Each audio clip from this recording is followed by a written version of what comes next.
Right. Oops, I'm trying to do something crazy, which is have the live screen with our colleagues who are online so I can see them rather than looking at the screen over there. But I think I might be getting some feedback. You just turn the volume off. Okay. So good morning, everyone. Good afternoon, good evening for those of you who are in different parts of the world. I was just looking around this morning to see how many people ran the marathon yesterday. I don't see a lot of people walking. Two? Well done. Sort of 2 hours, 55 minutes.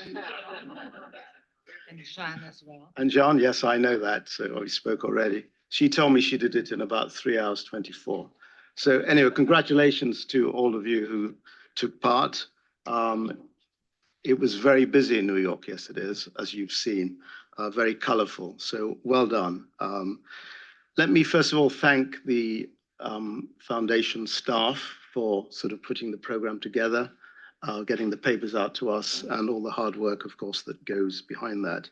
Particularly, I'd like to sort of welcome Gabriella and Tom as the two chairs of the SSBs. We've been working in the background over the last few months just to make sure that we prepare everything for you. I'd like to, I don't know if Laurie is here, not yet. She's coming in the afternoon. We've got some colleagues who are joining us virtually, so we can see them on the screen. So thank you very much for that. We have some apologies. We've got Josephine and Willie who can't be with us for personal reasons, so we wish them well. And we've got a few apologies for some people who can't join us this time around. So I'd like to welcome all the staff of the International Foundation for Ethics and Assurance. And as I said earlier, thank them for the great work they're doing, and particularly for all the support they've given me between the last meeting and today. We've also got some observers with us. I'd like to welcome Paul. Thank you, Paul. It's good to see you back here with us. And of course, as most of you know, Paul was very instrumental in the setup of the SAC as part of the monitoring group reforms. He and I worked on that over a number of years when I was on the IFAC board, and it's good to see that the things that wanted to happen are now in place. So thank you, Paul, and of course all the other members of the monitoring group who were part of that. Finally, I'd like to just thank all of the SAC members, because I know you give up a lot of your time. You're all very busy people. These are voluntary roles. You've got full-time jobs. You come from a long way away, all the way to New York for this meeting. And I really would like to show my appreciation for your willingness to take part in this and to serve the public interest as you are members of this advisory council. We've also got Robert Buchanan, who is a member of the PIOB, and as you probably remember, he was here last time with us. I think you've got the prize for coming the furthest distance, if I'm not mistaken, all the way from New Zealand. Doug, about the same? A bit. Sorry? Sorry to interrupt, one extra leg. I came through Auckland, from Sydney to Auckland, then you. Whoa, okay. You'll share the prize. But anyway, look, thank you very much. You know, for those of us who've traveled extensively for many years, we know how tough it is with these very long distances and time zones. So thank you so much. And of course, Robert will give us his observations tomorrow, as he did last time around. So again, thank you. So just a quick reminder, if you're not speaking, please, if you could mute your microphone just to avoid the noise coming through. And of course, this is a meeting where we want everyone to participate. So I would encourage everyone to do so by raising the tent card. And of course, for our colleagues who are online, please use the sort of hand signal, and I'll do my best to make sure I bring you in the right order. But if not, I've got some IFEA colleagues who are going to alert me if I've missed anyone. So please, even though you're not here physically, you are part of this meeting, and we want to hear from you. We want to engage with you. So please do take part. We had our first meeting, of course, at the end of April, beginning of May, and we asked for some feedback, which we received. And what I hope you will see today and for tomorrow is that we've got an agenda which we've structured to be much more strategic. The first meeting, we went into a lot of technical detail, and I don't apologize for that because obviously we're all coming from different backgrounds and knowledge of the standard setting process. And we felt it was important that at least try to bring everyone up to the same level of understanding. We went into a little bit more technical detail. And that was fine. But we know that this is much more strategic. It's an advisory council to the SSBs. And therefore, what we've done is we've structured the agenda to focus on much more strategic topics, which are sort of very important.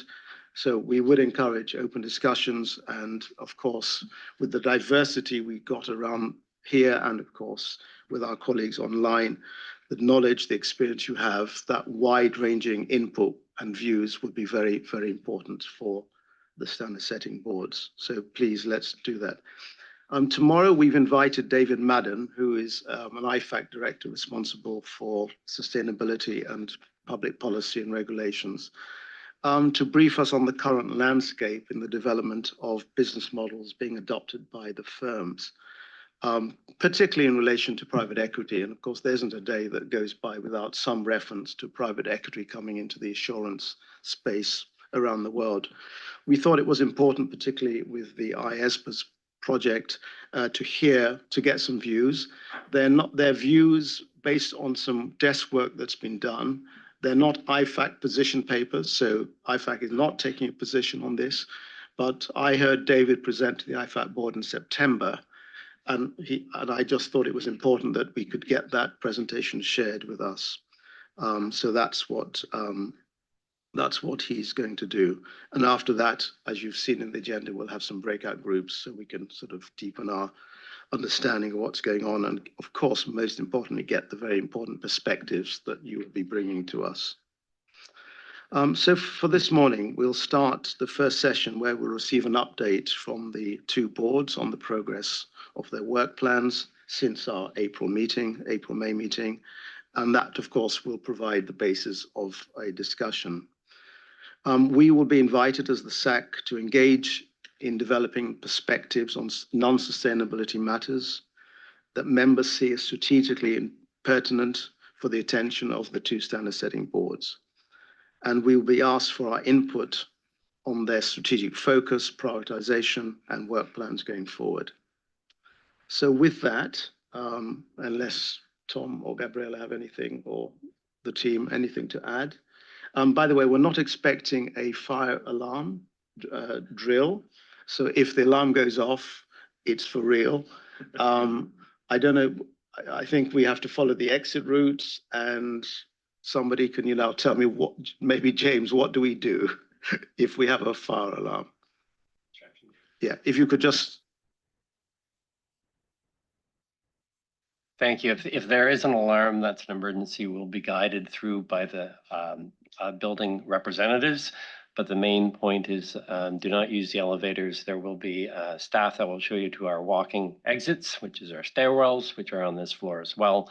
So we'll guide the group out in case of an emergency.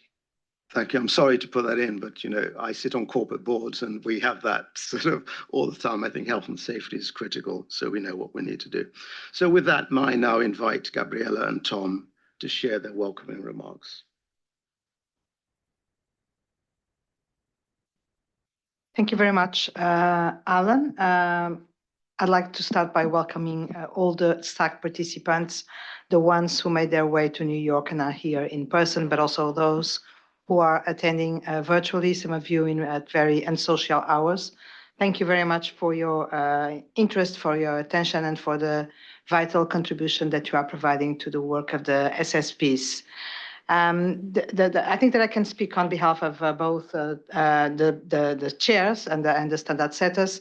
This is incredibly significant and meaningful for us as standard setters. What we do not work in a vacuum. We work to provide value, to deliver value to the society, to the economy, to the profession, etc. So it's these moments where we get insights, where we know from our relevant stakeholders what are the needs, what are the issues, what are the opportunities, and how you understand that we should address them is absolutely fundamental. The first meeting of the SAC was, as Alan has already said, extremely successful. I can remember each moment of that meeting, and I can tell you that we took that very seriously, and as probably we will have the opportunity to tell you, we have been working on the basis of the contributions that we received 6 months ago, and which were, I repeat, extremely valuable. So thank you very much to all of you. Thank you to all the observers as well here in person or virtually.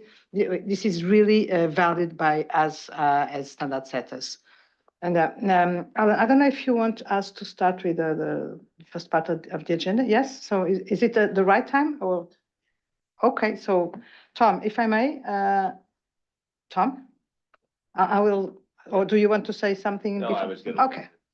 Okay. So without taking more time, more of your time with these introductory words, just retain our gratefulness. And the idea in this first part of the session is that Tom and I will provide you with some context about what we have been doing, what we are doing, and what we plan to do according to our strategy and work plan. We are very well aware that this is not the time for us to speak, but for you to speak with us. So we are more in listening mode. So this initial, it's not even a presentation, it's more to provide the motto for what we expect to be a meaningful conversation and dialogue with the SAC participants. So I will speak on behalf of the ESBA, and Tom will speak on behalf of IWSP, but be sure that even if we split the presentation this way, there are lots of interconnections, coordination, and what we aim at is that this meeting and this group is providing insights which are equally valuable for both the standard setters.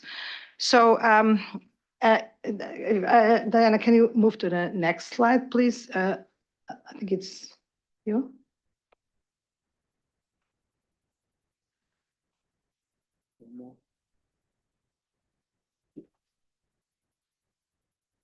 Who's moving them?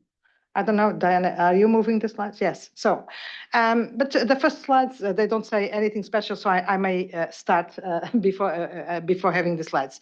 So, of course, I need to thank Alan for not only for chairing the meeting, but truly for the inspiration, the continuous inspiration that Alan Johnson means for us. So I'd say that this meeting, but a lot of what we do and the direction that we take is most of the times very much inspired by our chair. So thank you very much for that, Alan, not only for your time, but for being so great in taking us in the right direction. So what we have been doing over the last years at ESBA, we have been, we finalized a few projects, but before speaking about what we have been doing, just a very brief recap of the last meeting. On the ESBA side and the projects and work that we are doing, we spoke about sustainability, technology, firm culture and governance, and the extension of the scope of the code. In general, and I'm not going into the details, the SAC was supportive to what the ESBA is doing or planning to do. Some considerations were raised about the importance of coordinated action between the two boards. We got a lot of very, very insightful and important contribution on the future of this work on firm culture and governance. And even if supportive, the SAC mentioned that with respect to the possible work on the possible extension of the impact of the code, it would be necessary to scope it appropriately. So on the right column of this slide, what you have is how we as a board reacted to this and incorporated these comments into our work. As I said, and I started by saying, very valuing everything that was said here and taking it forward in each one of the topics that we are addressing. Next slide, please, Diana. So as a brief, also a brief recap of the last year, what have been the last years at the ESBA, we have completed some projects which I think are really important. Some of them are in the area of independence, like non-assurance services and fees, but also the definitions of listed entity and a public interest entity. More recently, in 2023, we finalized the topic of engagement teams and group audits and technology, where not only the ISBA made developed some standards and adjustments to the code, but also some important non-authoritative material which are already being used by professionals. And more recently, we finalized still this year and issued the ethics standards on tax planning. So a considerable number of projects were finalized, opening some room for what we are doing now. What we have been doing over 2024. If you don't mind, Diana, moving to the next slide, which is mostly to focus on sustainability and the use of external experts and firm culture and governance. This is sustainability is what has been keeping us very busy over the last 2 years. A decision was made in 2022 to develop ethics standards for sustainability reporting and ethics and independent standards for sustainability assurance, but also another project on the use of external experts, which is related with sustainability, but it's not only related with sustainability, it's for all the situations where the accountants need to use the work of experts in whichever areas, and what was becoming more and more necessary as the complexity of the work of the accountants is increasing. So this is 22, 23, and 24. The standards are going to be finalized in December, and the plan in 2025 is that we are going to focus on its rollout and adoption and implementation. Firm culture and governance was one of the burning platforms that we identified for our strategy and work plan 24-27.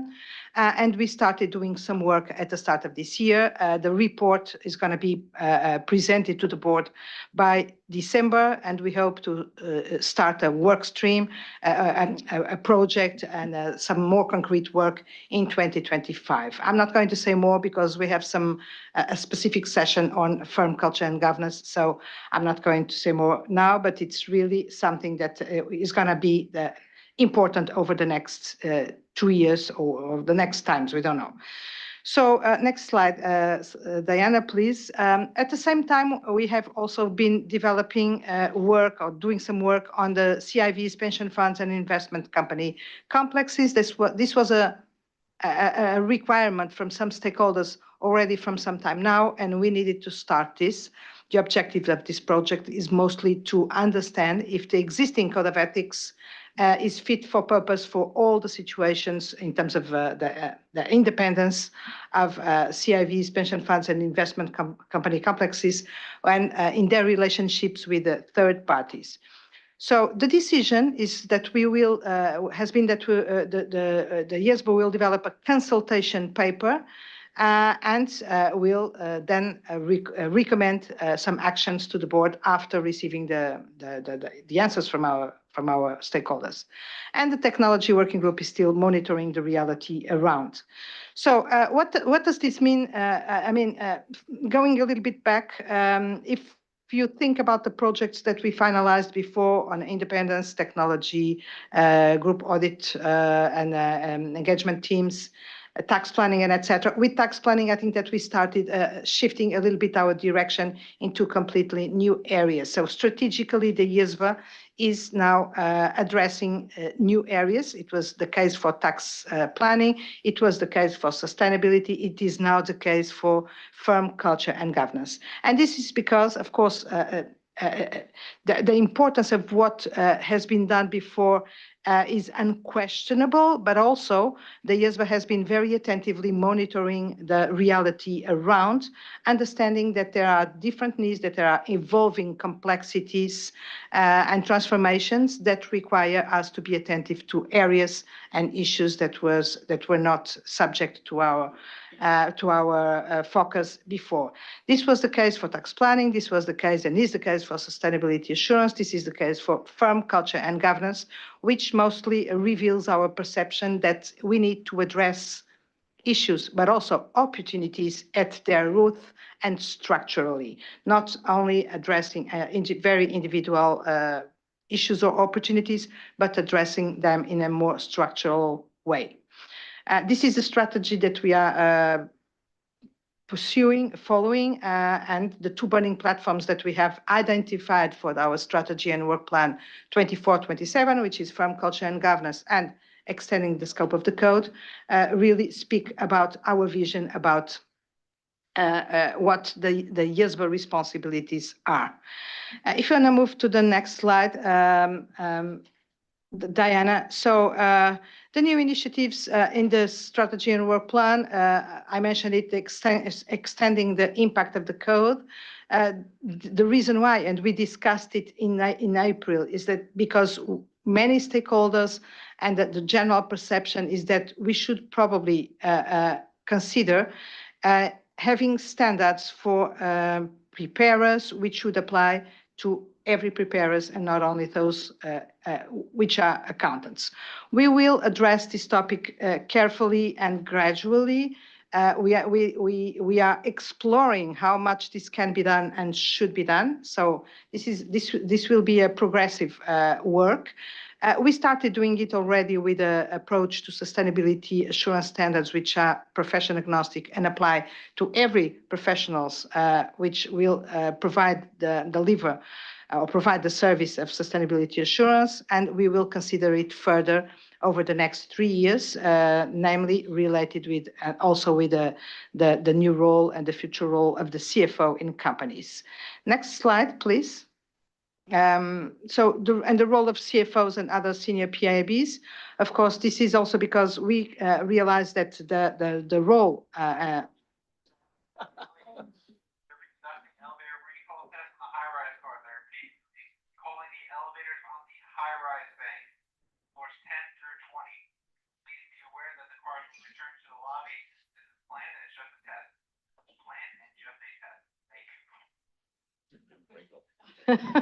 I thought it was the fire alarm. So very quickly, just to finalize the new initiatives, the role of the CFOs and other senior professional accountants in business is going to be subject to our attention as well, and we hope to be able to start this quite soon, since the challenges to the CFOs recently have changed and have been increasing. And we probably think that CFOs have a different and reinforced role to play in the governance, in the strategy, etc., of the company. Next slide, please. I'm going to go very quickly through the other topics, which are already identified in our strategy and work plan. Business relationships. So this was one of the topics identified as a possible area of work to identify and address potential threats to independence which arise from different business relationships with audit clients and their management. And speaking about audit clients, next slide, Diana, please.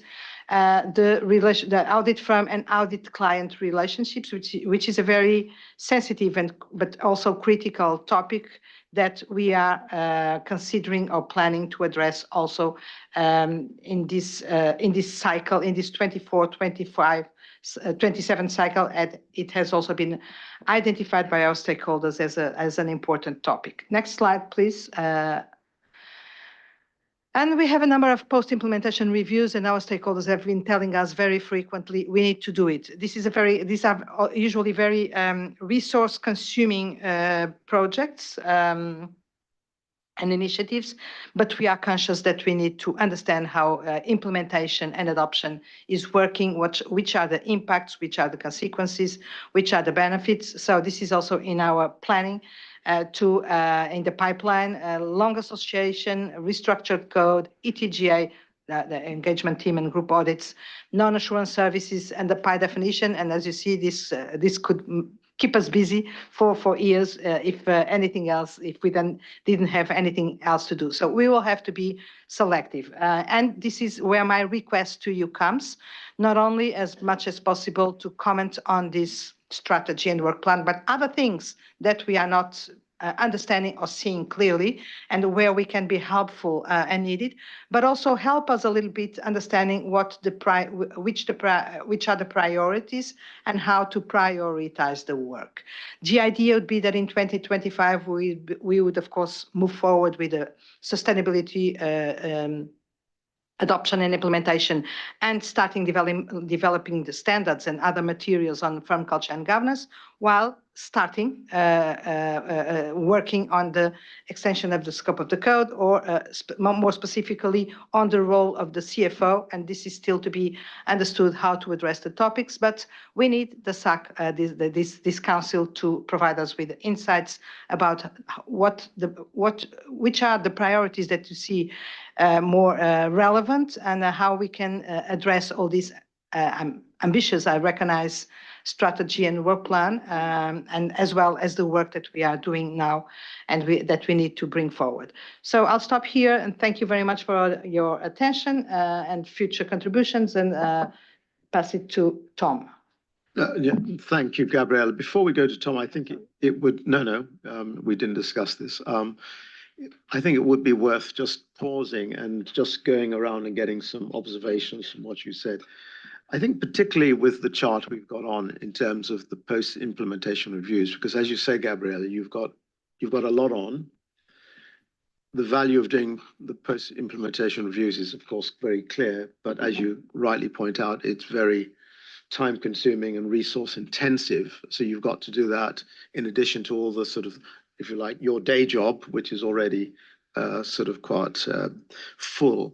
So I'm just maybe, as a starter, just to sort of get some views back from the SAC in terms of, the prioritization within the post-implementation reviews, because that's a lot. There's a lot there. I mean, NOCLA is in of itself will keep you busy for years to come. But then you've got all the other things that you want to do. So I'm just wondering if we could start by just getting some observations and comments back, particularly for those that have been, the beneficiary of the work you've done the board has done in the past, what you've seen, on NOCLA, for example, the non-audit services and fees, definition of the public interest entities, etc. I think maybe just to start off to get some input from that would be very helpful. So I can see that there's cards going up, which is good. David, I think you were first. So do you want to start? Doug, sorry, not Dave. Sorry, Doug. Sorry about that. No, thanks very much. So firstly, an observation overall that the two boards, both auditing assurance and ethics, are a bit of a poor cousin to reporting. And when you think about it, they probably shouldn't be. And this goes to funding and everything else. Given everything that's going on in the current environment, and every time something goes wrong, everyone's pointing at the auditors. I don't have a solution to it, by the way, but I just make note that perhaps more needs to be done to raise the profile of the funding and resourcing issues. And I know James and everyone are doing, and Robert, doing a lot of work on that. So that's an overall comment. But to your point, there is a lot on the ISBA agenda, and some very good projects around obviously the implementation, around sustainability, and of course the firm culture and governance, which we'll cover later. In terms of post-implementation, I must admit, while NOCLA is probably the oldest one, I do recall all of the issues with NOCLA and the difficulties in terms of the dividing lines. And while it's probably up for review, maybe it's one that goes a little bit further down the list. Bearing in mind that jurisdictions also often in legislation have requirements around similar things, auditors reporting breaches. No, it's not just auditors, it's others as well. So just a thought on that. The other one is, although it's more recent, the PI definition is interesting because of where it's actually landed, and the flow-on effect to the PI sort of track 2 work of the IAASB as well. Again, I'm not sure what the solution is, but it was sort of, how can I put it, an odd outcome that we've reached on that one, that the PI definition sort of gone down the pecking order a bit, and so that on the IAASB side, in some areas it might be the right answer, it's going to be listed entities rather than PIs. But It's odd to do a sort of a post-implementation review so quickly, I guess, but I just felt that that was an area that I thought perhaps required some attention. The long association one I can't help mentioning because whenever there's a review of legislation and parliamentary committees get involved for whatever reason, people think about long associations. And I was going to raise it somewhere else, but it may be that where it's landed at the ISBA around partner rotation, I'm thinking particularly,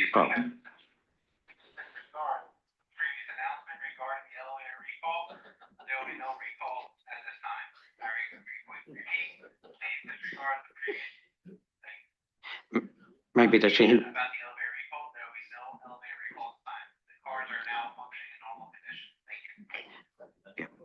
Maybe that's a subtle hint for me to finish up quickly, but just to say on long associations, to revisit it, even if you end up with the same answer, for example, on firm rotation and so forth, it's an area that the board really hasn't examined, and it'd be good to do the work, even if it establishes that nothing needs to be done, if I can put it that way. I better stop. Oh, and CCOs is important, but that's not actually post-implementation, but I'd probably make that a lower priority compared to the other major projects. I better stop, hadn't I? Thanks, Doug. Really, good insights and really very much appreciated. I think Monica was next. Thanks, Alan, and thanks, Gabriella. Basically, first in relation to ongoing projects, just to reinforce the support to A&I in sustainability and use of external experts. This is something that certainly will be needed, especially sustainability, because sustainability standards, sustainability assurance standards, and ethics on sustainability will be coming basically at the same time. So A&I will really help to make sure that these are implemented. Second, when you mentioned on the firm culture and governance, I personally link in concept at a certain level that with the new potential initiatives. So just bringing support on integrating firm culture and governance with the role of CFOs, business relationships, and audit firm. When we think on the market, when we think on all ethic challenges that have been occurring, it's really important to make sure everyone is involved on this discussion and is somehow subject to that. So just to mention the support, mainly considering the possibility of integrating. Last but not least, moving to post-implementation reviews. My view is personally that on no clear and long association, this wouldn't be the key aspect to be treated right now, not only due to the discussions that was mentioned, but also because these are topics that are still being understood worldwide, probably. So, of course, it's important to keep an eye on it, but I wouldn't consider that as a priority, considering all these other priorities. But when we think on the PI definition, maybe I'm not sure if it will be a post-implementation review or a certain level of accompaniment would be needed, because we know that after that was discussed at different jurisdictions, there are some still doubts. I wouldn't say misunderstandings, but doubts, or this is not totally accommodated, this is not totally understood. So a post-implementation review might be helpful to make sure this is properly understood by everyone. Thank you. Thanks, Monica. Could I bring in Ihiani, please? Good afternoon from, I don't know, are you in Abuja or somewhere else in Nigeria? Thanks so much, Alan, and thanks everybody. Alan, unfortunately, this is not. We can't hear you. Is that our mic system here? Kobe, can you hear me now? Is there? I think online, Alan, we can hear him online clearly. Yes. Sorry, Ihiani, you just that would be the meeting room then. What we can do. That would be the boardroom. If not, what I could do is maybe put the volume on this up, and I don't know if we can hear it. Let's.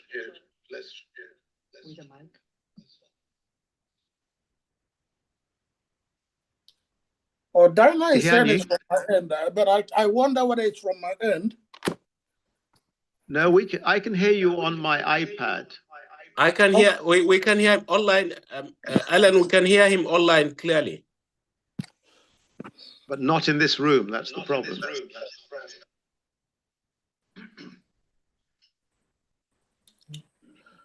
Okay. So what do we do? Do I go ahead? Do I go ahead or do I leave you? What do we do? Do I go ahead? No, let me bring in Stephen while we fix the technology. Let me bring in Stephen.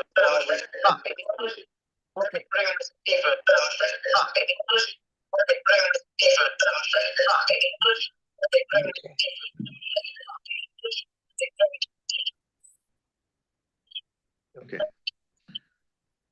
Ihani? Oh, we've lost him. No, I'm here. Stephen, let's. Okay, good. Okay, please go ahead. Apologies. No, We I'm can hear here. you now. Stephen, let's. Okay, good. Thanks so much. Thanks, Alan. Thanks, everybody. Unfortunately, I couldn't make it, but I'm not talking from Abuja. I have an engagement with United Nations in Geneva, and that's why I couldn't make it in person. Gabriela, I share with you and I feel for you with all the laudable issues. Prioritizing them may be quite a Herculean task, but for me, I think the issues surrounding sustainability and technology should be seriously considered now, because we are talking about digitalization in sustainability reporting. And if we do not take monitoring of technology seriously and how to apply or utilize it, we may not be able to meet at the pace it is going. Therefore, I would suggest everything about the sustainability should be looked at along with technology. You said you are still monitoring. My question is, when will it change from monitoring to action? So I would recommend we look at it seriously. However, I disagree with the last speaker on NOCLA.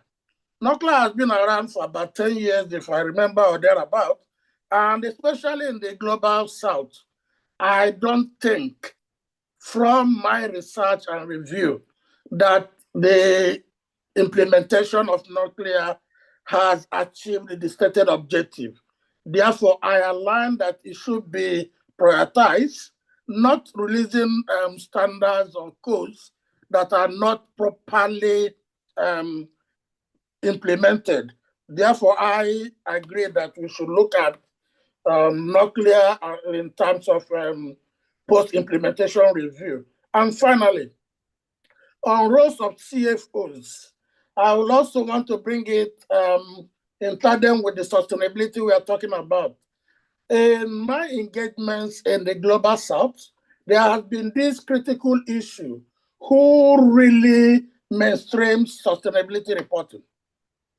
Is it the CFOs? Is it the sustainability practitioners? We have tried to engage a lot of them, but I think the dichotomy is creating a hiccup in the smooth implementation of that. Therefore, I would like, in looking at the role of the CFOs and other senior PIAs, that we should bring a very clear statement and clear position on reporting. It's very clear to me, but because sustainability involves a lot of other professionals, there seems to be this misconception, especially in the global south, as who is really in charge of the reporting in sustainability. Thanks for the opportunity. Let me hang on here.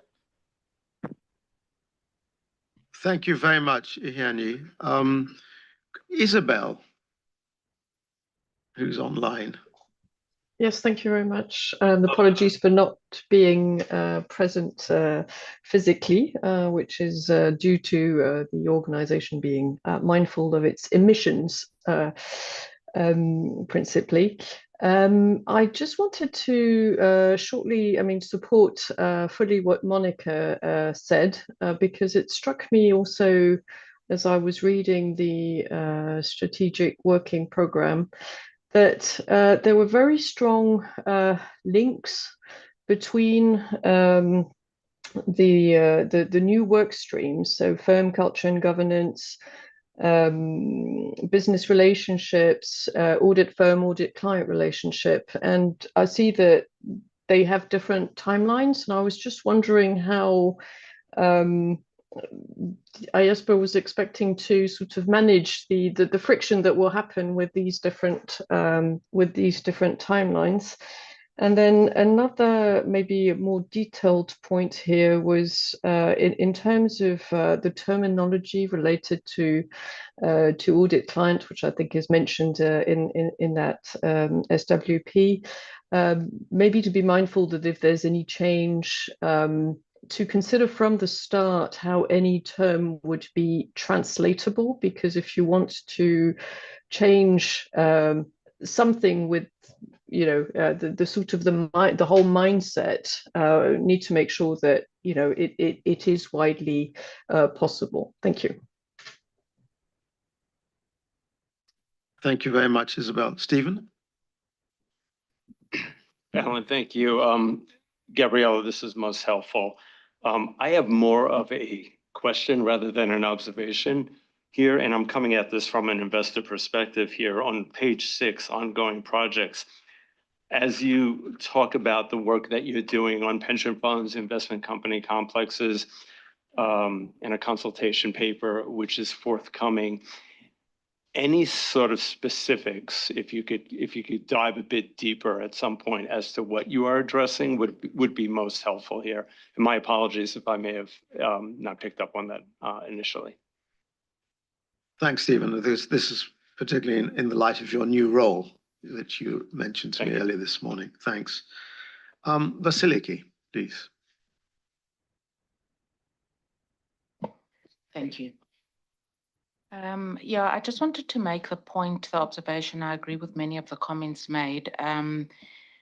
What I think is important to us as the profession is that the two boards do work very closely together from cradle to grave.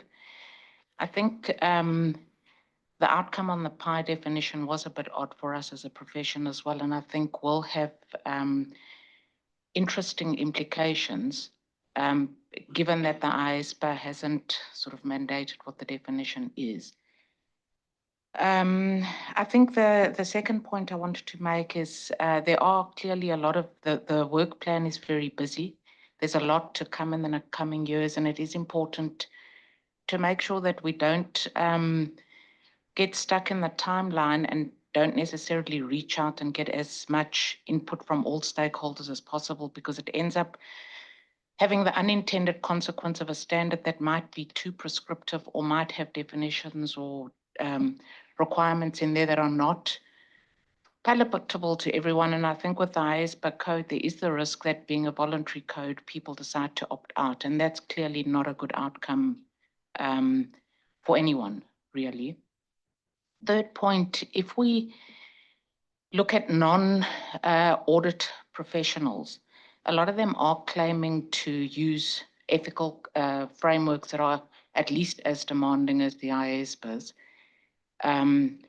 which is interesting, and it would be interesting just to get the IESPA's view on that and how that works. And then I think post-implementation for us, I think is important. I know it is resource intensive and takes time, but it is important to actually understand a lot of the, I mean, it's interesting around the table, we all have different views as to which one the priority is, but clearly we all think they're all a priority. But I do think there's a lot of value, and in particular with the sustainability standards coming out, which is very new, and there's a lot of water to still run under that bridge. It's important to be agile and understand what the industry is seeing and to react to that quite quickly. Thank you. Thank you very much, Vasiliki. Let's now go to the virtual world. So Nana, I see you had your hand up. Yes. So I just wanted to comment on fully agree with all has shared, and in terms of the priority, from my investor's perspective, I think at least in Asia, it is definitely very important to think about culture and corporate governance issues, because it's gonna set the tone right at the top. And now some companies are willing to put more resources into this, but then it's also a risk that with a not appropriate or distorted agenda, it can be wasted easily if there's not a solid or sound governance structure in place. So that's my perspective. Thank you. Thanks, Anna. Sue?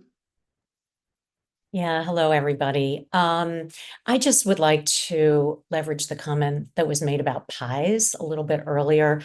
I think it would be really helpful if the two standard setting boards would better coordinate their work plans, really find a common vision and align strategies on issues, and then really work at the same time where it makes sense on the standard setting initiatives. I think it would help with resources, and it would help those of us who are really monitoring and participating in a very meaningful way to make sure that we give you what you need, and then we can take it back to our jurisdictions. Thanks very much, Sue. Hilda?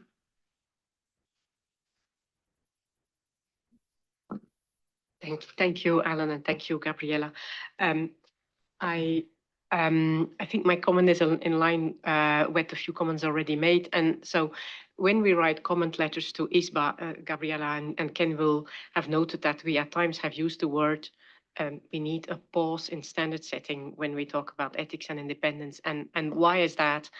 It is because we see that, especially with our 50 professional accountancy bodies in Europe, some of them, about half, have standard setting power delegated by their public oversight body to them, but always under the oversight of the public oversight body. And, you know, the others might not be involved, but they feel that there is less and less traction, less and less appetite to actually keep on implementing the newer parts of the ISBA Code of Ethics. And, you know, most of this, you know, on paper, when the ideas are launched, they are oftentimes welcome. They look like good ideas. Once the result is there, you don't see there is traction, there is actually appetite to implement them and to use them in practice. And that's really a pity.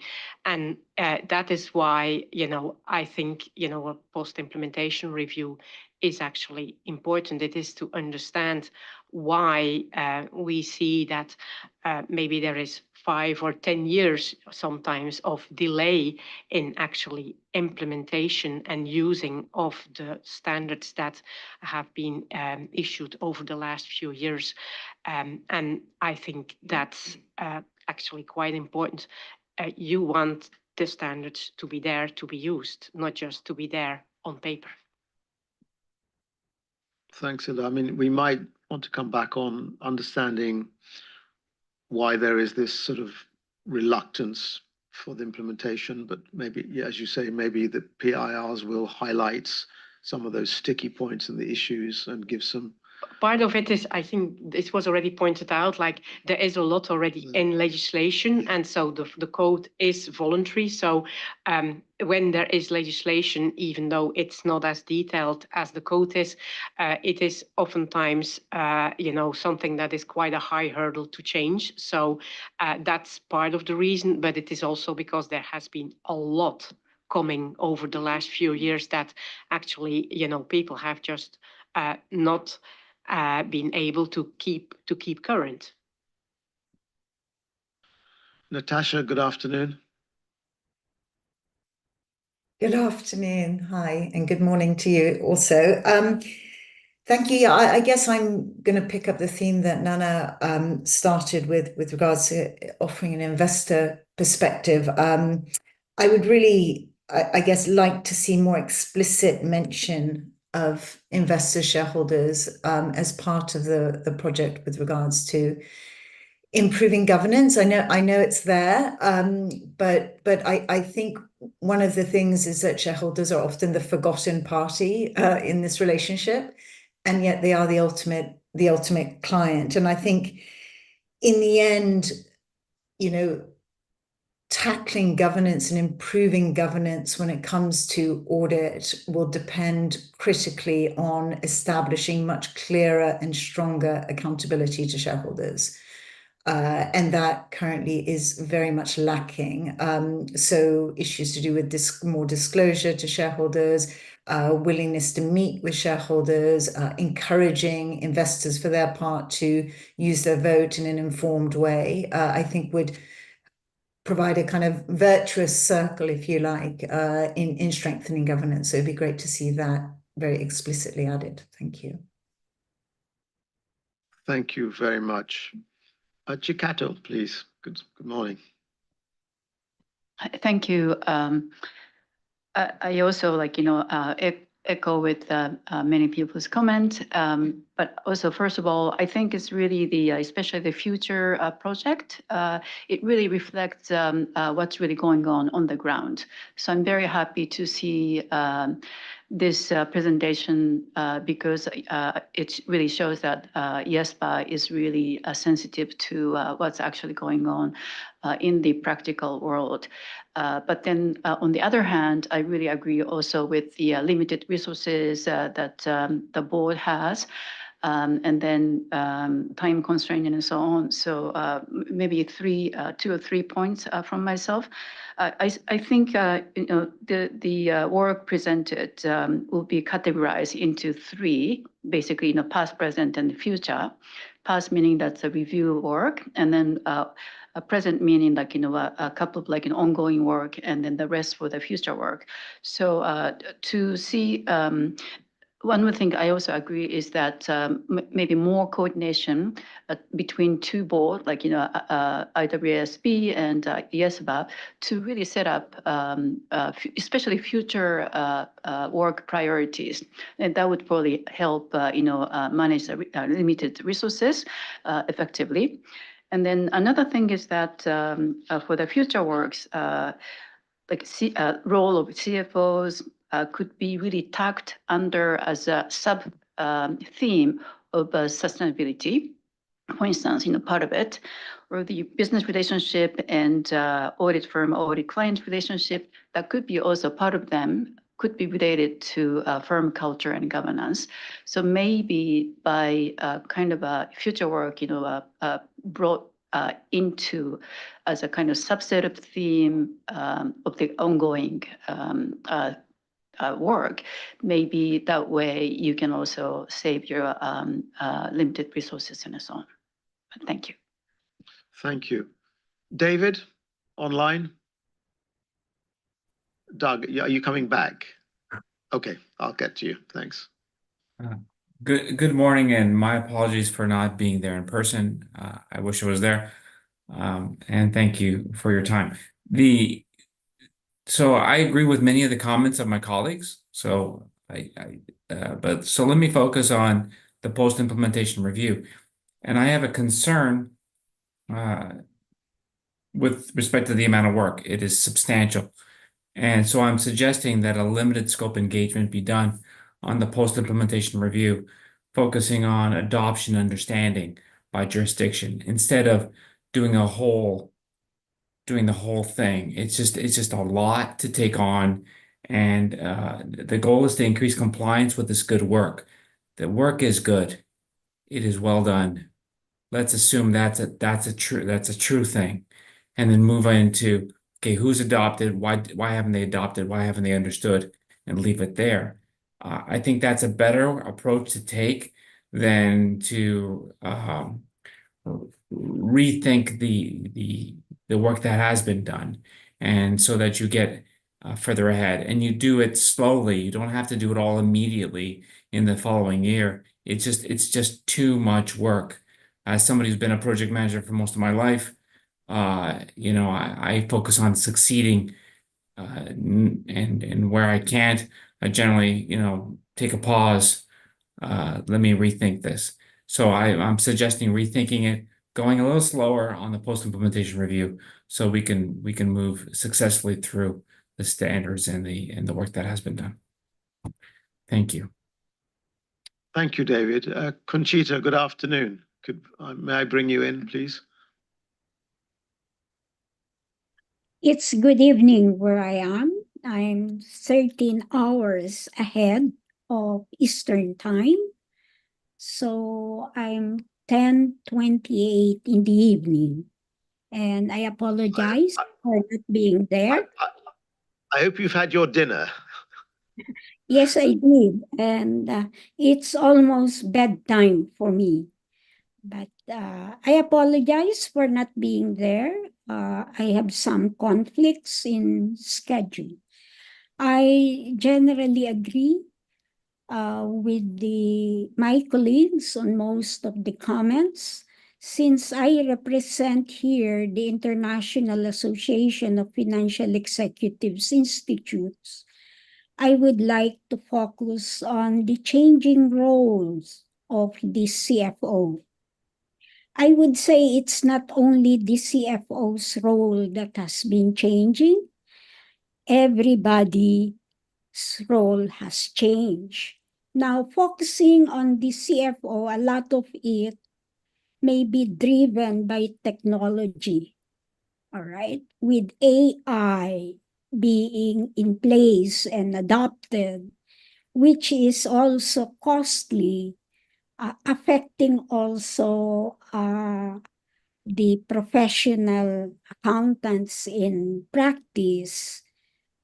We have to really, I agree with the previous comment, the previous member who commented that we may have to take a pause simply because the changes are very rapid and mostly driven by technology. And we are more concerned about ethical behavior and standards. Are we coping? We have to rethink, not only prioritize, but is it something that is doable? Where will it bring us? Because there are so many things to do. And I agree with the scope stated, but let's focus on what can be done with more impact rather than doing everything. I appreciate the enormous work that have been done and to be done, but we also have limited resources. Thank you. Thank you, Conchita. And I really appreciate that it's very late for you. And thanks for joining us. Jose. Thank you. Good morning to everybody. I just wanted to point out the same thing about the role of CFO. It is already changing. With the use of AI, it will still changing. Right now, in many jurisdictions, there are some overlapping jobs between the CFO and the CRO, for example, in terms of model risk management, for example, in terms of pricing, and in terms of general internal control. So my recommendation is to wait for a while, because I am sure that the new role of CFO will change a lot in the few months. Thanks, Jose. Hina. Thank you. I appreciate the agenda is very progressive and responsive to incidences of both the boards. And their post-implementation challenges, I feel this is the most important area where most of the PAOs and the different jurisdictions face challenges in implementation and adoption of different standards. I personally feel that generally we need to see the overall standards in place both specifically ethics code and auditing standards, and see how we could bring simplicity and simplification in different areas, because the most challenging part is adaptability by those sectors, like a small sector, which do not have that capacity and the resources to see and adopt these standards in full spirit, because they need support and they need guidance, a very frequent guidance about each and every new development taking place. So just a thought that the LC standard is a very good initiative of the board. In those lines, if we could see the ethics could also bring something which is more simplified in nature, easier for adoption for the smaller sector. Because in sustainability also we see a lot of challenges for value chains, because they actually do not understand what is happening and what they need to adopt for making their businesses sustainable. So that's a suggestion. Thank you. Thank you, Hina. Kleis? Good afternoon. I think you're on mute.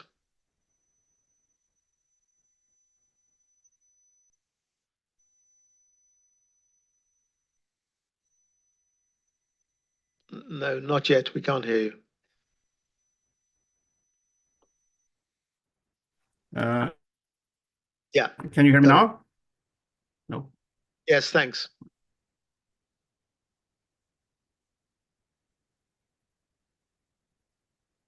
Can you hear me now? No. Yes, we can. Okay.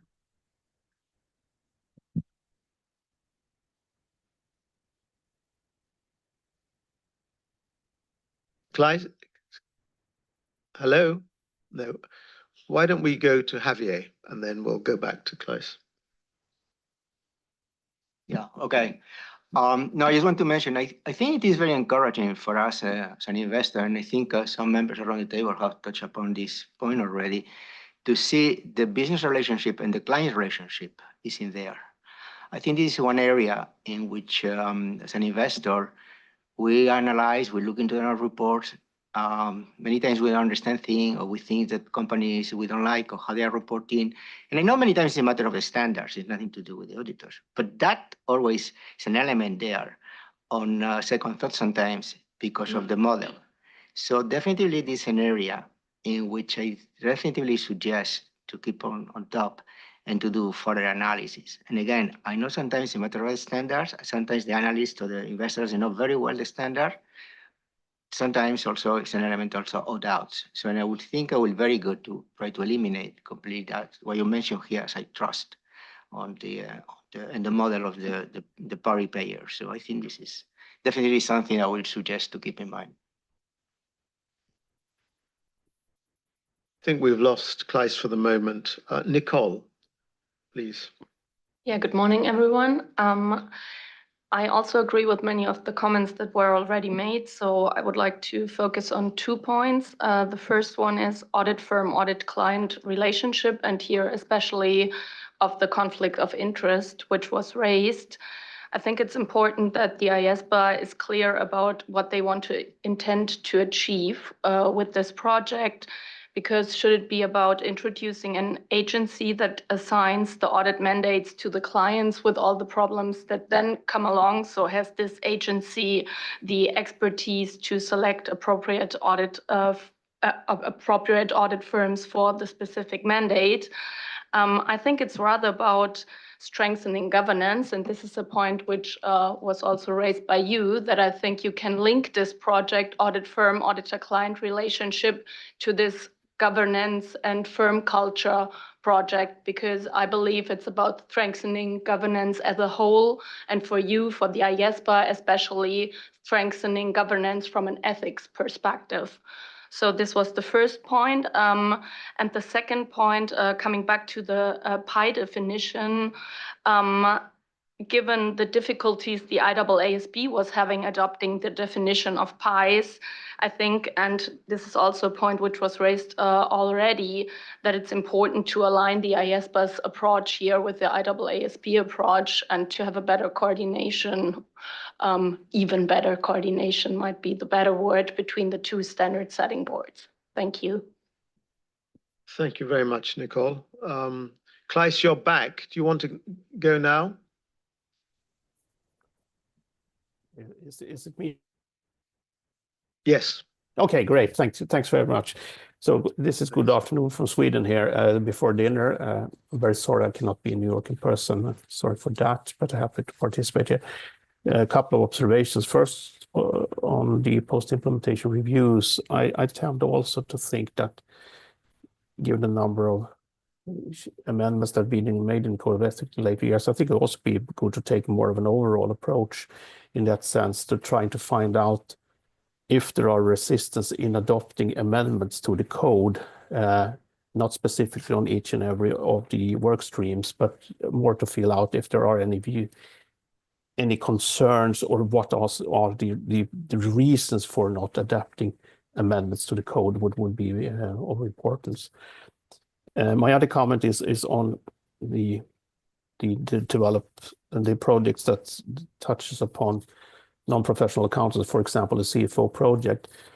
I think that this project is important for a number of reasons. However, I think that as trying to direct now not just only to sustainability reporting, I think it's too narrow, and given the changing roles that I heard also other participants today raising their point about, I think it would be helpful to have a more holistic view as a starting point to understand the changing role of CFOs before entering into any considerations regarding standard setting for just the narrow field of sustainability. So that would be my suggestion, to take a more holistic approach, given also put it into the frame of corporate governance issues in general. Thanks. Dr. Bello? Yeah, good everyone. First of all, my sincere apologies. I had a last-minute emergency that I have to call up my physical participation. I have to attend virtually. So I really apologize for that. And I would like to secondly commend the collaboration between the two standard setting bodies. It is really an impressive improvement compared to previous years, and we really thank them for the hard work done. It's really impressive. And then my comment will be more on the project that we, particularly sustainability and technology, they are really timely, and the timing for completing this project is really, really crucial. So I hope that by 2025, beginning of next year, we'll be able to roll out these two important projects out. And then I totally agree with the comment around the table, particularly with regard to limited resources and the extensive work that is needed to have a post-implementation review. We had experience with the IFRS and at the IFSB in terms of post-implementation review. So I think prioritizing some of these projects and then coming up with some strategies that will prioritize and take those standards that are of great relevance and material to the public, it should be given more consideration, rather than we want to roll out a post-implementation review for all the standard that has been completed. So I think one is the level of importance and materiality of these issues that is being raised post-implementation review. And then secondly, also the year of the rollout of these standards. So that should be considered while we are talking about post-implementation review. But once again, I really, being a former member of the CAG from the previous years, I think there is an impressive improvement in terms of the quality of work, in terms of the coordination between the two standard setting bodies. This is excellent. Thank you. Thank you very much, Dr. Bello, for your comments. Nicholas? Good afternoon. Yes, good morning, good afternoon from Athens. I apologize for not being able to attend.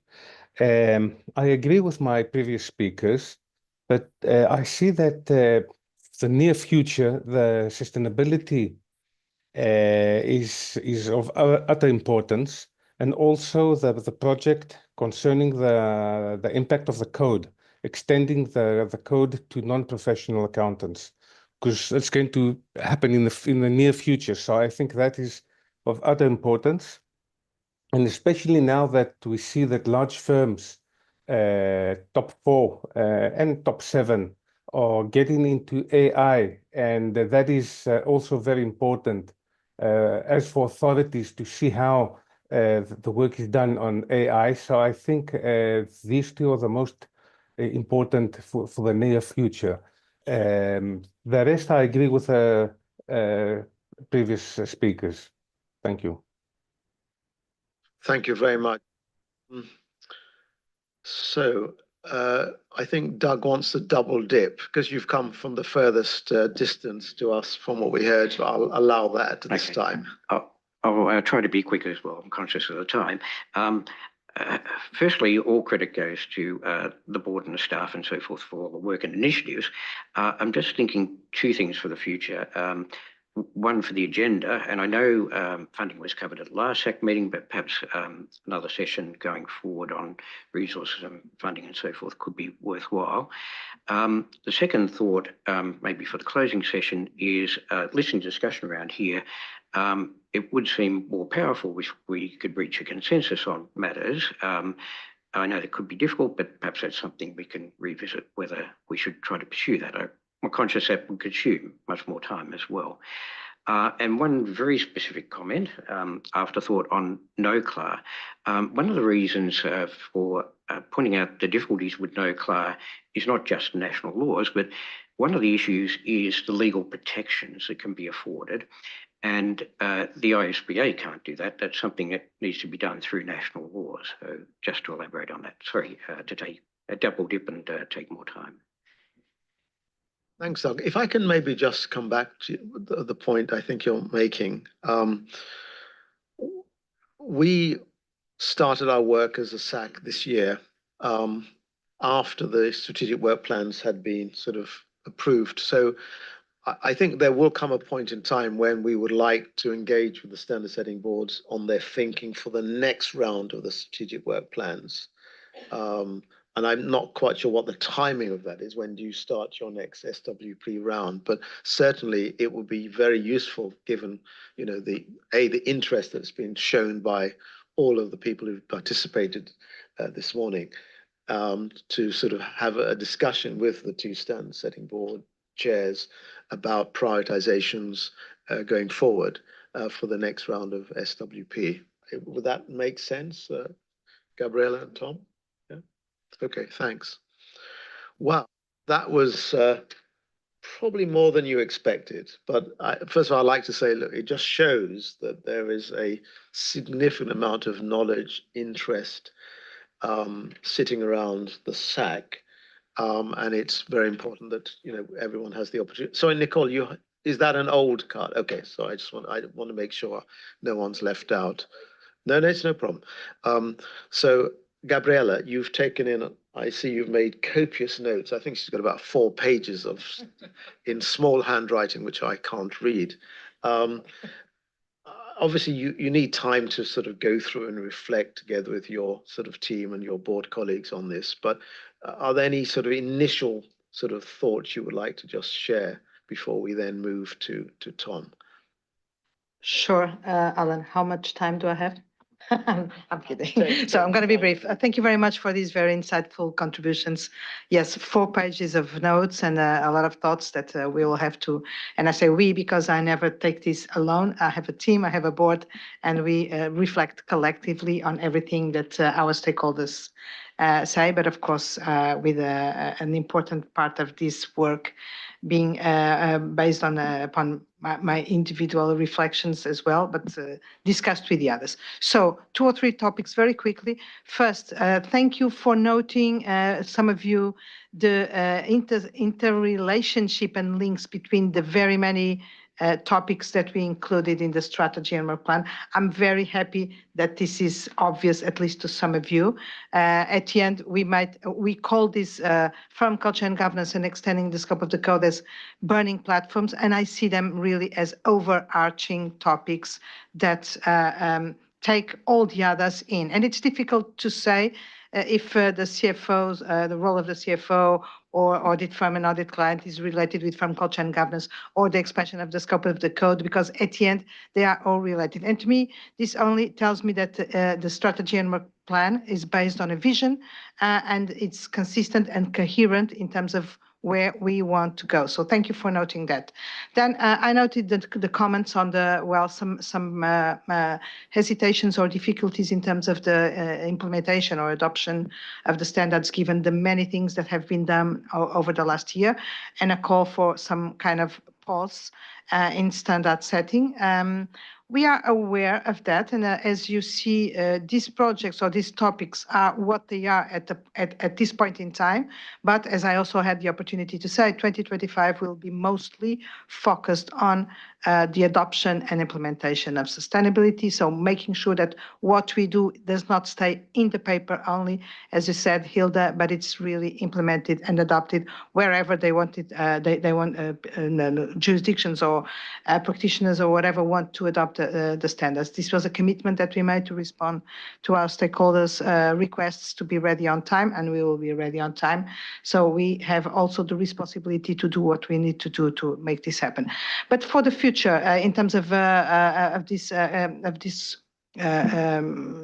concern that some of you have brought about the many plans that we have and the limited resources, we are of course conscious of that, and will manage in a responsible way and in a cautious way, so that we focus on the priorities. And this is why this conversation is so important. It is my conviction, and you would be surprised if it wasn't, but I hope it's also your conviction, that ethics is not an optional extra. It's a fundamental complementary part of the audit quality and assurance quality and accounting quality. We cannot go without them. So stopping, it's not an option, but we are conscious of the quality of the importance of the work already developed and the work that we are developing. So focusing on understanding exactly how this can be made more relevant, how this can be made used and understood. And thank you, David, for your comments about focusing on the understanding and the adoption of the standards. We will take it all on board and look at this strategy and work plan and the concrete actions and decisions that we will make, having in light of this important contribution. So thank you very much. Thanks, Gabriela. Just one theme that came out was this importance of coordination between the two standard setting boards. I heard it quite a bit. Do you want to say anything about that? I know Tom probably will as well, but I think it'll be helpful just to give the reassurance to the SAC that that is being done, because it is also one of the things that, you know, when we with the monitoring reforms, the importance of the coordination that started, you know, a number of years ago. If you maybe just a quick comment on that. Thank you very much, Alan. Happy to do it. Maybe it was for me, it's such a given that I did not have to highlight it, but of course, yes, there were also the SAC mentioned the need for further coordination and coordinating strategies and etc. Also some comments about how this has improved, which is also good. We are actually changing our way of working, and it's not only because of coordination. We started that already with the strategy and the work plan, identifying areas where there can be a significant or more relevant need for coordination. We have established concrete operational instruments and approaches to make sure that coordination is an ongoing thing and not something that happens when we realize that there is an inconsistency or a difficulty in coordinating. So What probably stakeholders are seeing now is not yet the result of this reinforced coordination, which starts really at the level of the strategy and work plan. For instance, we have now coincident strategy and work plans timelines and periods, which is apparently only a detail, but it's not a detail. It's because before that we discussed what's in this strategy and work plans that may require a very reinforced and upfront coordination. And of course, this can't be done without a coincident and coherent timeline. So, of course, this is something that we have top of mind. And more recently, with the example of sustainability, it became very clear that this is a requirement for our stakeholders. So, of course, there is no question that there is something that we have very clear and that we are putting in practice already. Thank you, Gabriela. Really appreciate that reassurance. May I just 30 seconds? I'm happy to see that there were no comments about the quality of the product. We hear, well, that it's difficult. Sometimes it's a lot. It's difficult to implement or to adopt or to do the job. But even if we, of course, we do everything that we need to do to improve the quality every time. But I'm happy to know or to understand that the quality of the product is not at stake here. Thank you. And of course, your PIRs will validate that. Right. If not, we will correct. Indeed. So maybe we could just now shift over to the IWSB and Tom. We might not finish exactly 10:30 for the break. I hope you bear with us. I think it's important that we give enough time to this, but we will manage the day within the time slots that we've set out. Thank you. Tom. So let me move this closer. First of all, good morning to everyone. I didn't say any opening remarks earlier, but I really thank you for your willingness to serve as members of this council. But I also want to thank Alan for his leadership as well. And I hope that we're being responsive to many of your inputs about making this more focus on strategic discussions. And I think that's a really great place to start. And I'll go, if you flip the slide, always anchor ourselves in what our strategy is. And then you could assess if we're making progress in that direction. And obviously, we set up 4-year strategies, and Gabriela said that we coordinate our timelines and strategies and we work closely together. But as the great corporate strategist Mike Tyson said, that everyone has a plan until they get punched in their face. So you have to adapt along the way. But I think we are very much on plan right now still. And if you think about what we're trying to do at our board right now, is that we're trying to maintain our global leadership position in the world of standard settings for audit, assurance, and review engagements. But it's not just for setting standards itself, but it's for two things. It's to enhance trust in external reporting, and secondly, to evolve rapidly to the changing demands of the marketplace. And so the way we saw it about is there's 4 things we need to do as a body. One is to make sure that we're on top of the leading public interest issues on the audit side. Now, a lot of focus is on sustainability, but our bread and butter remains audit. Secondly, establish a global leading standard for sustainability assurance. Thirdly, and a topic that we just talked about, is coordination with relevant bodies, IESBA being the foremost element. And you do see some, as you said, improvement there, and significant. We are speaking on it every day, on every project, to make sure that there's no daylight between us, but there are some lags, and PI may be one area, but I don't think it really is, and I'll get to that a little bit more. And then we have to internally reflect to the monitoring group recommendations and reforms. We need to create a body that has the capability to react quickly to all of this. And that's really the core of what we're trying to get done in the 24 to 27 strategy. If you flip the slide. Now, that's a strategy, but where does the rubber meet the road? And that's really on what our work plan is. And what I want to posit to you is that we as a board are at a very important inflection point right now. We just finished up this ISSA 5000, our sustainability standard. By March of next year, we will have finished up our fraud, going concern, and PI work. We had an opportunity to reflect on the commentary on our audit evidence standard. And we reflect on the fact that there is just a lot that we have put out in the marketplace. Years ago, there was always this concern that the IAASB sometimes took a little bit longer than what the market was expected to get out there. I don't think anyone's complaining right now about the level of output. In fact, people are going back to a theme that we heard earlier, said, we need a breather a little bit. Let this absorb in the marketplace. So fundamentally, this board is sort of saying, okay, we have a lot of important, we're not going to stop, but let's take a strategic approach.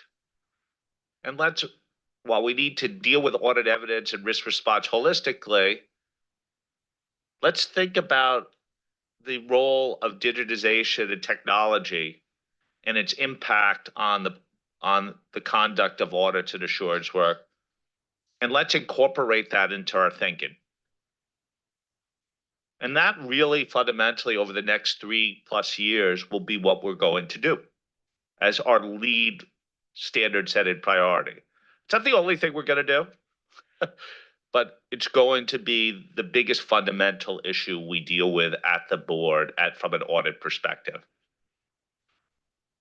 And some of the guidance you gave us at the last meeting was really helpful. We're going to talk a little bit about technology and its impact on these projects later today.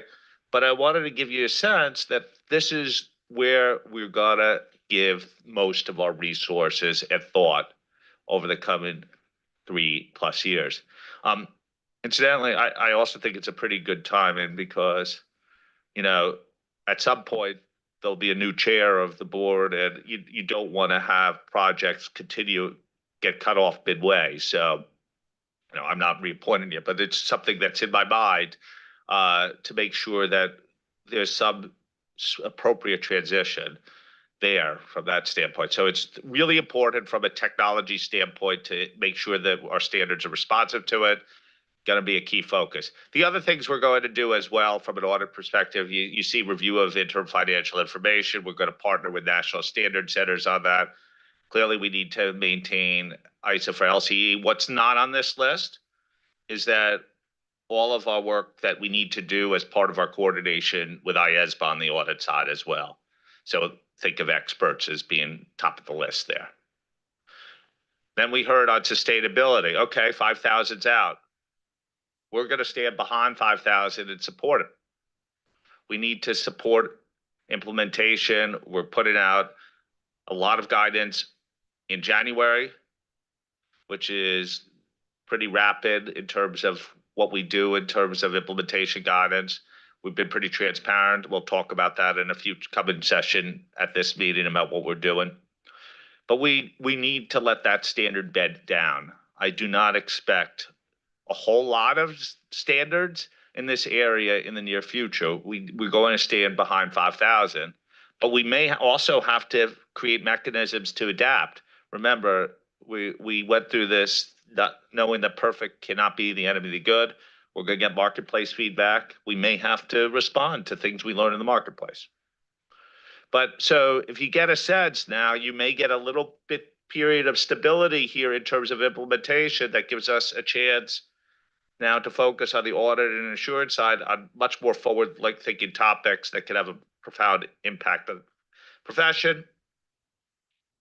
But we're going to make progress. We're going to need your engagement too as this goes along. So If you flip the slide, where have we gone since our last meeting?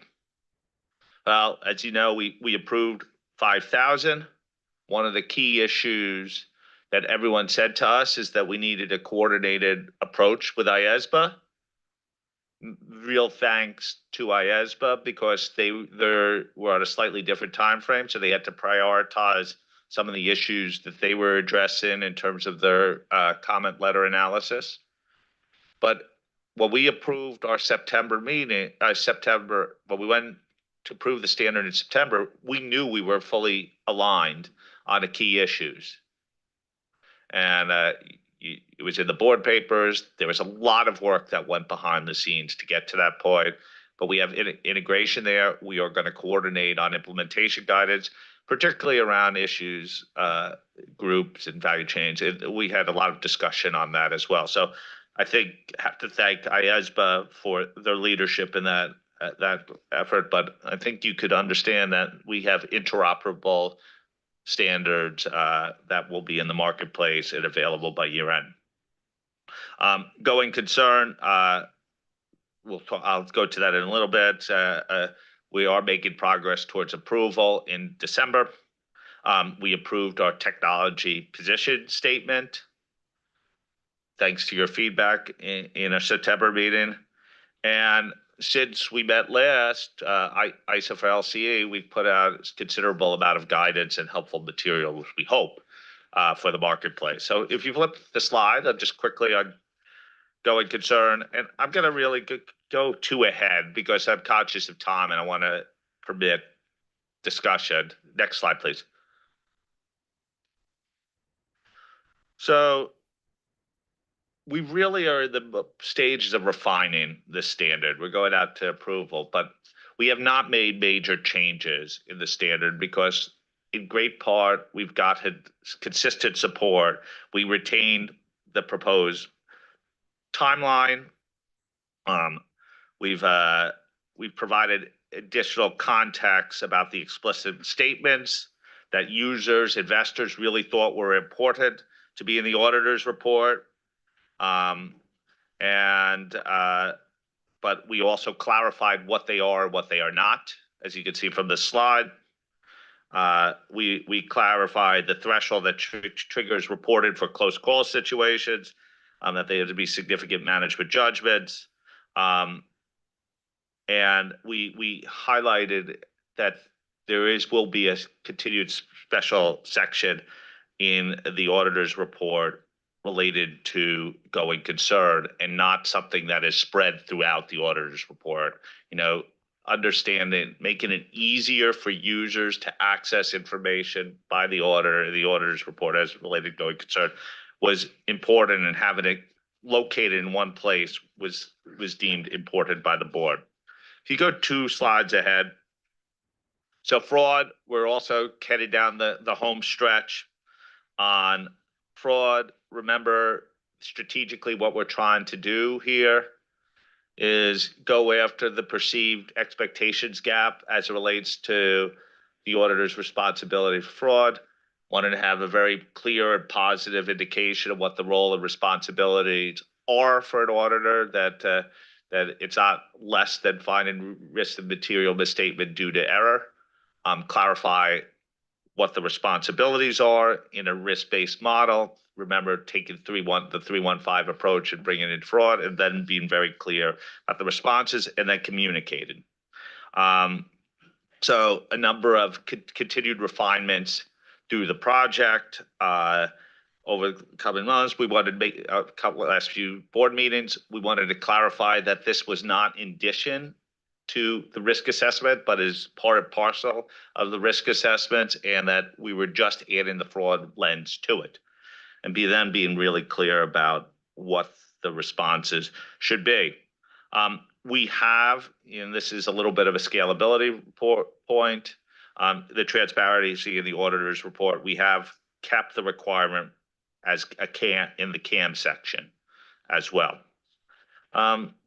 Let me go to the next topic, because PIEs has come up a few times. If you flip the slide, please. So both boards are fully committed to having interoperable approaches on the issue of pi. Our board, remember, has 8 areas of differential requirements that currently exist for listed entities. 8 areas.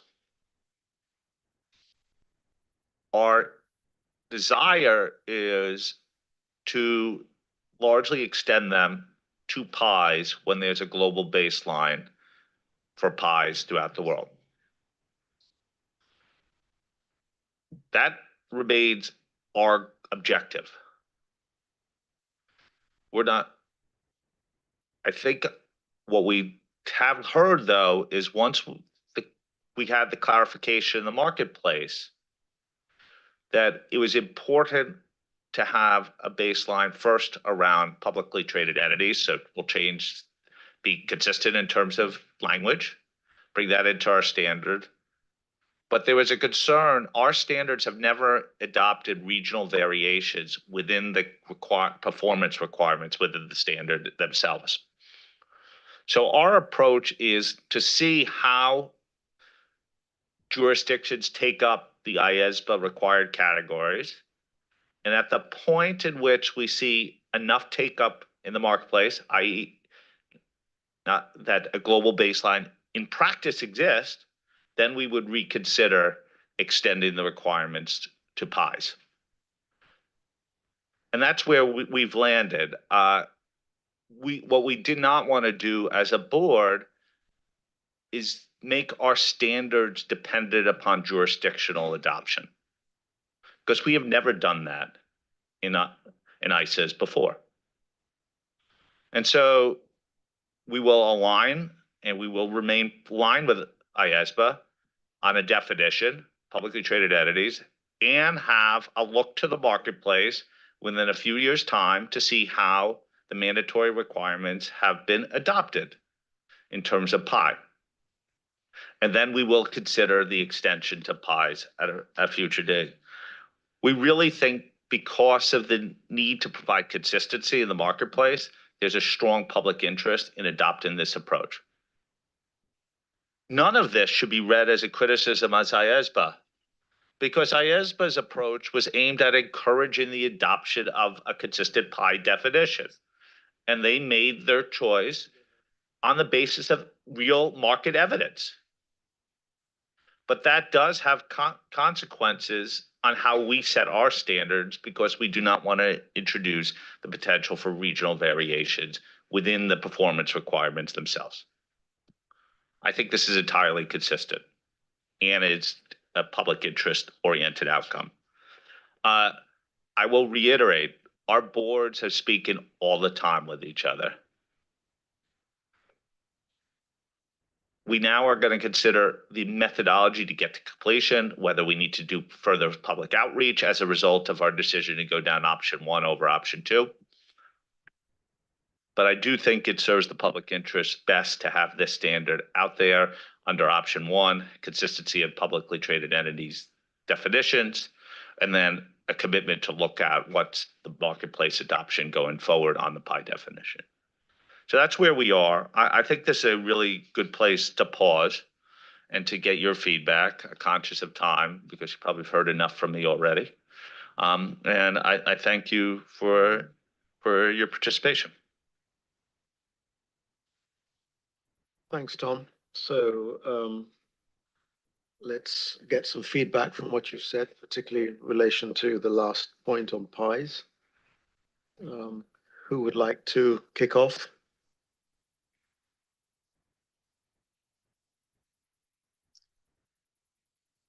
Yes. Thank you. Thank you, Thomas, for your kind presentation. Regarding pi definition, I totally agree with IWSB decision regarding decision 1, option 1. At this moment, I think it is extremely difficult to define pi as global baseline. Allowing local distinctions in ISAs would lead misunderstanding, so I couldn't support option 2. Thank you so much. Thank you. Monica. Thanks. Related to the treatment of extension requirements through PIEs and decision on one, I also totally agree with this approach. Not only considering that this would be key on having impacts considering local jurisdictional differences or concepts, but also to avoid that an international standard somehow becomes too adjusted in local jurisdictions, to making sure it fits. So provided that through PTEs, the concept is implemented and is understood in the future, potentially this might be done, but this allows time to turn more better understood the concept. And just a short reference on the additional content that Tom brought. In the initial mention on focus on technology and linked with that audit evidence and quality management, certainly these are top priorities considering the real world of audit, because technology is being used by all firms and mainly technology is used inside the companies. So just an important point should be kept in mind is that this needs to be made clear to the whole market and to everyone, not only within auditors, because otherwise auditors understand that, but at the moment to demonstrate, for example, the importance of really understanding and testing internal controls and so on, this is relevant. On sustainability, eventual new assurance standards, I was happy to hear Tom's reference on potentially not creating except if something requires that. So if new standards come that would need to be covered by assurance, certainly this would be a point. On going concern, it relates to what I mentioned on technology. So going concern is also impacted by the situation of the companies considering their technological structure. So just reinforce when I mentioned on the work on technology to include or to link, although going concern is already in process. So, from what I understand, this is already being treated. Fraud, extremely important considering the governance aspect. And similarly to going concern, when we think on the impact of skepticism on improving skepticism, to give a special attention to technology impacts of that, because we know that there's significant reason for frauds in all companies usually is related to governance and to technology both together. And last but not least, just making a positive point on what you mentioned on the LCE, considering that audit is decreasing worldwide due to problems and situations and so on. And LCE maybe is not still so well understood by some regulators. So this work on really making clear which are the requirements and prohibitions will make an international standard be better accepted. Thanks, Monica. Isabel? Thank you, Tom. I'm overall supportive of the strategic work plan, but I do want to pick up on a couple of points, and more specifically, in the current environment, obviously, what's first and forefront is sustainability reporting and assurance, and so there's certainly going to be a lot of work on that. And in that context, but not only, I want to pick up on a project that you have on your reserve list, which is the audit of digital reporting. The reason why I'm picking up on this one is because, and I acknowledge that it's not the same in all jurisdictions, but at least in the EU, the audit of digital reporting is an integral part of the audit opinion. for financial reporting currently, and will be in the not too distant future for sustainability reporting. And as enforcers, we've noted that there's unequal levels of audit across audit firms and jurisdictions on this. And we have recently published our European Common Enforcement Priorities, which highlight errors that we've noted in just if you state only the statement of financial position, like the labels are not correct, the extensions are not properly applied or anchored. There are sign issues, scaling and accuracy issues, calculations which are not consistent. So, which can seem quite basic errors. And for me, this has a very strong impact on usability of the related data and trust in the data. And I think that even in the context of the use of AI, which is going to be increasing, this will have a significant bearing on any robustness of AI-related analysis of reporting. To put it even more into context, ESMA's building the European Single Access Platform, which should be launched in 2027 on 2026 reporting, by which, obviously, it will be collating the information from 30 countries. So a huge pool of easily accessible data and free of access. And so I just wanted to put that into that context that for me, a project on this should actually be advanced as opposed to be put on the reserve list. And the other point I wanted to particularly support was the materiality project, because as enforcers, I think the notion of addressing more robustly the qualitative dimension of materiality is really important, including in the context of sustainability reporting, and for those jurisdictions where we have impact materiality. I think this is particularly warranted. Thank you very much. Thanks, Isabel. Vasiliki, and then I'll come to Klaes. Thank you.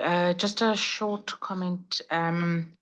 So I think just to comment, even though ISSA 5000 is finalized, if the board can just keep it as a focus area, there are still sustainability areas that I think need to be addressed, as has been mentioned, but also what happens to ISA E3410, 3000, etc. So I think just from the profession, if the focus can stay there.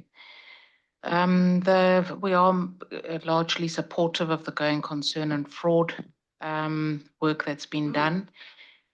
Just to comment, and this is not something I think the IASB can specifically deal with, but on the going concern project, it's around the information, more information that needs to be disclosed. So I think it's just around calling for that. And then on fraud, again, I think there's a lot more onus that also needs to be placed on management and those charged with governance rather than just the auditors alone. But the fraud revisions certainly go a long way from an auditor perspective. Thank you. Thank you. Klaes? Yes, thank you. A couple of points. Overall, I'm very supportive of the strategy that you're describing here, Tom. I think it's very wise to make the main focus on technology, as you allude to, which is key, and we'll come back to that later today. I think on the current projects, you're also describing the finalizing. Just a reminder, I saw very positive that on the fraud project, you mentioned scalability and proportionality, and I just want to take a general reminder of that. That is very important in all standard settings, so also keep that in mind. Regarding the ISA 5000, I think your approach is a very good one. If there is signals in the marketplace that you need to adopt or amend or add, that's the key. So that's also a very good approach to constantly monitor what is needed there. And lastly, on the ISA for LC, which is I you know my point on that, which I think is a very, very important project that now is finalized. I think it's important to reach out to national standard setters and national regulators in order to help to explain if it's needed, to also make them feel comfortable and understand the importance of adopting this standard. Thank you. Thank you. Koichiro? Thank you very much. We are very supportive of the initiative and also priority. So in terms of the sustainability, of course, the standard will be finalized at the same time. We fully support the extensive outreach you are conducting and try to identify the issues and issuing guidance. That's going to be very important because the sustainability is a very new area and a lot of implementation challenges are ahead. So ready and supportive on the area. Having said that, of course, the financial statement audit is also very important and your focus is really appreciated. And a couple of specific comments. First, in terms of the going concern, we are supportive of the extension of the assessment period. At the same time, this is a little bit tricky area because auditing standard define the work of the management. So I think raising awareness of the management about assessment period will be extended. So IWSB's initiative to raise management awareness, that's going to be important. And we also continue to support your communication with IASB because, you know, it's going to be ideal if IASB can extend their assessment period, although it's going to be challenging. And in terms of the technology, we're going to have the detailed discussion later at the same time. This is also important for the audit quality issue. It can support achieving the high quality audit. At the same time, a lot of challenges because depending on the size of the audit firm, the application of the technology can be very different. So the question is how standard can address the different type of application in different size of the audit firm and how IWSB can achieve the same level of audit quality, although the use of the technology can be different among different firms. Thank you very much. Hilda?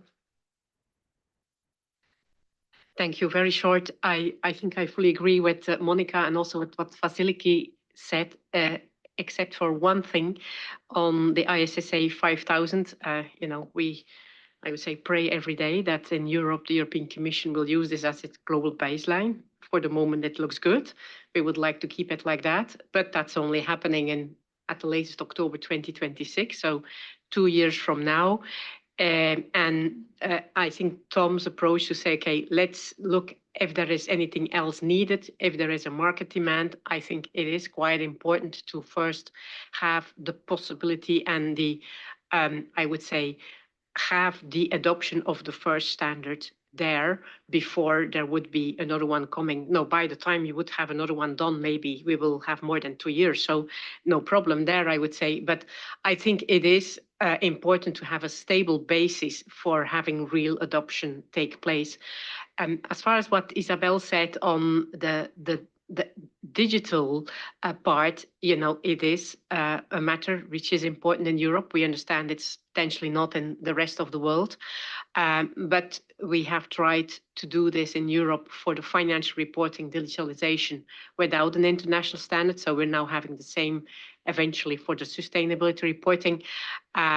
So yeah, if that could be getting more attention throughout the world, I think definitely we would be very much interested and a taker for this. Thank you. Chikato? Thank you for the presentation, Tom. I'm very happy to see the kind of coordinated work between IWSB and ISBA with regard to the sustainability work. And then really, I would really like to thank you for that. And then maybe a few more comments. I see that there are lots of overlapping issues with regard to the fraud and technology, with regard to the theme raised by ISBA, especially like a CFO, complex CFO roles, business relations, and audit client relationships. I think, it's more like kind of, these issues are looking at the same thing from different aspect. I think, fraud basically are related to a very more complex like CFO roles, and then also business relationship, audit, the client relationship also are kind of issues about the fraud. And then maybe the same things about technology. Technology would definitely important, and then that would also impact the roles of the CFOs and then business relationship and audit to client relationships. So maybe between ISBA and then IWASB, more coordinated work in these two areas I like to see. And then touching on the sustainability again, I'm more like, from the a user of the financial and non-financial information because I work for a financial firm. And then I see, and then especially I'm in charge of the sustainability within our firm. So ISSB 5000 is a great work. But then this would be used not only by CPAs, professionals, but then by sustainability area professionals, which have no idea about the audit, standards and so on. So this needs to be really presented in a very simple, easy to use way. So it means that I think it would need to have lots of adoption implementation work, which ISBA also presented. So I like to, I know it's lots of work has been done, but I'd like to see a lot more outreach work, going forward. Thank you. Thank you, Chikato. Sue? Yeah, thank you, Tom. I really appreciate that update, and I really think you're focusing on the right stuff. If I were to prioritize anything, though, I would prioritize technology and specifically Gen AI. I think that we need to get our arms around and be prepared to audit entities that use generative AI, use the Gen AI in the performance of the audit, and then audit the AI itself. And that is new, emerging, challenging, difficult, complicated. And so I just thought I'd, provide that. That would be my one area of focus if I had to pick one. Thanks, Sue. Natasha? Great, thank you. And likewise, Tom, thank you very much for the presentation. Great to see the focus on going concern and fraud. I guess I had a couple of points. One, to mirror my point earlier on the need to get better guidance from the standard setters on what good looks like with regards to engagement with investors. I think one of the things that we find is a roadblock very often when we're trying to engage with auditors, audit committees, but with auditors here in particular, is that they say, oh, well, it's kind of, they just don't know how to deal with it. They don't know what the reference points are, what are the protocols. And I think actually guidance from yourselves on this would be incredibly helpful to encourage a much stronger relationship there. The other thing I was just going to mention is the point on connectivity between the sustainability reporting as well as and the financial reporting. This is obviously a big theme, and we now have the sustainability assurance standard, but I wonder whether there's scope here for guidance mirroring what, for example, the IASB has just put out in terms of its illustrative guidance on climate-related and other uncertainties, and how those are relevant for existing standards. Could IAASB do something similar to update guidance that it put out, I think, 3 or so years ago? I think that would be incredibly helpful given the new ISO standard. Thank you. Thank you, Natasha. Doug? Thanks, and conscious of the time as well. Firstly, congratulations on major projects coming to fruition, obviously sustainability and coming up, going concern and fraud, and good outcomes in terms of transparency on the last two. Conscious of work plan we'll cover in a future meeting, and also on the agenda is sustainability and technology for later. I guess just a couple of comments on sustainability very quickly. The implementation and guidance is important. We don't know exactly what it is. I know in one of the papers there's a long list of things that we've done in implementation and guidance. And it may, as you say, be necessary to build on that. But I agree with Koichiro as well that the focus on financial reporting is incredibly important as well. And some of that can have flow-ons into sustainability, by the way. Experts you've mentioned, I know sustainable procedures in there. Can't help mentioning my favourite, which did get a mention in one of the papers, sampling, but also the work on reviews, which is a good example of trying to leverage the resources of national standard setters. So agree, we need to not forget about financial reporting, but sustainability is not going away either. Just quickly on PIEs, I understand the IAASB's position and support option one. I guess what it does mean is for ISBA, a great initiative on PIEs, but it does raise a question about the adoption of PIEs definition on the ethics side, and how you encourage that, because there was a lot of good work and hard work to come to a definition which seemed to work across jurisdictions from the feedback, but in the take-up, it'll be interesting to see what's happening there. And just one other quick comment. I noted your comment about changing chair, and I hope you might be going for a second term. All I know is my second term ends at the end of next year. So I don't have total control over that, but I'm enjoying my role. That's reassuring. Thank you. Stephen, and I know George I'll bring you in. Yeah, just quickly, Tom, this was very helpful. Thank you. Just wanted to mention disclosures, transparency of disclosures that companies are doing or acting upon what they say they will be doing, and just keeping companies honest from that perspective. I think greenwashing from an ESG perspective is an extreme example of that sort of thing that needs more and more focus. Thank you, Stephen. George, please. Thank you. Tom, thank you very much for the presentation. Generally supportive of the overall strategy. I just want to make a point on audit quality. In the work that we do at the IMF and globally, we continue to see very uneven audit quality. I just wanted to echo the comments that were made earlier about paying special emphasis to small firms that maybe don't have the capacity for the internal peer review within the network. But then also a second dimension that we see is small jurisdictions that may not have an overall oversight board within the country. So paying special attention to that as well to see how that can overcome the audit quality issues. But also perhaps this is an area where the ethics come in very, very, very importantly in terms of making sure that people work on this are strongly observing ethics. So the coordination piece as well would be important here. Thank you.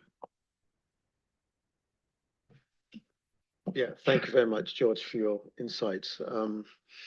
Interesting you talk about the lack of oversight in some jurisdictions. I'm wondering where and how to address that, how much the IAASB can do and how much sort of IFIA and other organizations should, and I'm sure you're talking to IFIA all the time, aren't you? Anyway, but yeah, thanks for highlighting that, because sometimes we forget that there's still some space out there that's not where we would like it to be. I'm just looking around. I don't see any other hands up. No, Steve, that wasn't a second go. Good. So Tom, can I hand back to you? Thank you for all of your comments. First of all, it's sort of, I breathe a little sigh of relief, because I think my big takeaway is that people are supportive of the general direction we're heading on right now. So that's great. Sometimes you don't get that. So I don't take that for granted because we'd have a lot of changing to do otherwise. One of the things I wanted to I think it came up a few times about the relative balance of audit and sustainability assurance, that we have dedicated resources to both areas. We will continue to allocate resources to both areas, pretty relatively self-contained resources in some cases. So in our strategy document, we talked about sort of like a 70-30 split, 70 to audit, 30 to sustainability. That seems to hold pretty well, and we think about it. Someone did ask on sustainability about the future of 3410 and 3000. Well, 3410 I think we've been pretty clear, we will withdraw it at the point at which the 5,000 becomes effective, because we brought in the relevant areas of 3410 into 5,000. That was one of the areas we were really responsive to commentary in the marketplace on it. And many people particularly do not want sort of a backward step on risk assessment. So 3410 will be withdrawn. The board took that decision at the effective date. And 3000 still exists. We'll have to consider whether there's further alignment of 3,000 to 5,000 concepts, but 5,000 will exist for topics that are in scope of 5,000. 3,000 will exist for other assurance engagements. That's not going to change. We'll continue to support the 3,000 series of standards as well. Couple of other things. I really appreciate some of the insights of the technology. I don't want to comment too much on it right now because we do have a full session on technology, but each time I speak to people on technology, I get a little bit different kernel. We make nuanced adjustments, but I think it will be really important to get your input on that point. AI is a really important issue, but it's not the sole issue on technology. There's lots of dimensions about AI. And if you've noticed, there's this subtle shift about moving up some of the modernization of the 500 series of our standards up the work program a little bit. That's probably occurring to reflect some of the technology needs, which covers, Doug, some of your favorites. I know that, so be happy there. Just in terms of connectivity between sustainability and financial reporting, Natasha, your point's taken. You will have noticed we did do a few things in the finalization of 5,000 about connectivity and communication between an assurance practitioner and the auditor.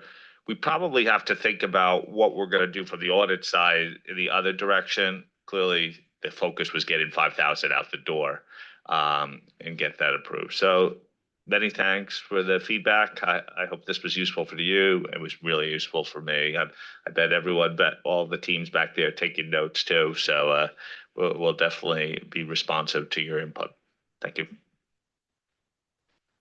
Thank you. So that was a good start to the day. I suggest we take a break, and if we can be back in say 30 minutes, because I think we just need some time to stretch the legs. So 10 past 11 New York time, whatever that is around the world. I'm sure you can work it all out. Thank you.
Right, so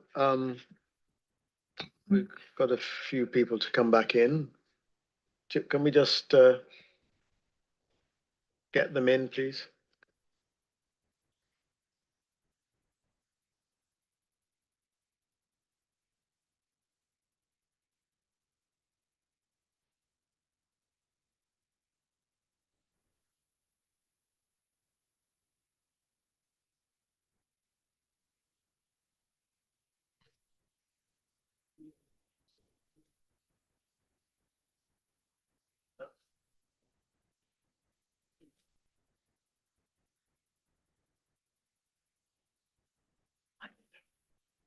Okay, welcome back, everyone. Thank you.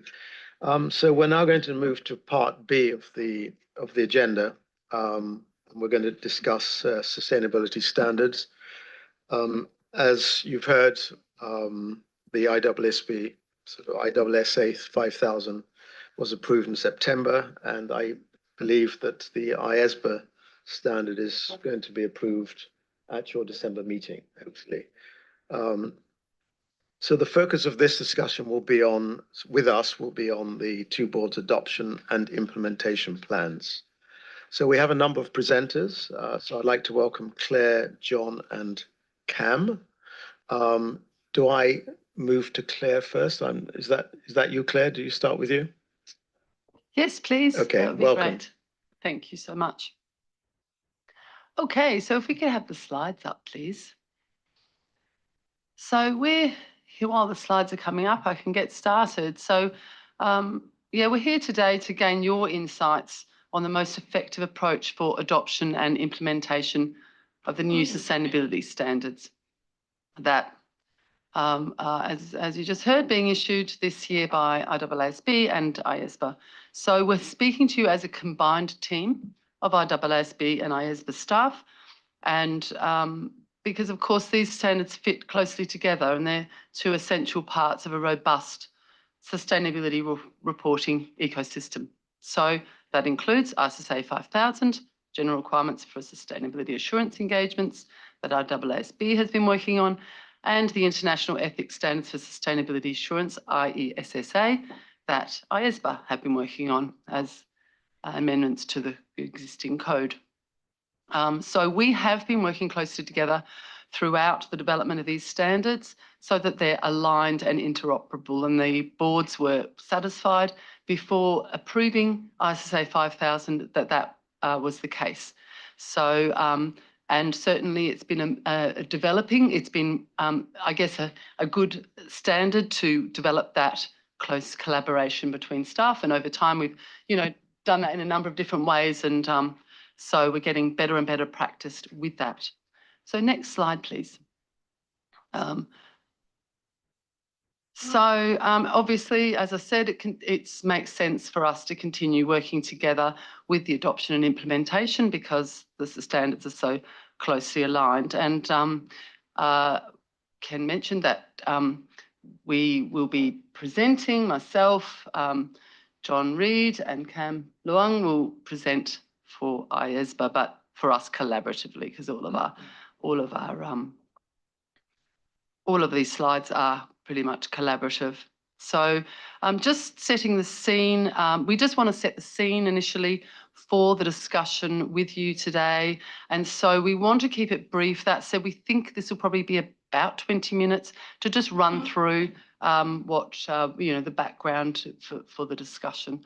And because we want to maximise the rest of the session, obviously, on hearing from you and getting the benefits of your ideas as we evolve our adoption and implementation plans. So we're going to provide you a brief update of each project, very brief. We're going to explain our plans for the launch of the standards. We're going to describe the materials that we plan to develop for the release following the launch. And we're going to share ideas on stakeholder outreach and engagement that will leverage the materials developed and provide the basis for priorities and topics for materials to be developed going forward. And then we'll look forward to hearing from you in answer to the questions. So next slide, please. So I'm going to just kick off with very quick overview of the ISSB's project. As you know, it was approved by unanimous vote at our September meeting after an intense 2 years of development. We followed a robust due process overseen by the PIOB, involving extensive global outreach and engagement across 7 continents, in addition to the exposure draft process that elicited 146 comment letters. So this feedback very much informed the approach to revisions that are reflected in the final standard.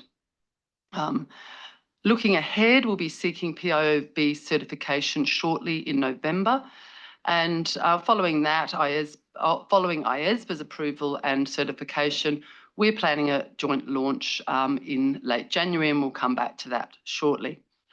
This will pave the way for our work on encouraging adoption and supporting implementation of ISSA 5000 alongside IESBA's IESSA. So I'll hand over to John to talk about that.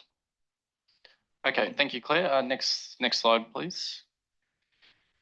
So yeah, from the IESBA perspective, we're actually talking about 3 separate sets of standards. So there was revisions to the extant code for sustainability reporting. Then there was the international ethics standards for sustainability assurance, and also the standard on using the work of an external expert. So in terms of our discussion today, we're actually talking about that package of those 3 sets of standards. At our September board meeting, the board considered a full analysis of the comments from the respondents, as well as the task force's proposals to address those comments, and a first read of the standards. We then had task force meetings during October for both the experts and sustainability projects. We have a virtual board meeting coming up this Friday, mainly to talk about some of the sustainability and independence aspects, and also on experts as well. A second read of the standards will be held at the December board meeting between December 2 and December 6, and it's anticipated to have approval of the full 3 set of standards at that board meeting. And then after that, by the 13th of September, we need to submit the due process packages to the Public Interest Oversight Board, and the anticipation is to get the certification by mid-January. The effective date of the standards will be aligned to ISA 5000, so 15th of December 2026, and again with early adoption allowed and encouraged as well. Next slide, please. So this slide really is just to demonstrate the sustainability reporting standards infrastructure and the 3 key aspects of that, so the reporting, the assurance, and the ethics and independence. So both the ISA 5000 and the IESA and experts are also intrinsically linked, and they form integral parts of that sustainability reporting standards infrastructure. In fact, ISA 5000 is premised on the basis that the practitioner complies with ISA IESSA, or standards that are at least as demanding. And as Claire mentioned, both boards have been through an arduous process to ensure that the standards are fully aligned and interoperable, which was dealt with at the September board meeting. And as Claire mentioned, there will be a joint launch of the standards, which is due to be sort of mid to late January. And so I'll pass back to Claire to talk about some of the aspects of that joint launch. Great, thanks, John. So in January, we'll be launching the standard using social media and engaging with key media outlets, and that's being coordinated by our communications teams. They'll be using short videos of Tom and Gabriella, and also the task force chairs and staff as well, to launch the standards and generate interest in those standards, and to amplify the messaging leading into the next phase, which is adoption and implementation.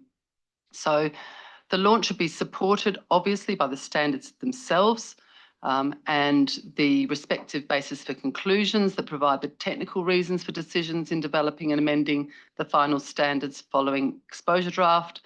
It'll also be supported by fact sheets, which will comprise an overarching fact sheet for both sustainability assurance and ethics, and that will provide the overarching basis for 4 further fact sheets on the specific standards ISSA 5000 and amendments to the code for sustainability assurance practitioners' independence, ethical requirements for sustainability, and the related project on experts. So there'll be a number of fact sheets that will all link together. IAASB will be also at that point releasing ISSA 5000 implementation guide, and IASB will be doing an at-a-glance publication to provide further details to back up the fact sheets. So I'll hand over to Cam now to talk further about that. Thank you. And so on this, on the next slide, what we'll see is that this is a summary of the additional implementation materials subsequent to launch that both the IASBA and IAASB will be releasing. The first one is an implementation guide for the IAASB that will be released at launch. For IASBA, within the next quarter or two after launch, there'll be an implementation guide. So what this implementation guide for both boards will be focused on, essentially we'll be highlighting the scope, context, and objectives of the new standards, the key concepts, and the practitioner's responsibilities, the PA's responsibilities, and other key requirements. Cognizant that both ISA 5000 and the ISA will be applicable to both professional accountants and non-professional accountants, there'll be consideration also of developing one that's specific to accountants and one that obviously will be geared towards non-accountants in such speak. Other implementation materials include frequently asked questions. So these will be a set of Q&A that the task forces have received during the development of the standards that are known to be challenging areas or where stakeholders have already requested that further case studies or clarifications would be helpful. So both boards will develop this FAQ, and there will also be, in due course, development of a joint FAQ for these overlapping topics in relation to assurance and independence. Webinars will also be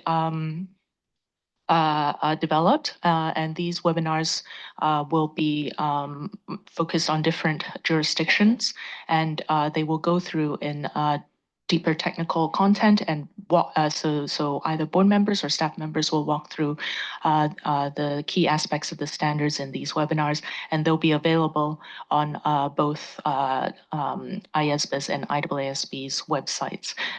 Both boards' websites will be updated for the specific sustainability related materials that will be housed there.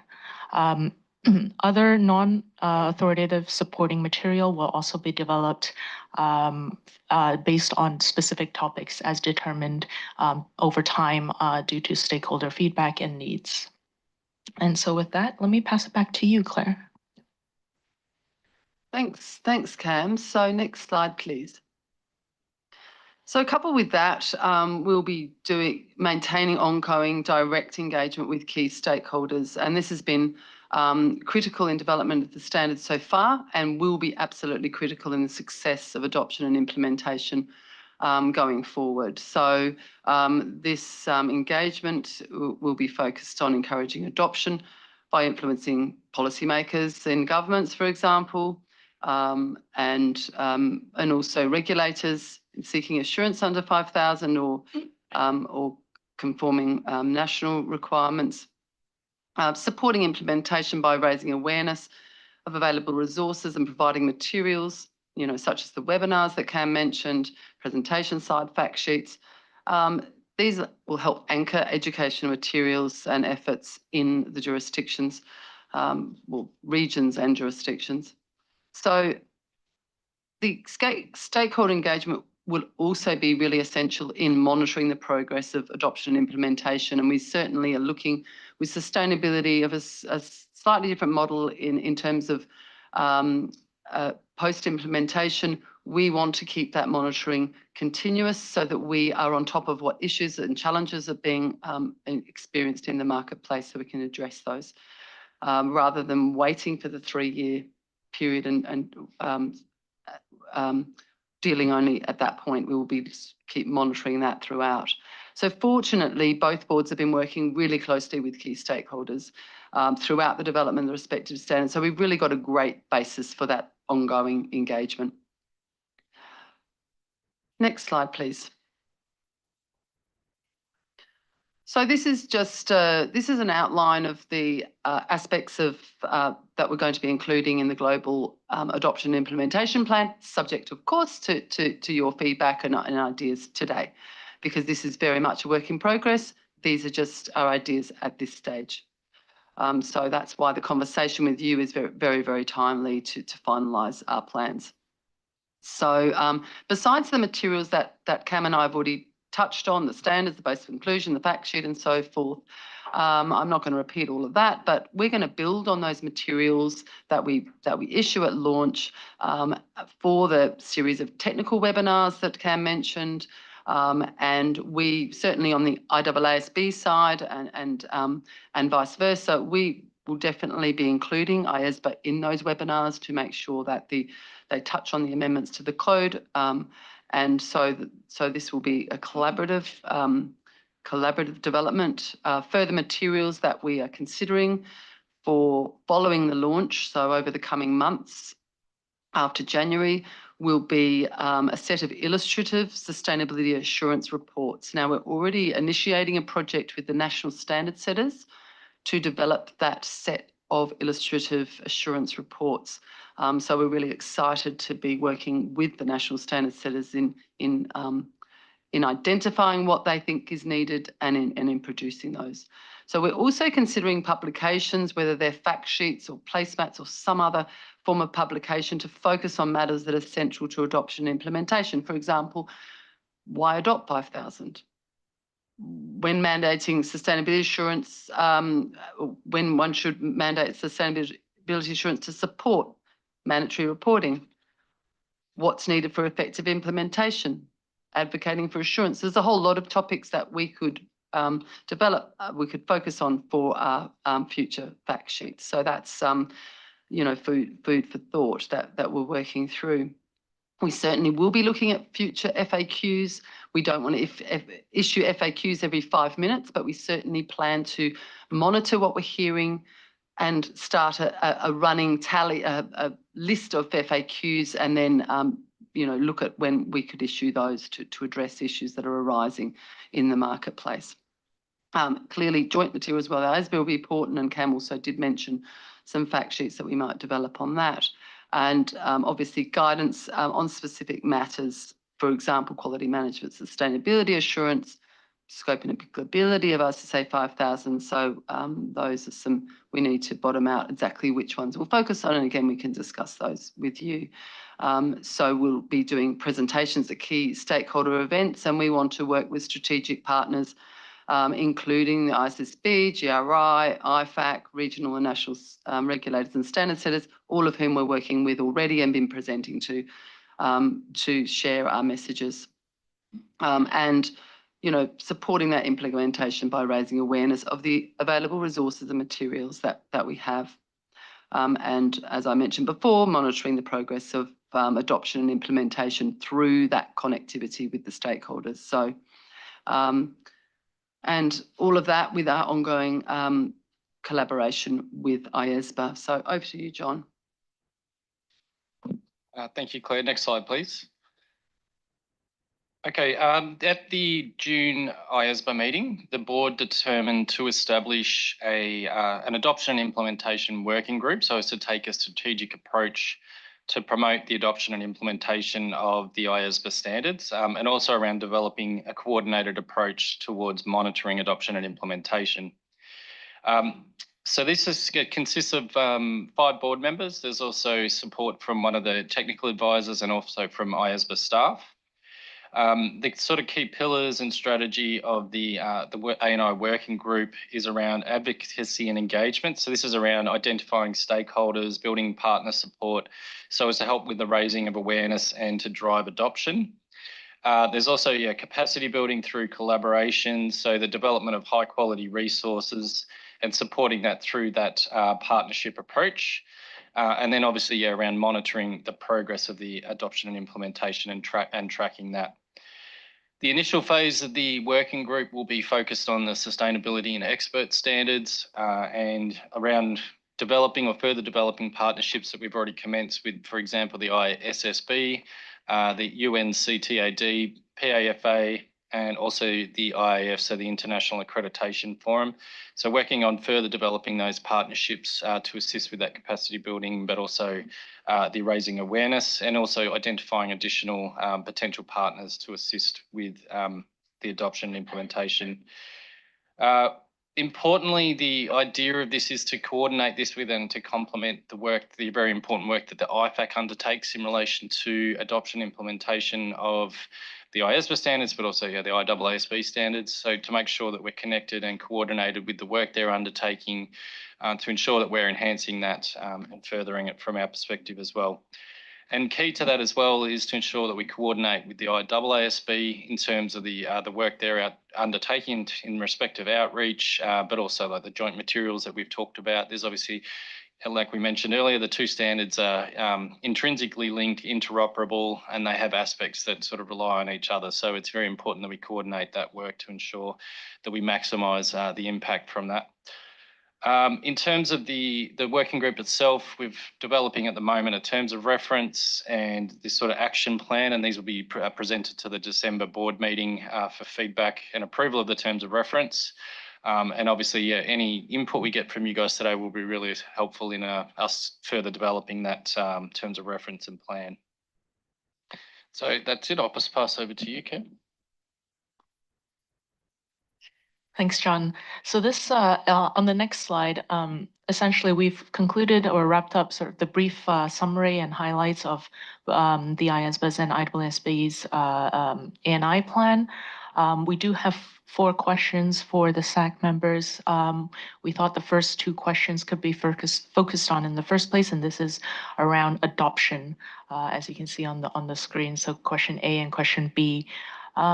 Maybe at this point, Alan, do I pass back to you? Yeah, thanks, Cam. Thanks, guys. So you've got 2 sets of questions, which we will come to. I'm just wondering, would it be helpful if you could maybe just share with us what some of these sort of significant issues that you sort of received that were raised both in your outreach and sort of comments to your exposure drafts, just to set the scene for us to understand what some of those issues and challenges that you were being fed back might have been. Are you able to do that? So sorry, I know the agenda didn't allow for questions for you, but Goodness me, turning the tables on us. I love that. Yeah, look, on the sustainability assurance side, yes, there was I think it's fair to say quite a long list of challenges that have been identified, and they're very much, and I didn't highlight this in what I shared with you before, but the implementation guide is where we've been focusing on those challenges. So certainly, and I'll give some examples, and I may not remember them all, but for example, the challenges with evidence from the value chain. That's been a major consideration. What is at least as demanding as the Code of Ethics and Quality Management, because we do have some flexibility in the standard around that. If there's something specific adopted, for example, in jurisdictions, what appropriate authority can be used to make that determination. Other aspects include exactly sort of how the help with differentiating the limited versus reasonable assurance and the work effort there.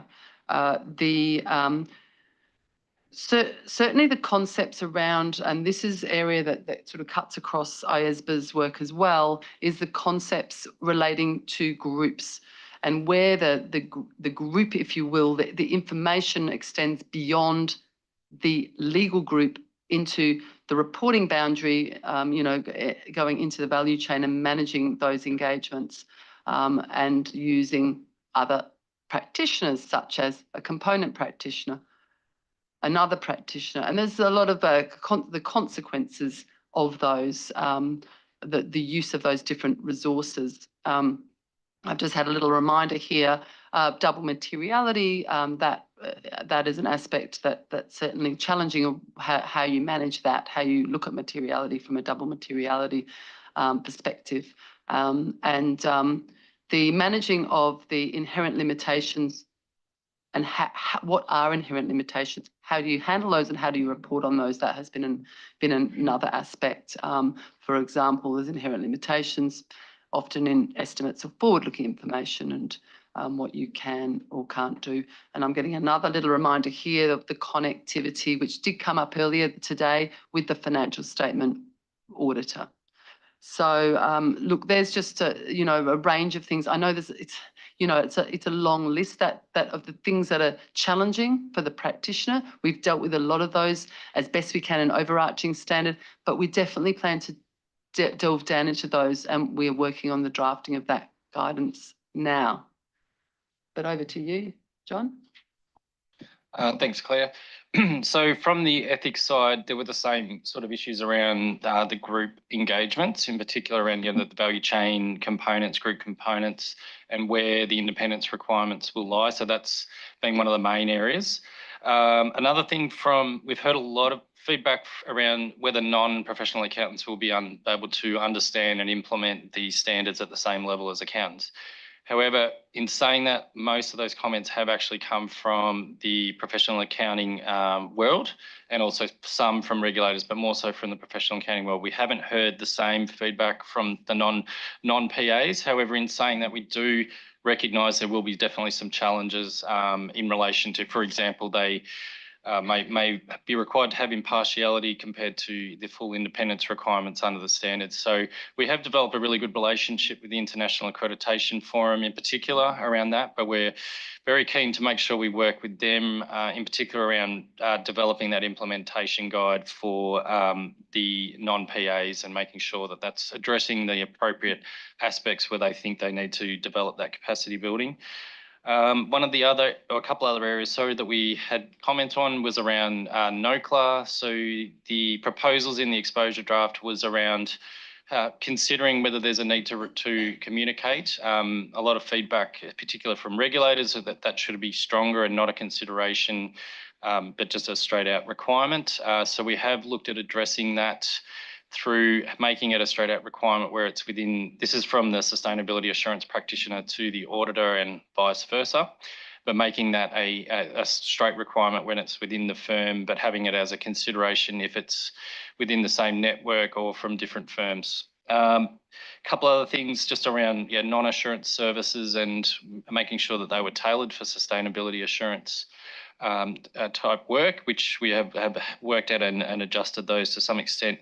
And then finally on fees, and some of the feedback in particular is around where the practitioner is doing both the audit and the sustainability assurance engagement. I'll just pass to Cam just on the experts side of things. Thanks, John. So within the IESA, the sustainability standards for IESA, there's a new section on using the work of external experts, which will be quite key going forward with all the new niches and industries that will need to be reported on and assured on in sustainability. Some of the key issues that were raised during outreaches and comment letters were with respect to the interoperability and the link with the IASB standards, which also address using the work of an expert, and how that interplays and interlinks with IASB such standards. So that's really been clarified in the revised provisions, and in future FAQs, this will be also further explained. Another point was also in relation to the prohibition of not being able to use the work of an external expert if the external expert is not competent, capable, and objective. And this is one of the key concepts that this new standard introduced also within the IESA and the IESA code. So maybe back to you, Alan. Thank you very much. I thought it was just useful to hear from you sort of some of how the dialogues went and how you've addressed them. So thank you very much. John, thank you particularly for the non-accountants thing, because I think it's going to be even more challenging because they're not normally a group of people that we would naturally engage with and talk about sort of standards for assurance and ethics. So I think it'd be interesting also to get sort of input from the SAC on how to address that challenge. So with that, how do you want to do? Do you want to take it question by question? How would you like us to respond? We had thought actually both questions together, but look, depends what you feel would work best. But we thought they're both about adoption. They are about adoption, and we'll get on to implementation with the next set. Exactly. Yeah. Okay, let's do that. So I'll now open it up. I'm sure you've got lots of thoughts and ideas and questions and recommendations.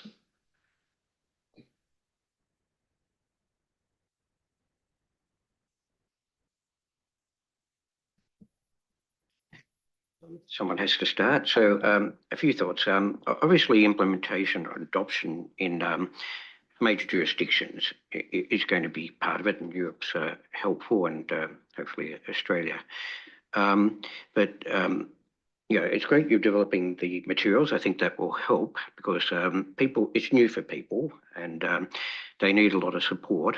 I think one of the challenges to start off with is this practitioner versus non-practitioner part. It's right to have practitioner neutral standards and framework neutral as well, but that does mean building on it. So, and that probably comes down to the national jurisdictions to build on it. So I know you're working with the national standard setters, but they all need to share information to the extent processes have been put in place to enable them to share what guidance they might produce, and also the at least as demanding tests, because you wouldn't want inconsistent interpretations or outcomes on that test. So I think that's an important part of it. The ISOs, because in jurisdictions where, so in Australia, we're starting off with climate, and the financial port auditor is one who has to sign off on the sustainability report. But in other jurisdictions where it can be other practitioners, it does, I'm trying not to name any countries, it does raise a question about the adoption of the ISOs rather than 5,000. So thought needs to be given about how to address that. Part of it might be building on some good things from the ISOs. If there are things might add to 5,000, but some of that might come to the terminology and so forth. But I know the work you're doing with the International Accreditation Authority as well, but and how far they can be aligned together, because I'm not sure they're going to be completely aligned, so that could be a challenge for the interoperability. The extent you can get endorsement of the standards, obviously, by relevant bodies. I guess also, and Tom sort of touched on this, the pathway with the standards and the development. So there's a sort of a view as to what comes next, and it's there's some more support through, well, on the IAASB side, the 30% of the time. The first year of adoption under the standard for 5,000, which I don't know what it is for the code, is 15 December 26, so it is a couple of years off. It may be worthwhile sending some messages about adoption in the meantime, early adoption, but maybe it's potentially the case that there can be jurisdictions who can't adopt the whole of 5,000 up front, and but they may be able to do it by 2026. So, for example, there could be jurisdictions that have problems with the quality management standards part of it, or the ethics, which might require some sort of changes to requirements, because in simple terms, quality management applies to firms, but in many cases, it may be the situation that they only have the power to apply things to, for example, individuals or companies or whatever it may be. I'm conscious, just using public information, in India there was a question about quality management under legislation, because the profession's auditing standards have the force of law, but the quality management standards aren't auditing standards. So I guess it's just maybe some messages about if you adopt early, maybe it's not everything, but as long as you're on a roadmap or a sort of pathway to full adoption, that's the main thing. You've got a plan in place, changes to whatever it is, bylaws, legislation, or whatever it may be. Because accounting bodies often can only discipline individuals, not firms. So that could be something to think about. What else did I have? Oh, I keep going for hours. Messages around, and you've got this, awareness, preparedness, because there are a lot of issues being raised about, will companies have their systems and processes ready?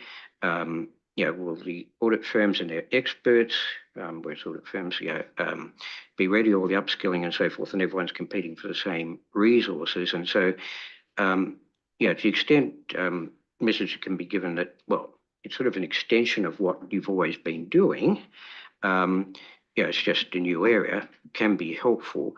I think what we're finding is the largest firms are saying, we'll be ready whenever it is, but when you get down the market, there's perhaps less understanding, more concern and nervousness, and no one wants to be the first, and until it happens, you don't know. And I think part of this also goes to message around limited versus reasonable assurance, because I think there's some view that limited assurance will be less costly, you won't get modified opinions, and that's not necessarily always the case. If the company systems and processes aren't good, then you may be doing work that approaches reasonable assurance, and if there's a problem and it can't be addressed, of course, you end up with a modified opinion anyway. So, some message around, the preparedness and what to expect in the early years. There might be more modified opinions, but not to set expectations that there'll always be modified opinions, because people need to work on it.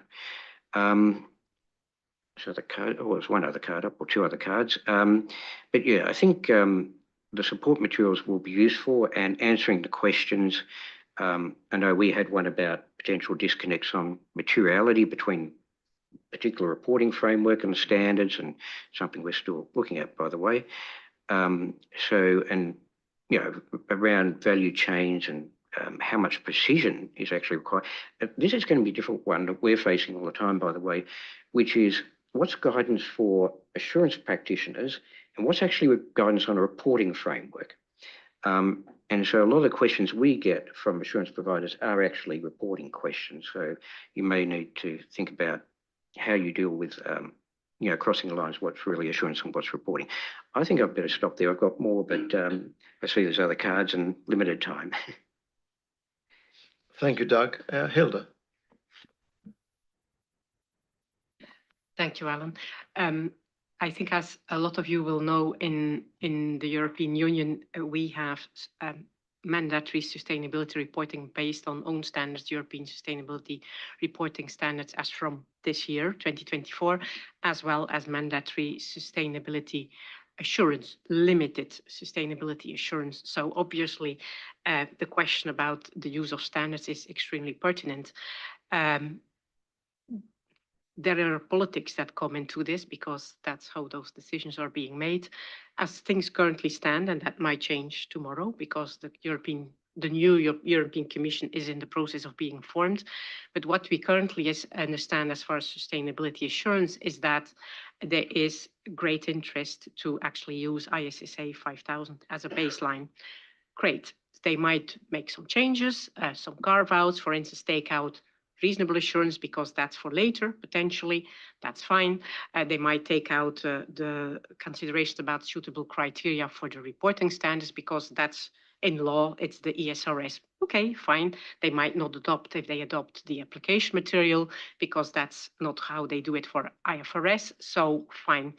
Now, we get to also trickier questions, and it is, there is a visual aspect to this, and there is this move to have a reduction of burden, a reduction of reporting burden. And so the number of pages, how irrelevant most people that might, how irrelevant most people that might find, is coming into play.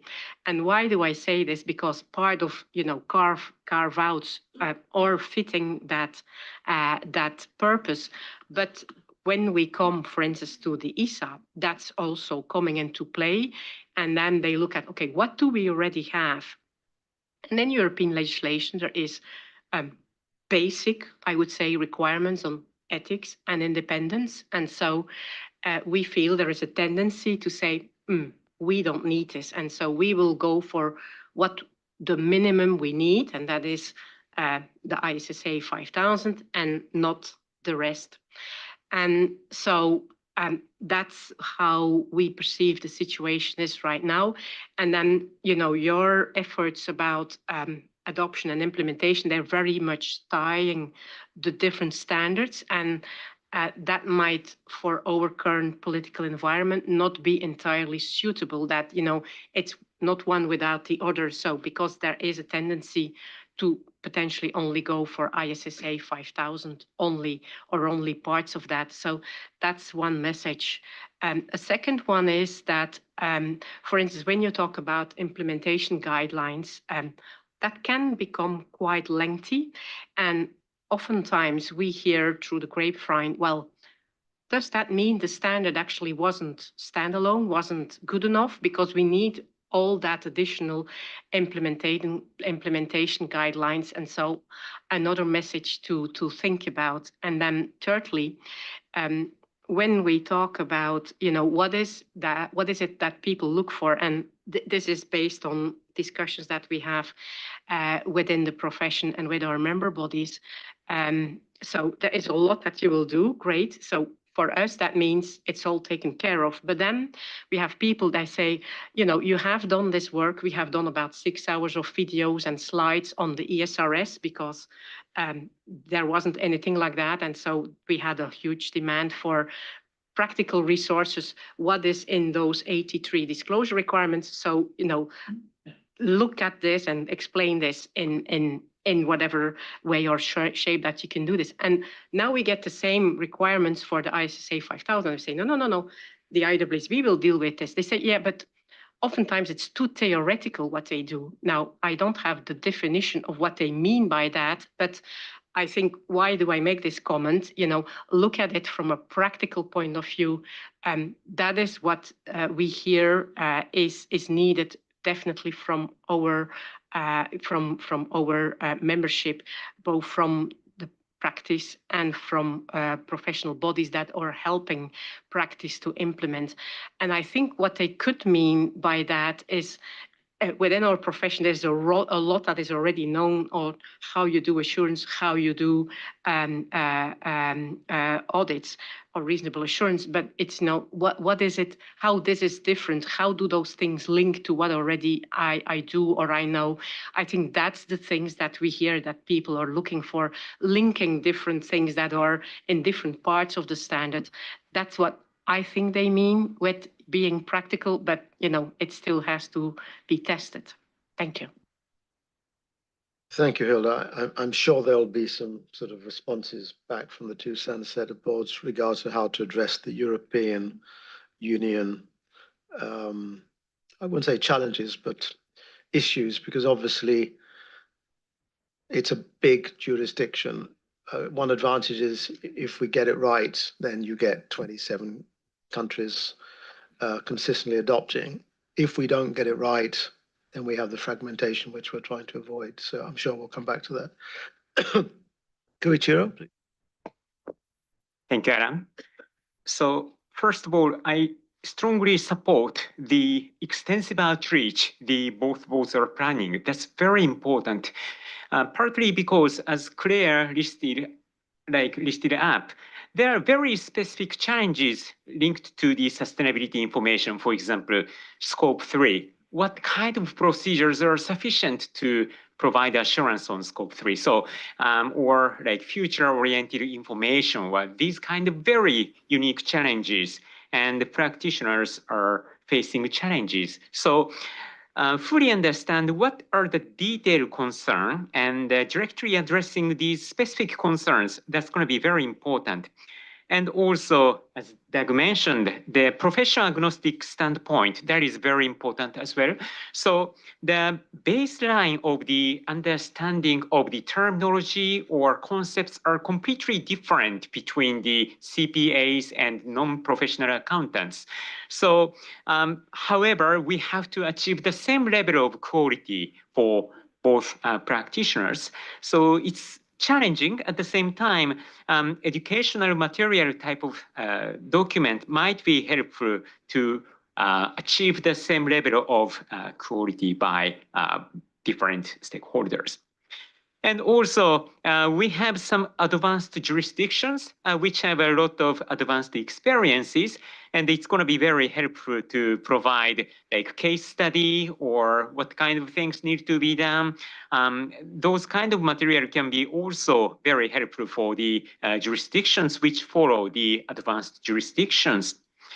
And lastly, it's important to have this initiative for like not only short period of time, but also like some long period of time, because the development continues and the different jurisdictions adopt these standards in different timing. So the practice issue will continue to emerge. So this kind of initiative, we appreciate if you can continue. And in terms of the second question about success factor, we think that it's not good if different jurisdictions develop jurisdictional guidance addressing a similar issue. However, the content is different. It can create fragmentation of the practice. So if there is a global issue, the IWSB or ISBA could address this global issue to avoid the fragmentation by the jurisdictional guidance. Thank you very much. And I'm sorry, another thing is chances are transition issues groups such as ISSB are doing right now. Similar kind of approach can be taken. So receiving the implementation issue and discuss and provide some kind of guidance, that kind of thing can be also possible. Thank you very much. Thank you, Kojit. Monica, please. Thanks. Addressing on how to encourage, basically, this is a political aspect more than anything else. What requires potentially a kind of a holistic approach. It involves different stakeholders, different professionals involved in the activity on that. And therefore, the interaction with the local key regulators and professions representatives is really important. And by professions, I mean not only the accounting profession, but also other professions that might be somehow related to this type of service. Although we understand that the accounting profession is strongly prepared for that, but we need to remember that even in the past, when we heard about integrated report, integrated thinking, so on, a lot of other professions were already involved. So it's better to get everybody integrated to make sure this is here. Just briefly bringing the example of Brazil, of what has been done in the sense, the conversation with the main listed companies regulator was made together with the professions PAOs. That worked really well, but even so, we still miss the interaction with the other professions on that purpose. And already entering with the dictate success and also entering on the next question that will come, basically, the speech needs to reinforce the compliance and governance perspective. That is important for the investors. That is important for the economy as a whole. Together, and this was briefly addressed as one of the key points during roundtables on the supply chain pressure together with the global businesses. So this is a reality. There is this pressure. Although we need to keep in mind that in some jurisdictions, some initiatives related to sustainability, mainly when we focus on an ESG on the social side, are being reduced. So in some jurisdictions, as Europe, we have it strongly getting stronger. And in other jurisdictions, we see even reduction on initiatives. So to make a balance on that, to make sure this is holistically dealt. Thanks, Monica. Nikos, please.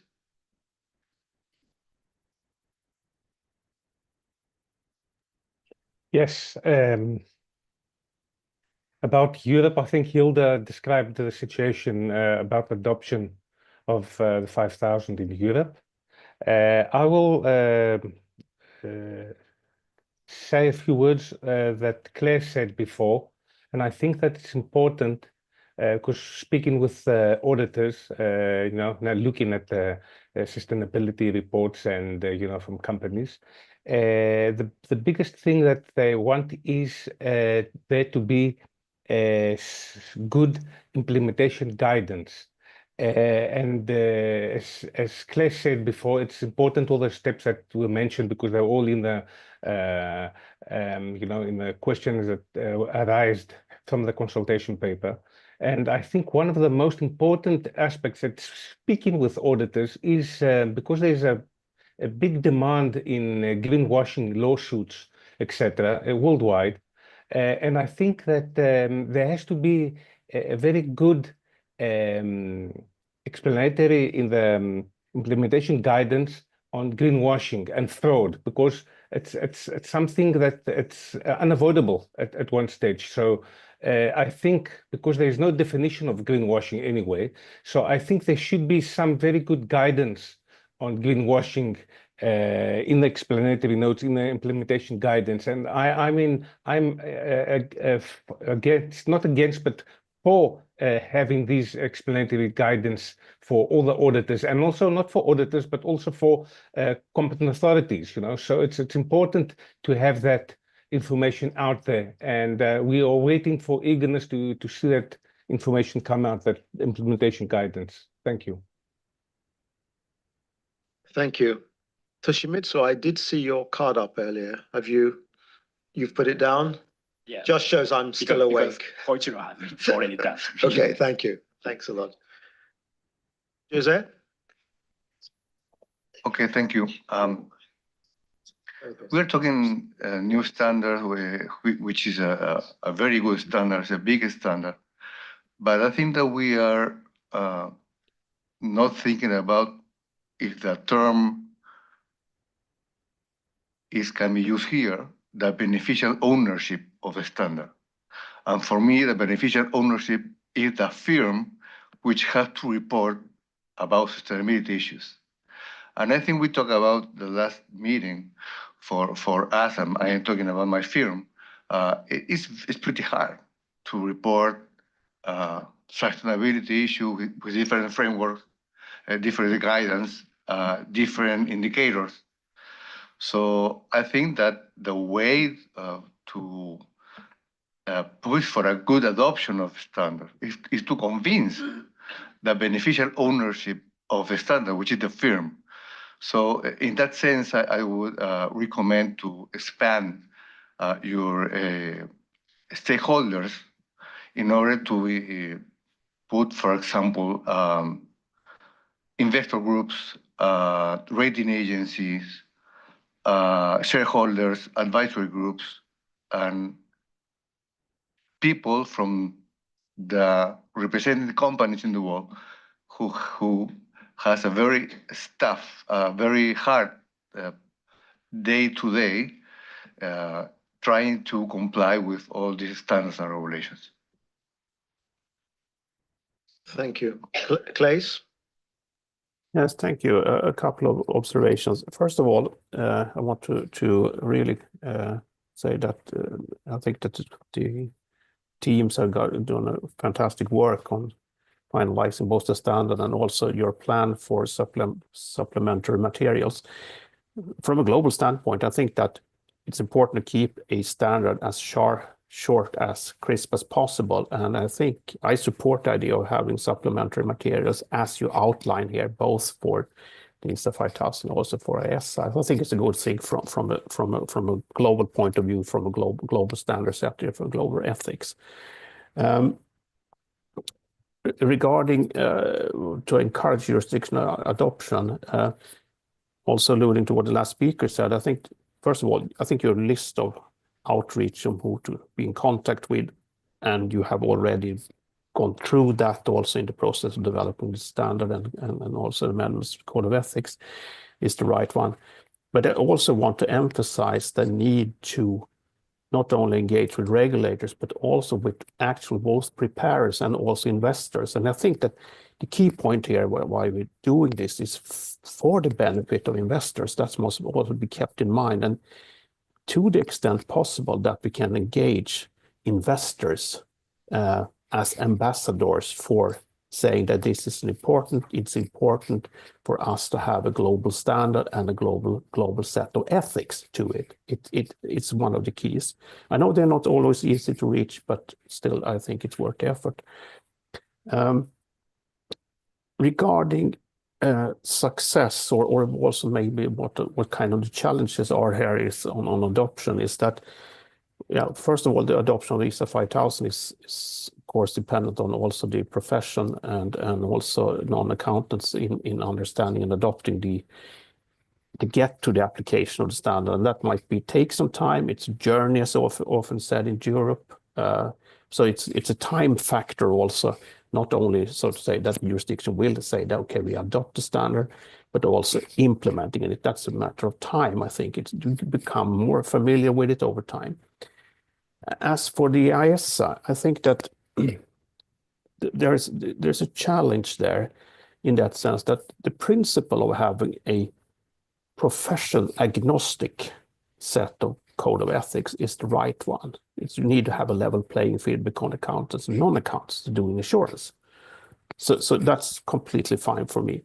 However, if you look, for example, of what is the content of the proposals here regarding, for example, use of external experts, a concern here is if you encounter this to the extent how many people are there in the world today that has knowledge in sustainability reporting, sustainability matters, and also sustainability assurance. This in itself might create a hurdle in applying, having a very high threshold in the use of external experts being independent.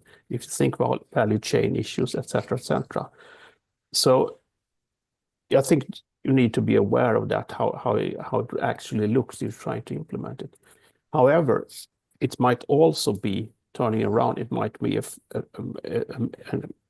an issue of time, in that might take some time for the market to adopt in order to fully implement it. So, as I said, the principle is right, but I see some challenges there, and you need to be aware of that. And you also need probably to be in conversation, for example, with jurisdiction or other parties that are maybe hesitant to adopt what's in the ISA. Thank you. Thank you, Clay. So we're going to come back into the room. Vasiliki? Thank you. Yes, so I think to just echo a lot of what's been said, very commendable the progress that's been made actually across the whole ecosystem on a very, very short time frame. I think what I'm very encouraged about is a lot of the implementation guidance that is being planned. And while it's not necessarily ideal to give bits and pieces of information out, it is also a very different environment where we are developing a whole new set of standards in a short space of time. And it is important to be agile and share those learnings as quickly as possible. I think similar to the point made for different jurisdictions, it's important that they don't start issuing their own guidance and starting to understand the standards or regulate them in a different way, and that we get a global way of doing that. And I think that is why those learnings are quite important. There is also the whole education process across the ecosystem, preparers, investors, but assurers as well, around, what does no versus limited, what does reasonable assurance mean? Because there can be expectation gaps created there. Education, I think around the first few years, there will be modifications. That's atypical, obviously, of the financial markets as it currently stands. So it is important that when reading those type of things, people are prepared for it. Although it won't be in all cases, it'll be a lot more than what we see now. But yeah, that's it. Thank you. Thank you. David? Thank you. I want to echo many of the thoughts that my colleagues have said. Clay's comments really rang a bell with me. So with respect to encouraging jurisdictional adoption, in my opinion, you have to structure yourself by building agility into your plan. You have to be prepared to pivot quickly and focus on keeping traction with groups demanding the assurance reporting, so capital markets and regulators. So on the supply side, there's been a great deal of work done. Preparers have the materials they need, the tools they need in order to get the job done. It's there. It's might not be fully complete. There might be some holes, but it's there. It's really good. Now you have to work on the demand side, which is focusing on the people who will be demanding these assurance reports, capital markets, regulators, and having them and listening to them and pivoting quickly where they feel there's a hole. I think that will be where you'll get the best bang for your buck in terms of effort to be successful. The second thing I want to standardizing the assurance reporting will happen, and listening to that, and we have to one day get to the 4 paragraphs, 3 paragraphs. It's going to look like this. We know exactly what it is and what paragraph we have to read in order to put our hand up if there's an issue here. So really agility is what I'm really pushing and listening to the end user. Thanks, David. Sue, you did have your hand up earlier. Are you done? Because somebody else has covered what you were going to say. Well, no, I was just going to say, like, real quickly from a US perspective, you know, we obviously have different challenges than other jurisdictions. We all have our unique challenges, but really the best way to facilitate adoption would be, you know, working with US regulators and national standard setters. So PCAOB, SEC, I know Paul's in the room, ASB, PEAK. And I know that they're on your list. But of course, AICPA as well as the National PAO and the major US firms. So I know you've identified them all in your plan. And I think you've got a great list there. So just keeping it simple. Thank you. Thanks, Sue. Hina? Thanks. I will say I agree with the adoption methodology they're going to follow and outreach with different levels. There are a few suggestions that keeping in mind the adoption of S1, S2 standards is in the process. And in our jurisdiction, we have the regulators have decided to adopt a phased approach from very large organizations to up to listed companies until from 2026 to 2027. So after that, the 2 years time has been given for the assurance. So I feel that they are, in respect of sustainability, multiple alignments are essential between the reporting standards, the assurance, and the ethics standards, and the capacity building is very important at this point in time, where people need to understand the adoption guidelines, the material which is being shared, and how they could make that adoption more viable for their organizations. It is also very important that the greenwashing guidelines are also issued so that people understand the significance of these standards and their adoptions. The factors which we could also engage with the Chamber of Commerce in our jurisdictions plays a very important role in making communication among the corporate sector. So whilst the pressure on the adoption by the regulators takes on for the adoption of these standards, on the other side, we could take the benefit of their interaction with the regulators so that it makes easier for the adoption and implementation. So that will also help. And another suggestion is that if a regular survey is being done during the adoption phase and the implementation phase, that will help us highlight the critical factors and implementation hindrances during that phase. So that will help in adoption in a very smooth manner. So I said that success is also dependent on a very close coordination with the regulators, and mandatory adoption is essential for its success. Thank you. Thank you, Hina. Chikato? Thank you, Alan. I like to talk two things. The first one is the engagement, outreach and engagement work by both like IWSB and YESBA. On page 10 of the presentation, it's mentioned the collaboration with or the partnership with the ISSB. I think this would be very important to work with the ISSB, and then especially reaching out to sustainability information preparers. They have a lot of outreach to the preparers because they are the user of the ISSB standard. But then for IWSB and YESBA, preparers are more like kind of indirect stakeholders of the client.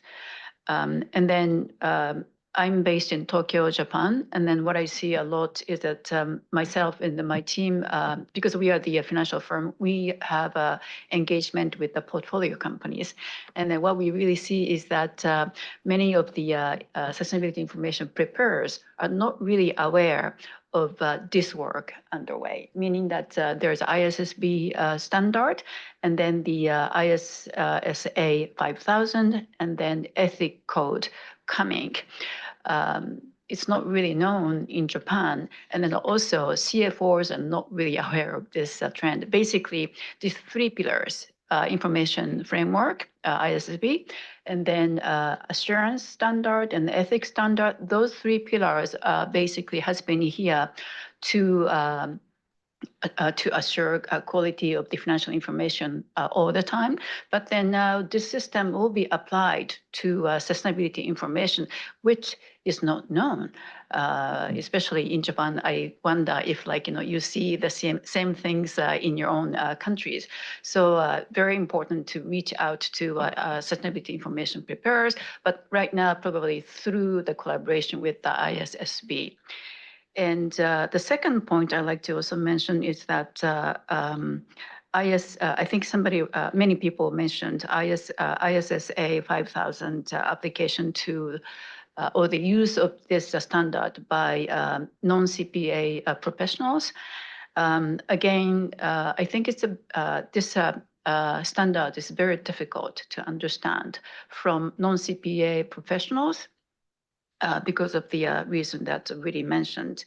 And then I was wondering, after the outreach and then engagement, maybe the simplified version may be created down the road, right now, but down the road, so that sustainability experts, not CPA, could use, especially not only especially in the emerging and developing countries. That may be really helpful.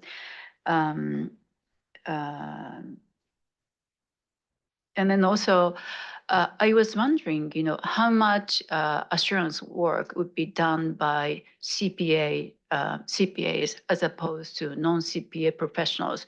Because I see in Japan a lot more non-CPA professionals are in the field of the sustainability information.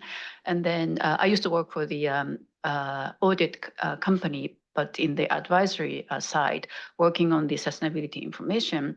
Back then, there are a lot more non-CPA professionals working in the sustainability information disclosure work. And then CPAs are probably very good in doing a limited assurance work. But then when it comes to more like reasonable assurance work, you have to have a more like handle over the contents of the sustainability information, especially human rights issue, decarbonization issue that requires a lot of expertise in the real sustainability work. So maybe down the road, we need to really think about this kind of expertise issues. That's all. Thank you. Thank you, Chikato. Natasha? Thank you very much. Yeah, just a brief question. And I don't want to upset the apple cart or anything, but is there a reason why we don't integrate these two standards into one. I mean, I've always thought, just again, from an investor perspective, this all seems quite complex, and having two standards is complicated. And moreover, it gives a sense that the ethical bit is somehow optional or additional, whereas it should really be embedded within, you know, the assurance standards as a necessary part of that. So, you know, given that this is an opportunity to maybe do things a bit differently, is there a reason that hasn't been done? I think that's worthy of a response specifically, if you're willing to do that, just to help Natasha understand why we are where we are. Natasha, thank you for that question. It's a philosophical question, but at the same time, ethical standards apply more broadly than just for the assurance practitioner, also for the preparer and others who are in the field of preparing sustainability information. This is the exact same thing we have on the audit side, of course, as well, where all professional accountants are within the structure of the ethical standards, and we apply to the engagement itself. Yes, and if I may add, this is the right philosophical question. There are also operational responses, like we started in different times and etc. But I think that this is still possible, Natasha, even if not in such a formal way. Of course, the ISBA standards applied both to preparers and to assurance, but they are two separate packages, so to speak. And the ISO 5000 clearly states, and it has been said here, that the ethical framework should be the ISBA code or something as demanding as. So there is the encouragement there to treat this as a package. This is done on the ISO 5000 side. So this is not that much a question for us, because the two standards are completely interoperable. We did everything that we could do to make them absolutely consistent. So they are a package. Then it's left for the jurisdictions to decide if they want to take the package and treat it as such, for the benefit of investors, as I see it, or if they want to do something else. Even if we haven't done it like this is the standard with both parts, it is at the end one standard, which with two parts, with this option left for the ones who make the decision on the adoption of both parts or just one part. Thank you. Jose, is that an old card or? Yeah, okay, I just want to make sure. Chikato, is that a follow-up? No, okay. We've got nothing online. So look, we got a lot of input. I'm just, I would like to just, on one of the issues that has come up from a preparer's perspective, you know, I sit on a number of boards, 2 listed companies and a private company, and we see all of this coming down the track. And one of the things that I'm very concerned about is the pressure that will be placed on the assurance or the assurance providers in terms of fees. We're seeing that already, significant pressure. And of course, there's a lot more work to come. And I'm just wondering whether that's featured in any of the conversations you've had in your outreach. Because I think the corporate sector are going to really be very concerned about how much additional audit fees will have to be paid for all of this additional work that needs to be done, and how we're going to encourage them to understand that it's actually there because there's a value associated with high quality reporting, high quality assurance, etc. Do you want me to respond to that one now, Alan? Yeah, if you wouldn't mind, Claire, sure, thanks. For sure, absolutely. So look, we have heard about the fee pressures, and I think fair to say that has been communicated with us in the extensive outreach we've done, the expectation that this wouldn't cost that much, you know, relative to the audit. And realistically, going forward, yes, for most mandatory requirements, they're starting with limited assurance. And yes, you'd expect that to be less, of course, than an audit, because an audit is reasonable assurance. But over time, you would expect, given the breadth of, if sustainability information is required to be reported as a whole, not just emissions, for example, or not just in that particular aspect, for the reasonable assurance engagement to be as robust and comparable to the audit, there will need to be reasonable fees paid for that work. Otherwise, it will not be of the standard necessary and comparable. And we're certainly the standard that ISSA 5000's expectation is that the quality of the assurance is absolutely comparable to either a review for a limited assurance engagement or an audit. And it shouldn't be some sort of compromise in that regard. And John may want to mention on the ethics side, I mean, there's absolutely no compromise in terms of ethics either. They should be foundational, matching up and supporting the sustainability information reported, the financial information reported, and the audit or assurance engagements that underpin and provide that confidence and trust, for that confidence and trust to actually be genuinely, supportable. So, John? Yeah, excuse me. Yeah, just to add from the ethics side, so the ISA does address that in a couple of ways. So firstly, we did introduce from the extant code section 270, which deals directly with pressure, and there's a framework within there about how to deal with the pressure and how to approach it. But there's also specific provisions on the fees as well around addressing those ethical concerns around, for example, under charging for a particular service compared to the other, et cetera. But Ken, look, he's got his heart up. Did you want to add to that? Yeah, Ken, please. Thank you, John. Well, I'm going to comment not so much on the technical provisions in relation to this fee matter, but in looking back a few years ago when ISB developed a standard on fees or revised the standards on fees from the perspective of audit independence, we did carry out a lot of research in terms of the level of fees being charged for audits and non-assurance services. And what we heard through, or what we saw through the research, in fact, is that investors themselves would advocate for the proper fees to be paid for the assurance engagements, for the audit engagements, because they see the value that the audit opinion adds to the credibility of the information. In that case, it was the audit of the financial statements.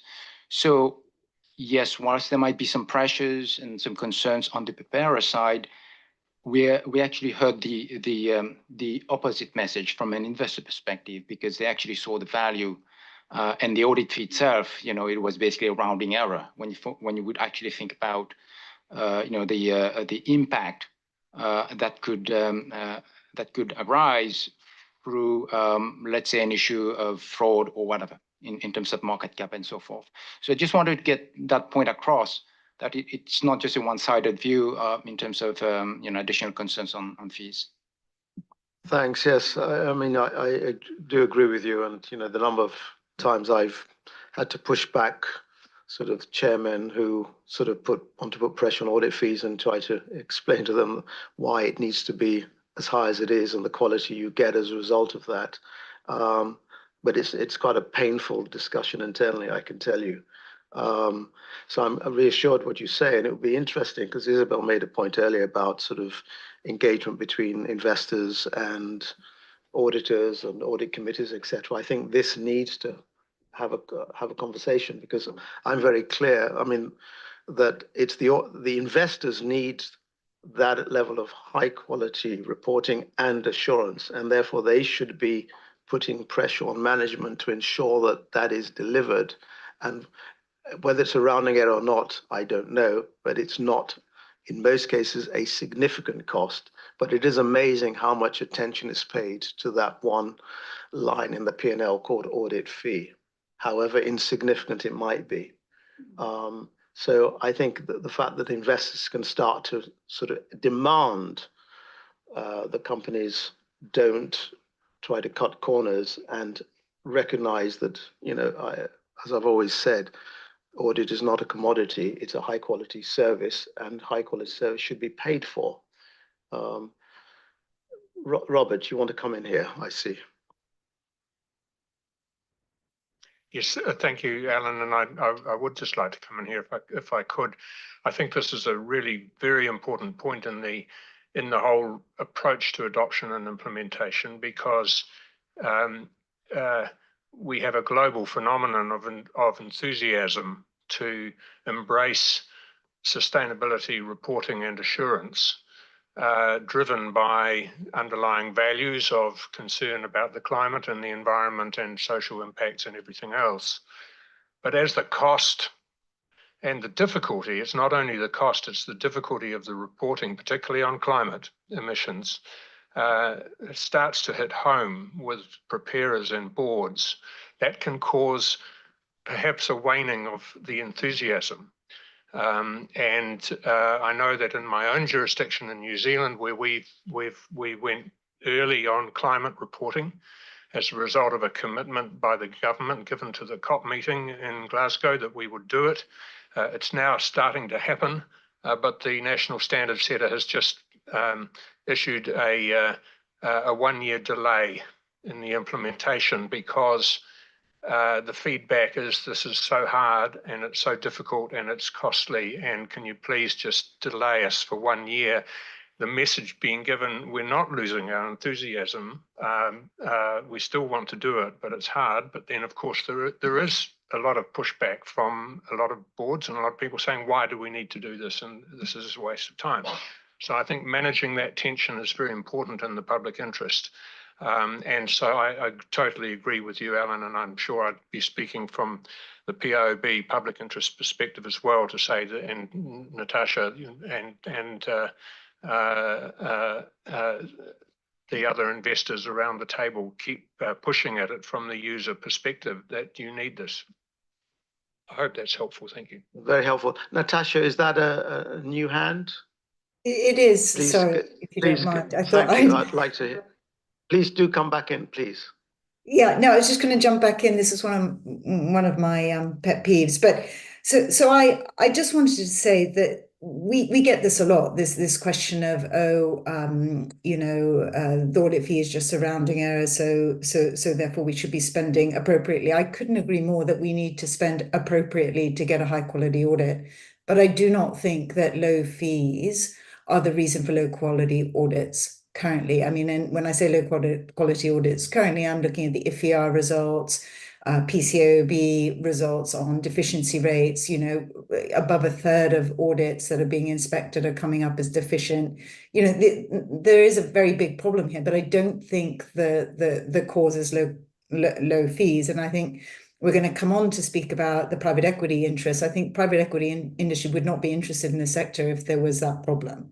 So, I think I always come back to this point, which is the difficulty or the obstacle we have is a lack of accountability to the ultimate beneficiaries of the audit, which is the shareholders. And that, until that is solved, we're not going to solve the audit quality problem. So the fee discussion, if you like, for me personally feels a bit of a red herring. And yes, we need to pay appropriately, and I'd like to see the more junior auditors who are involved in audits get paid more, actually. But I don't think that paying more in and of itself is going to solve the problem. Thank you. That's an important perspective. Thanks for that, Natasha. Now we're sort of time for lunch. Oh, sorry, Javier, I missed you. My apologies. Yeah, I think that this issue is rather important for investors, because I agree that we want high quality assurance, no question about that. But we want to see also a balance with the fees. I mean, this reminds me the point when the whole discussion with it's a different subject, but it's a capital markets issue with the fees on IPOs. So we really saw that had an impact in certain companies. So I understand the concerns on the companies, definitely, I think. But for us, I think we want to see balance on that. And I think it's Natasha said, not necessarily the fees has to reflect the quality. And now I have this opportunity to mention that I think Clive before mentioned investors supporting the standard. Definitely we support the standard. But I think like in many other standards, the jurisdiction that the local regulators are very key, because many times they have to change the local laws. At least in Spain, and Bank of Spain, ICAC, all these local regulators no matter whether regulations are regional, in this case, coming from Europe, they will implement them, but they have to adjust the local regulation. So I think that definitely we can help, we can support that. Once again, I think going to the local regulators is very, very key on the standards, on every standard, including this one. And this one is very key for everyone. Thank you. Thank you. Sorry, last point before lunch could be dangerous. But again, just from the corporate or investor perspective on fees from the auditing industry, let's not forget that there's always going to be an expectation from a corporate perspective.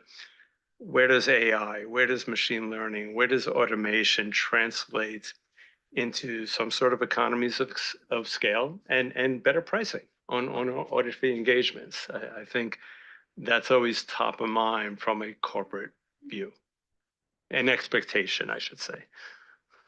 Thanks, Stephen. I was actually going to make that link later on today, but you're absolutely right, and that's where the pressure is going to come. Both using automation within the reporting chain as well as within the assurance as well. But yeah, well, I'm sure that will come out later on today. Thanks. Now we've got additional questions, so I just want to put it to the team. Do you feel what you've heard so far has partially, if not wholly, touched on those? I mean, we have some time after lunch to finish this session. So we've got the time, so that's not a problem. There's more to discuss, or do you think there is more to discuss that you would like to spend that time on? I believe so. I think, Okay. yeah, we That's no certainly had imagined, exactly what we've done is talk about these two questions up until lunch, and then after lunch talk about the other two questions, which is focusing on implementation versus the adoption. Okay. So I feel that we've focused a lot on implementation, which is really positive. Adoption. Sorry. Yeah, exactly. Total opposite to what We I have meant. had adoption. We've touched on implementation, but We okay. have, but I think There's more. I more suspect to there's more discuss. to come, if that's all right. Okay, perfect. In that case, if we break now and come back at let's say 1:30, so we stay back on the agenda, 1:30 our time, so that gives us about 50 something minutes, if that's okay. Yeah. And for those of you online, I'm sorry we can't provide you with lunch or dinner. I'm sure you've made your own arrangements, but hope to see you back in just under the hour. Thank you.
Yeah.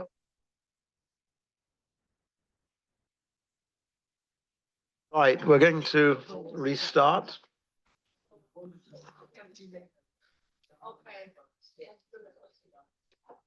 Right, we're just settling down.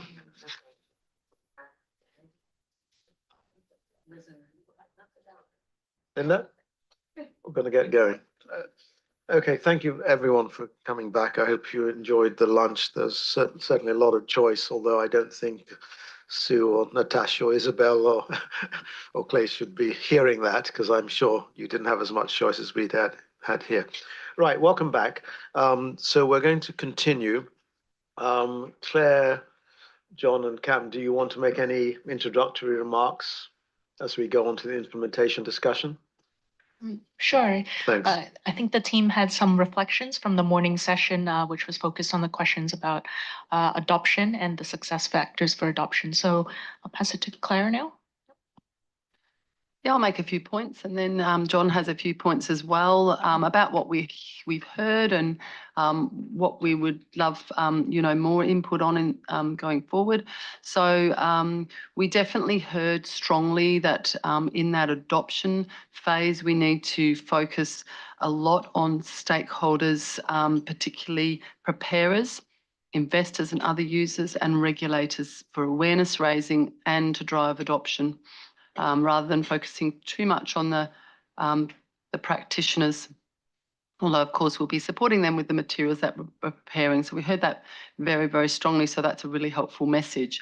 And one thing that we were going to ask, not for you to respond now, but offline, is that if you have any suggestions of organisation, we are, linking in to some degree with those, to varying degrees with those stakeholders. But if you have particular organisations you want us to be aware of, or avenues that we should be pursuing going forward, then we'd really benefit from hearing about them. So those different stakeholder groups and preparers, investors, regulators is what we were hearing. We heard that the implementation guide that we developed needs to be very practical and not be adding to what's in the standard in terms of the requirements. Of course not, but very much hearing that needs to be practical. So that's really helpful. We hear that the adoption and implementation needs to be a long-tailed, so long over the long term, looking to monitor and work on that, not in just the next year, but in the coming years. We did hear about some issues in different jurisdictions that might push towards carve-outs, which is because of the challenges of adopting the whole package right away. I guess from our point of view, that's really good to be aware of, and we may need to connect more directly, looking at Hilda, for example, on those, because some of those could cause issues in terms of undermining our standard, but how we navigate that with our engagement will be really, really important to work out how we can respond to those challenges. So there's some of the things that I reflected on. So really, really appreciate the input. So I'll hand over to John for some other reflections. Okay, thank you, Claire. Just three other reflections from my perspective. There was a couple of comments around the ISSB, and in particular talking around that trinity of standards that we talked about at the start, about that we've got the reporting standards, assurance standards, and the ethics and independence standards. And the ISSB is obviously somewhat down the track around adoption, implementation work, and a really key to our success is to link into that. So we have been connecting with the ISSB, but we think that's a really critical area for the success of the standards. There were some other comments about around jurisdictions and their development of guidance to make sure that they don't get too far ahead of themselves, I guess, and that because otherwise that could create a fragmentation in terms of the messages that are being put out there. So our intention is obviously, to get as much of that guidance done as quickly as we can, but also to connect with the NSS, for example, and to make sure there is that coordinated message going across. And one of the other things was around, PAs versus non-PAs, and some valid concerns around whether, non-PAs will have the capacity. We clearly see that is something where we need to work on in terms of developing implementation material specific for non-PAs, and it will be a different level and a different amount of information and guidance that they need, and obviously to work with their partners like the IAF and ensuring that we are providing them with the right level of information to assist them and to create that level playing field. So there were just a few other observations. Thanks both John and Claire. And now on the next slide, we do have two additional. Could I just interrupt? My apologies. So thanks for the feedback. Just one announcement. When we finish later today, there will be drinks and snacks upstairs on the 6th floor. That wasn't in the agenda, so you're all welcome. Sorry, Sue, Clace, Isabel, and Nikos. You're welcome, but I think you won't be able to get here in time. So just for that. And before we just move to the second part, I just wondered, we talked earlier about, engagement, and I'm very conscious that both standard setting boards have got finite capacity, limited resources to do lots and lots of outreach on targeted for each jurisdiction. Is it happening, or is there a possibility, for example, that at a jurisdictional level or at a regional level like the EU, within the EU, that you get, investors, preparers, regulators, standard setters together and have the dialogues with them together, just to sort of try to get them in the same place, if ever that's possible? And, you can show I'm so ignorant, I have no idea how this thing works.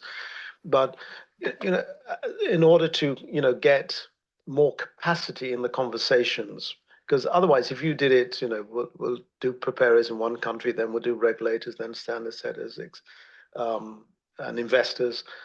You just can't do that.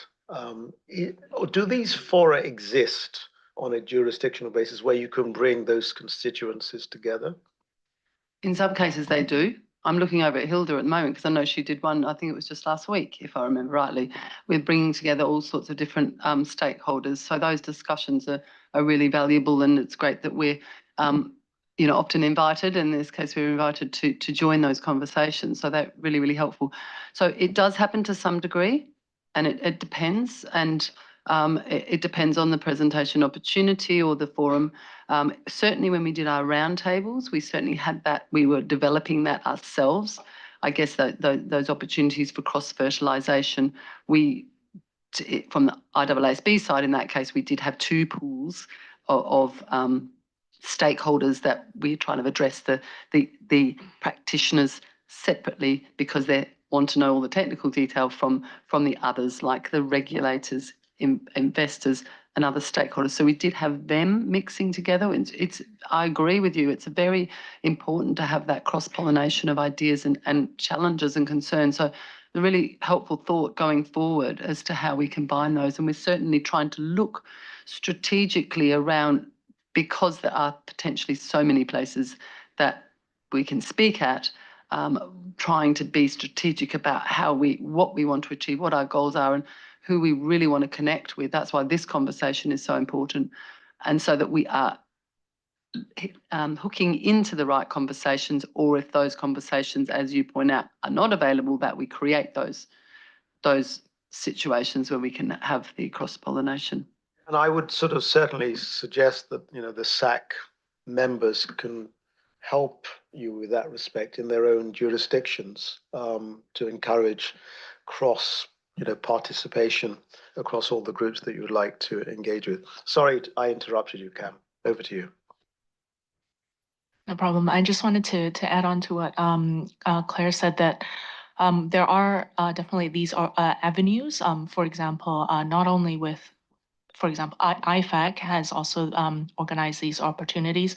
There was one last 2 weeks ago, I believe, in the Middle East, which brought together a confluence of regulators, PAOs, people in the profession, etc. So that's one avenue. Another avenue is with UNCTAD, which was mentioned on one of the previous slides. So they've been also, this SDG agenda is quite high on their priorities, and they've been also organizing workshops involving ISSB, IAASB, and IASBA as the three pillars of global baseline reporting. So there is this avenue as well, and not to mention other PAOs, Accountancy Europe, and for example, PAFA, the Pan-African Federation of Accountants. They've also been organizing such workshops, which also involve stakeholders other than the profession. So yes, there are, but the opportunities must also come our way. So we also invite anybody to invite us there as well. Back to you, Alan. Yeah. I think guys. Thanks, Alan. Okay, so now on this slide here, we have two other questions. Yes, sorry, Cam. I think Doug would like to come in. Either here or after you introduce the questions. I thought I'd get in early this time. I realised before my card was obscured, so apologies for that.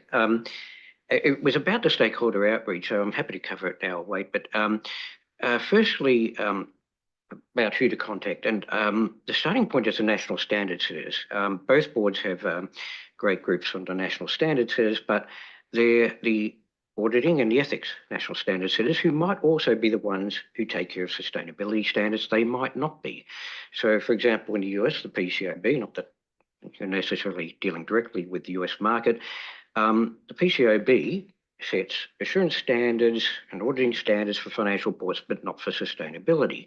And so I think one thing that needs to be done is, and they might not exist yet, but to actually identify who in each jurisdiction sets the sustainable assurance standards, because they can be a good way into each of the national markets, and they can be the ones who can be dealing with the various groups you mentioned.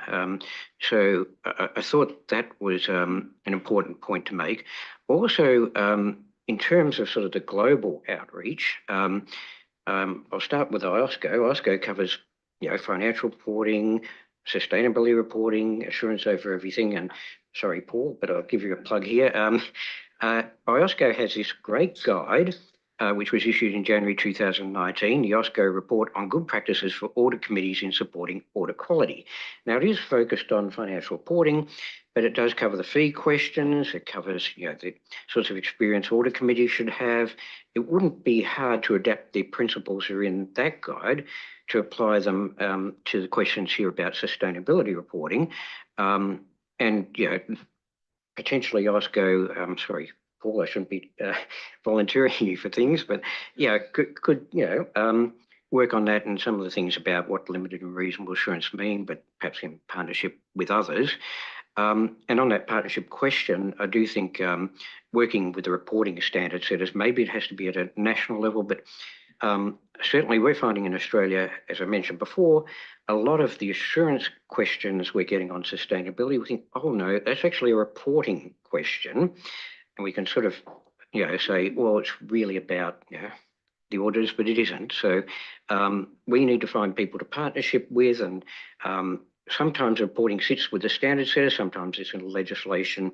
So you might need to partner with securities regulators or some other party to be able to, give the guidance across both parts. Not forgetting, of course, if you're in the, the audit oversight regulators who also have connections with audit committees, by the way. So just some thoughts, around that. Thanks, Doug, and Monica, and then Javier.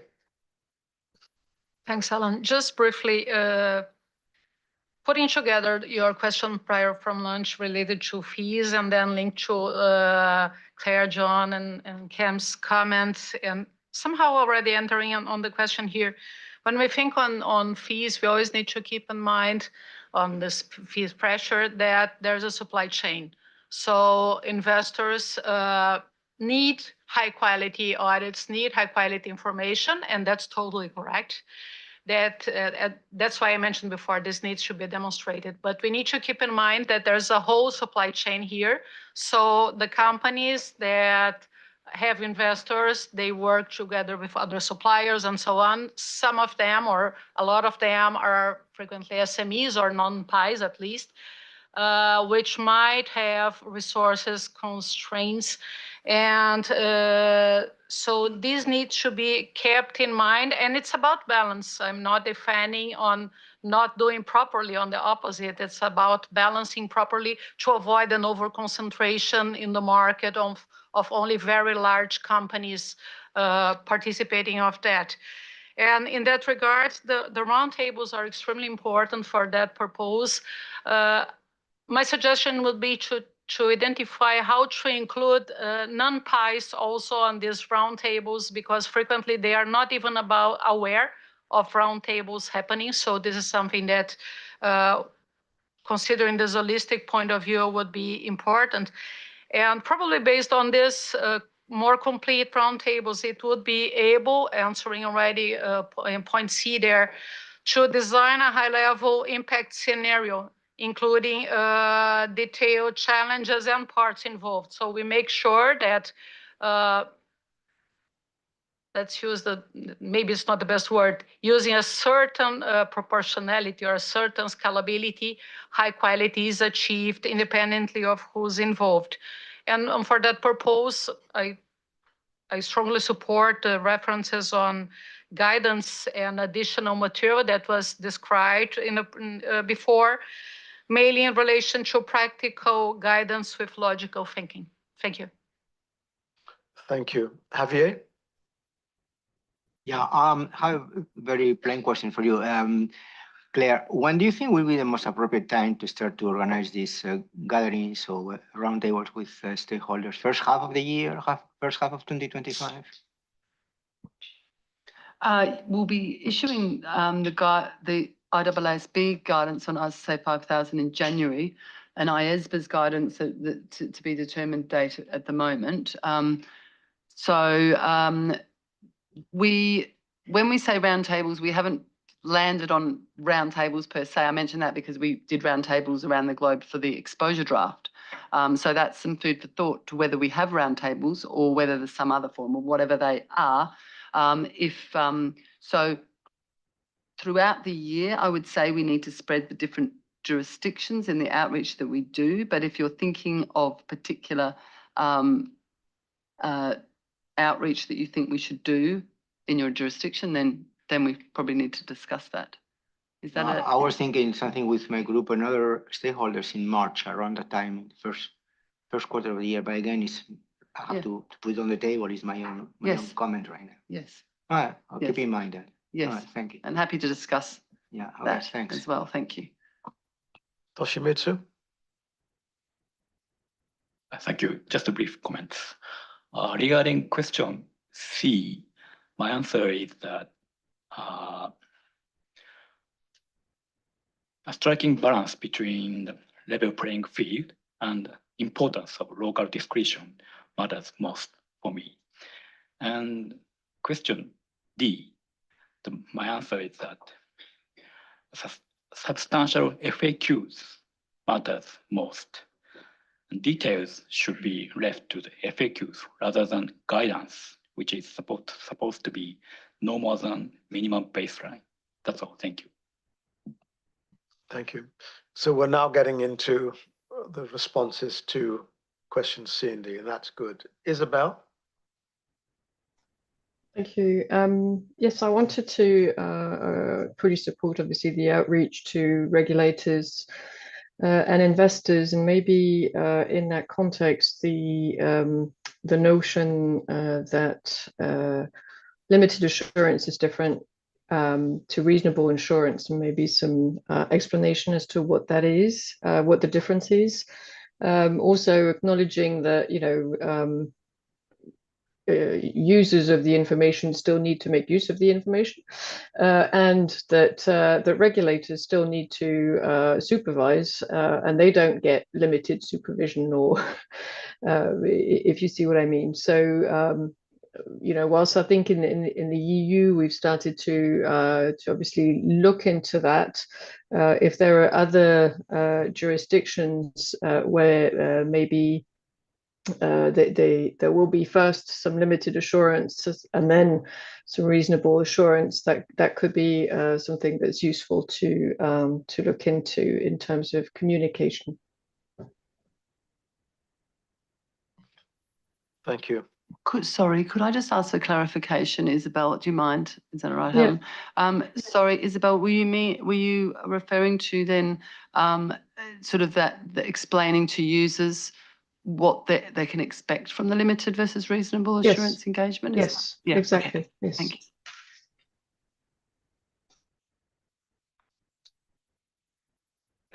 Hilda. Thank you. As it was referred to, so indeed, Accounts Europe, we have organized two what we call CSRD implementation roundtables, practice forum, whatever you want to call it, with an as wide population of stakeholders as possible, preparers, assurance providers, investors, NGO standard setters on the reporting side, standard setters on the assurance side, on the ethics and independence side, and also regulators, both for the reporting and the assurance side. I think we managed to each time have them in the room, but definitely having investors is the most difficult one. So if anybody would like to join, please don't hesitate. And we have done two of those roundtables, and the next one we definitely will do after the first round of reporting in Europe has actually started. So that must be somewhere, I would think, April 2025, because that's where we will see what are the main issues, what are the main questions, how has the first cycle both for reporting and assurance gone.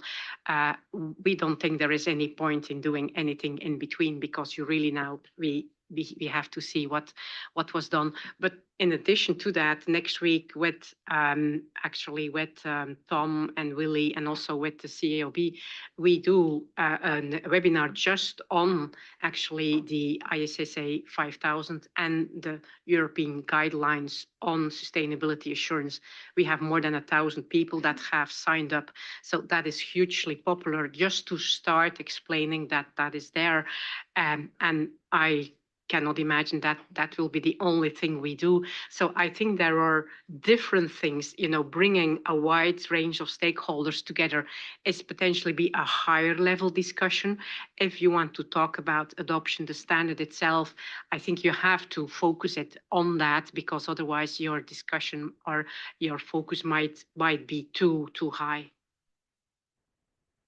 Thank you. So we've heard you mentioned that PAFA have done something. You've mentioned Accountancy Europe are doing something. Are we seeing other regional sort of aggregations running these roundtables? So, I guess the short answer is yes, Alan. I'm thinking, I must dig out my list of outreach that's coming up. There's certainly, for example, IFAC are identifying, different regions that they're going to be targeting through next year. So we're certainly both teams are looking at how we coordinate with them to align the messaging that we want, and that will be, across quite a spread of stakeholders. I understand that they'll be engaging with. We certainly saw an event recently in Dubai that both boards were involved with. I think the one you were mentioning, Cam, there has been a number of events like Cameroon. I think that was across quite a spread of stakeholders. And yeah, so we are seeing quite a few. Is the summary answer to that? And I see Tom right next to you is involved, and Gabriella on the other side have been involved in a lot of those, so they know firsthand at the sort of spread of stakeholders that they're seeing at these events. Tom, you want to? So this is all happening, some of it organically, some of it sort of idiosyncratically.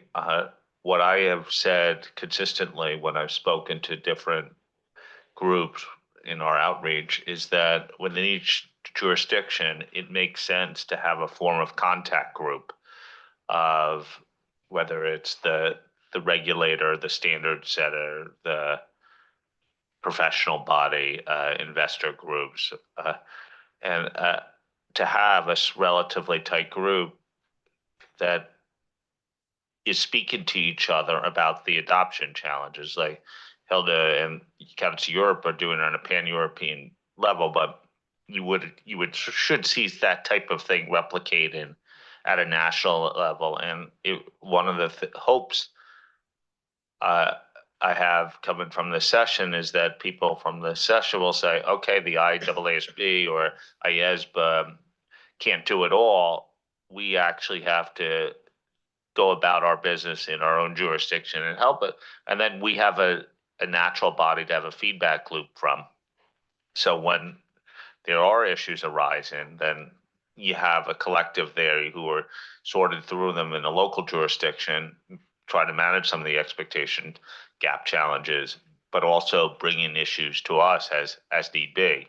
And so that's been a real encouragement I've had, is on a national basis, get such a contact group together.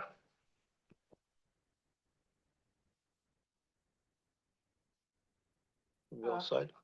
No, I don't think that I have much to add, just to reinforce the idea that we are aware of the limitation of capacity and resources that we have, but also the incredible need for the IASB to go out with this message. It's not easy. And even with all these requests on coordination, the approach has not been all the time in terms of outreach, well, the same. So first thing, we are using as much as possible others to deliver this message. And the work that has been done over the last months, for instance, as Cam mentioned, with UNCTAD, with ISSP, with RP in Africa, PAF, etc. So we are paying a lot of attention to the global south and other jurisdictions that not necessarily only the ones who usually ride the train, but drive the train. But this is really important that we are able to lever our efforts through others. And that's what we are trying to do, establishing these partnerships and being very strategic about that. Secondly, the need to understand in which jurisdictions we need to focus the most.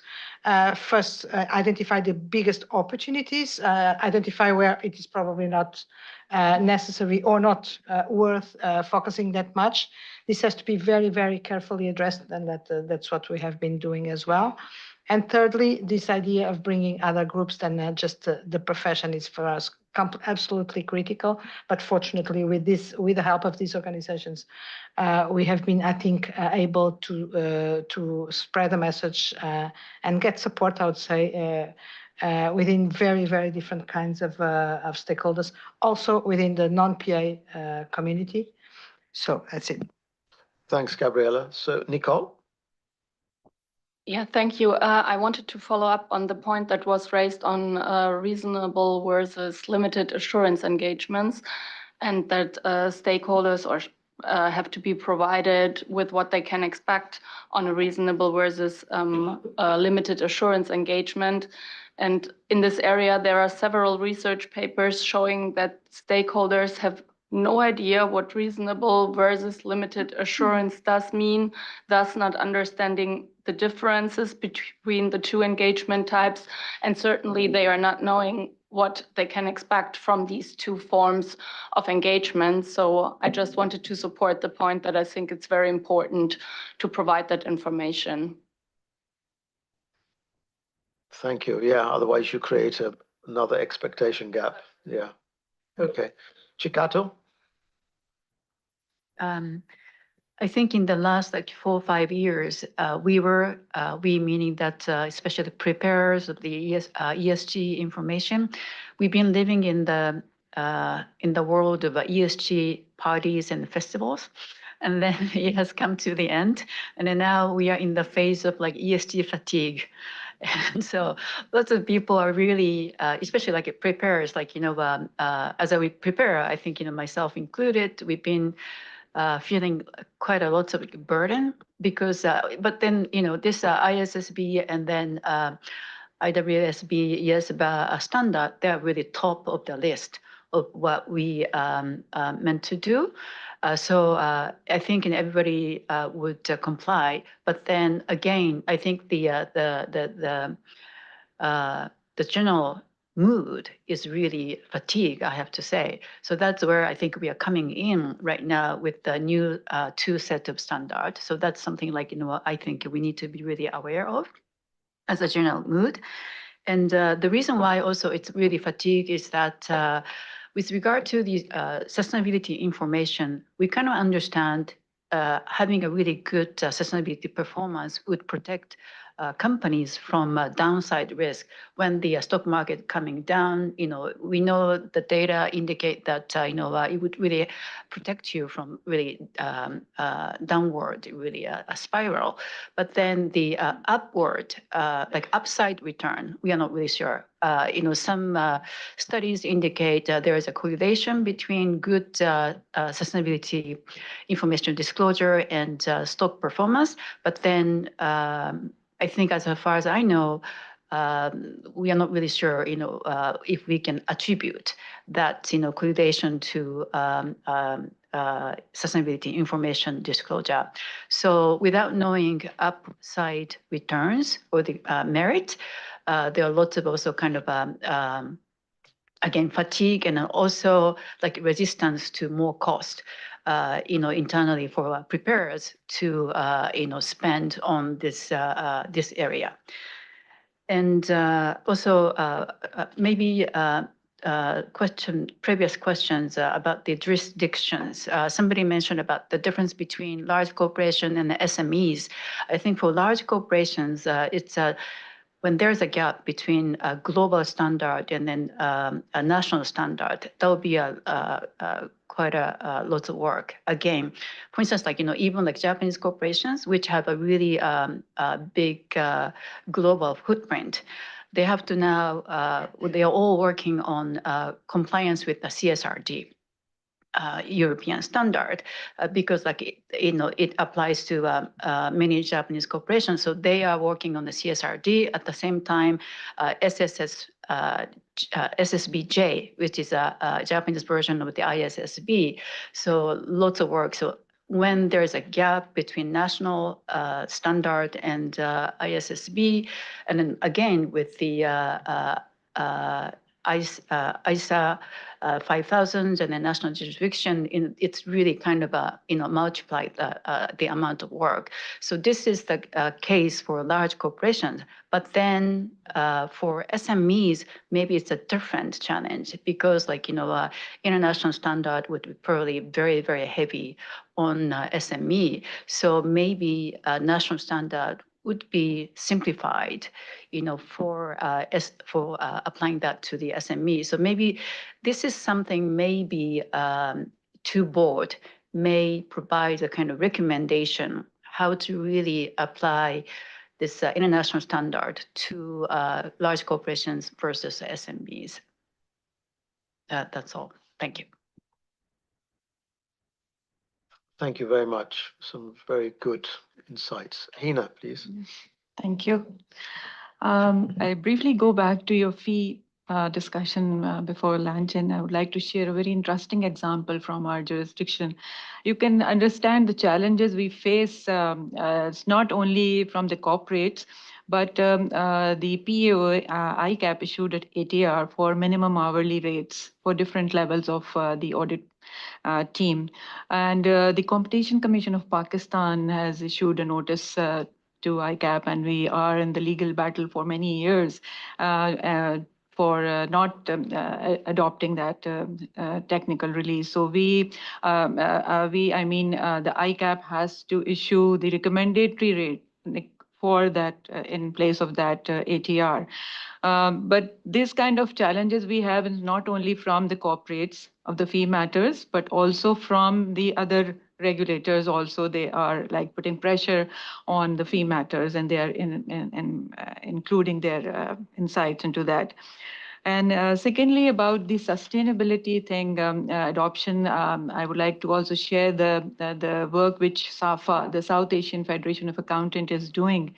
in that area. They have a separate committee on the sustainability and assurance standards, and they continuously monitoring the developments of these standards development and implementation, and also they are holding various webinars and different guiding materials for the members of the South Asian countries.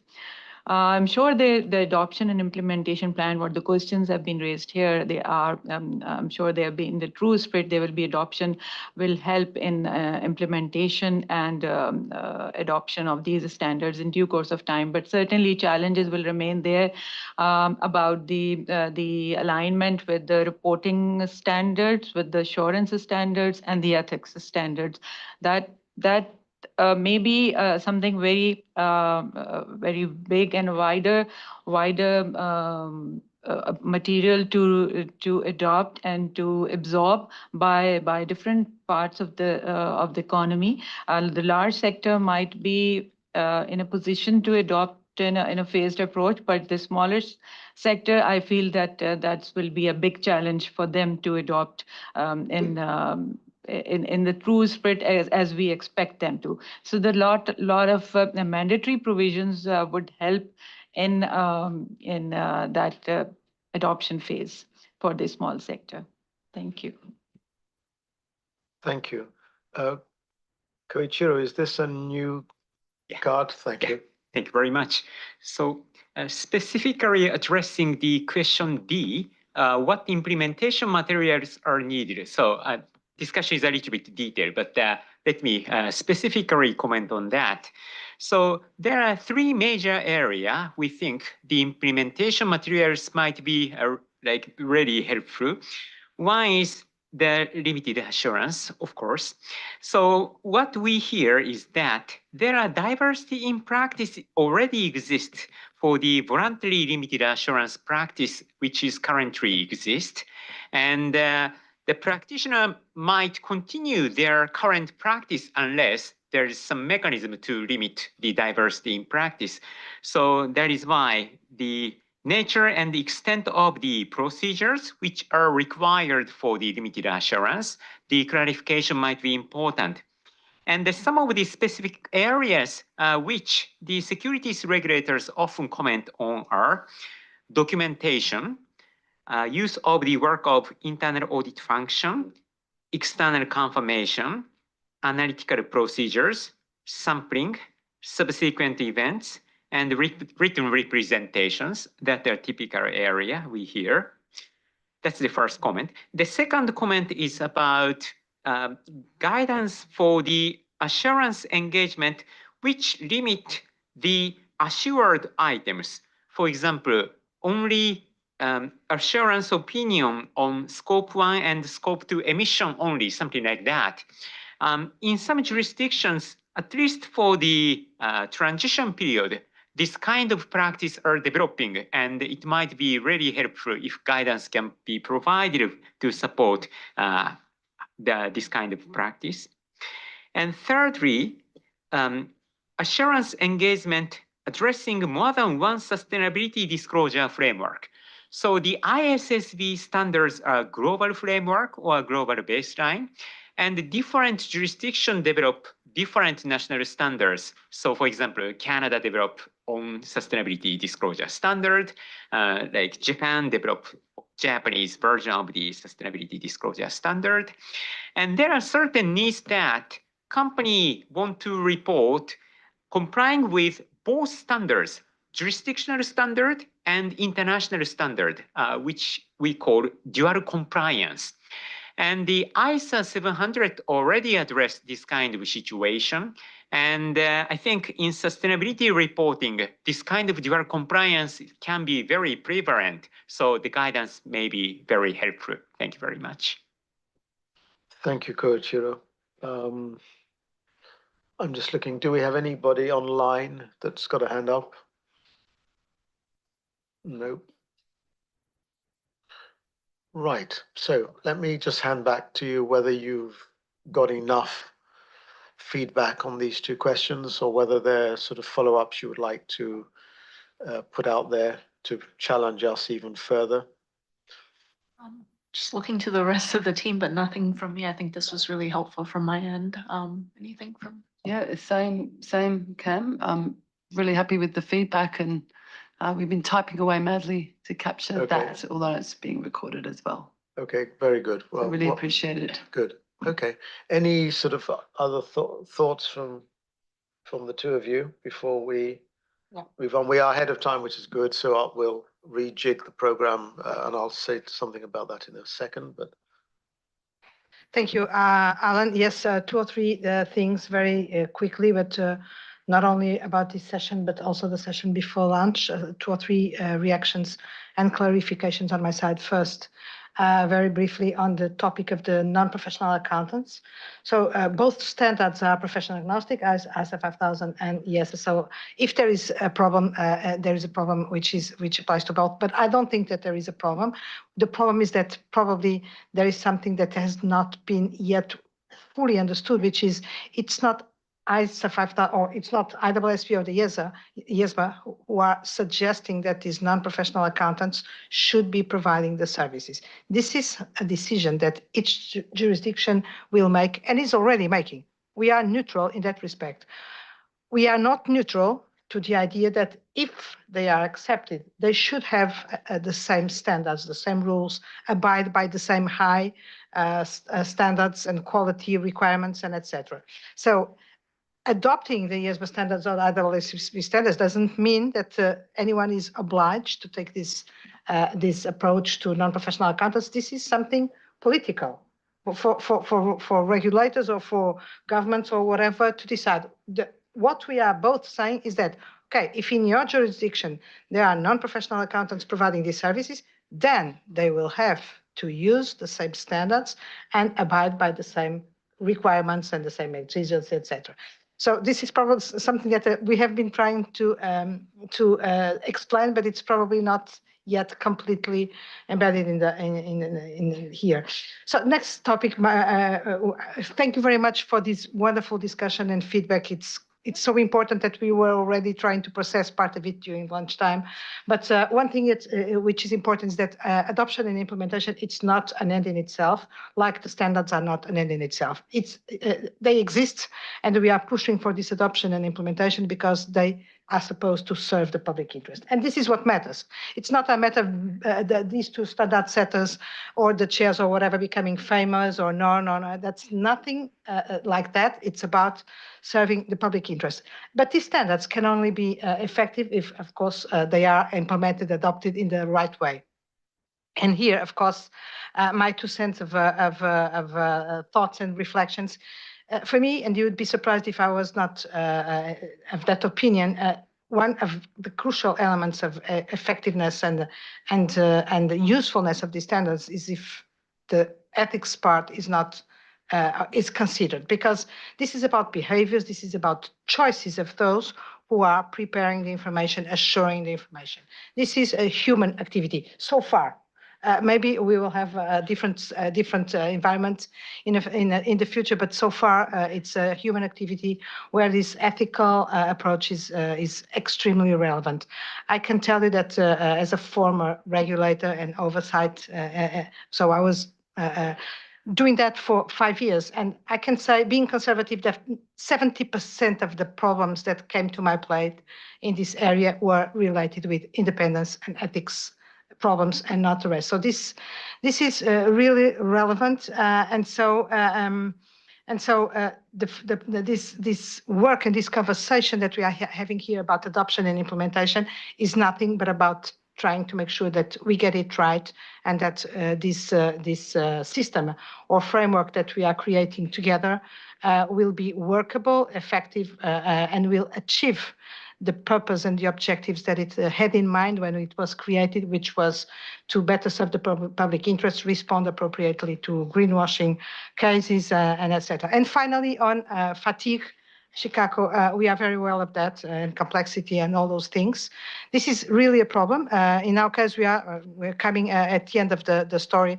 But anyway, I think it'd be regrettable to stop before the end of the journey, because it will be incomplete. We are aware of that problem, and we heard you about many things that we can do and we can consider to make it easier, more simpler, more understandable, and etc. And we will very seriously reflect on these suggestions of our dear stakeholders, because what we don't want is that because of that, nothing happens as it should in this space. Thank you. Tom, anything from you? Just leave with one last thought. It's clear that the process does not end with the completion of the standards and the approval of the standards. There's a lot of hard work left. We will do our part. You can see that both of the boards are committed to allocating significant resources, but it will take a lot of you around the table to help champion the global standards as well, and that they all should fit together.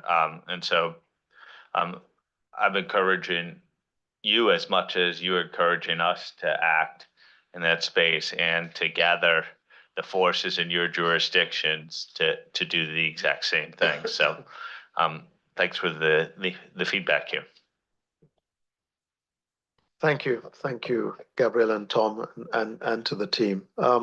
So we are running ahead of time, which is always good. What I'd like to, oh, sorry, Hilda. Gabriella made me think about something, and it is that it was already mentioned, greenwashing. And I haven't met anybody who says I'm for greenwashing. That might sound very strange, but it's the case. And so I think this is something for you guys to really think about, because I think on our first roundtable, Gabriella, you said greenwashing is behavior, and that is very much the case. And so this is for preparers, this is for assurance providers. And if in whatever you do, you can link that to combating or fighting greenwashing, I think in getting your message out there, that would be very important. And I think that it's something that you should reflect on as to how you can actually leverage from that. And I don't know how you can do this or in which way, but I think it's a very powerful tool that you have that you can use if there is resistance to what you bring. And for instance, on your ESA, okay, within our profession and Europe, they don't like it. Okay, fine. It's too complex, it's too demanding, and all those words that you have heard many times before. So think about how you can link what is favored and what is potentially not seen in that way.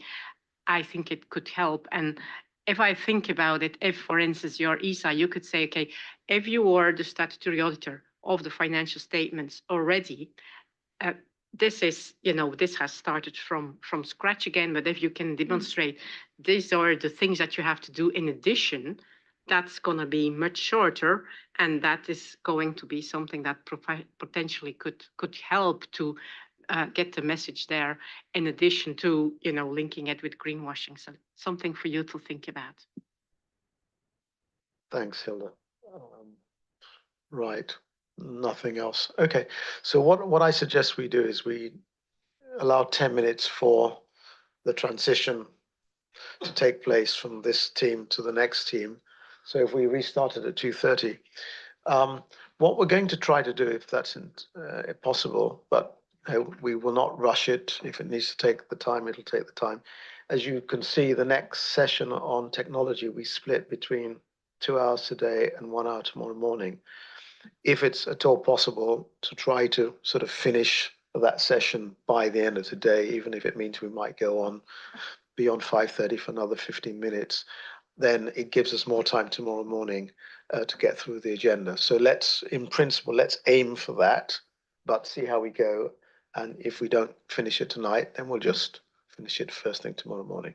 So again, Claire, John, and Cam, thank you very much for not only the setup for today, but also, of course, all the great work that goes behind this that you've been doing for months and months and months. And we, of course, wish you lots of luck and success as you make the progress you clearly will make.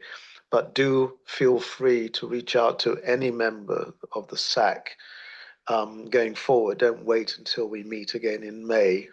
If you need help from any of us on any specific matters in the jurisdictions, that's what we're here for. And I'm sure my colleagues will be delighted to lend some support to you as needed. Okay? Thank you. Much appreciated. Thank you.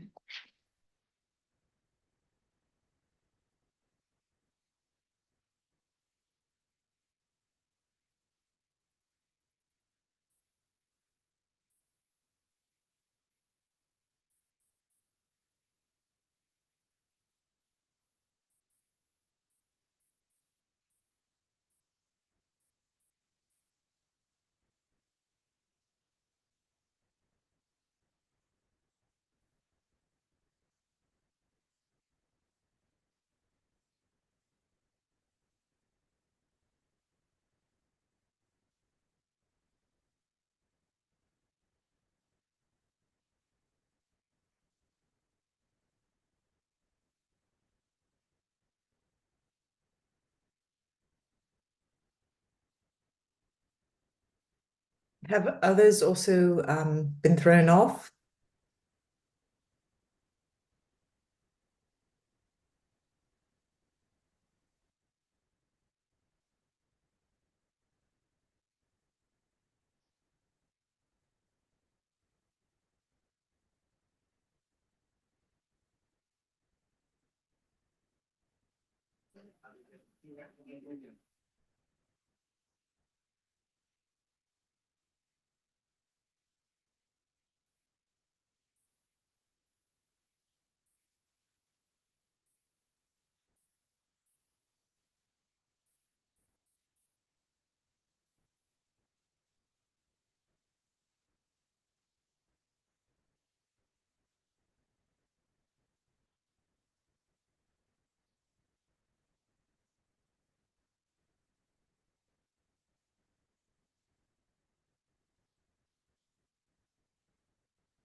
Right, so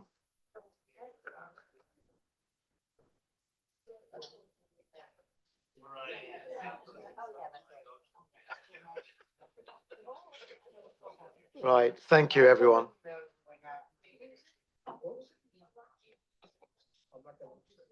Have you? Have you? We're gonna.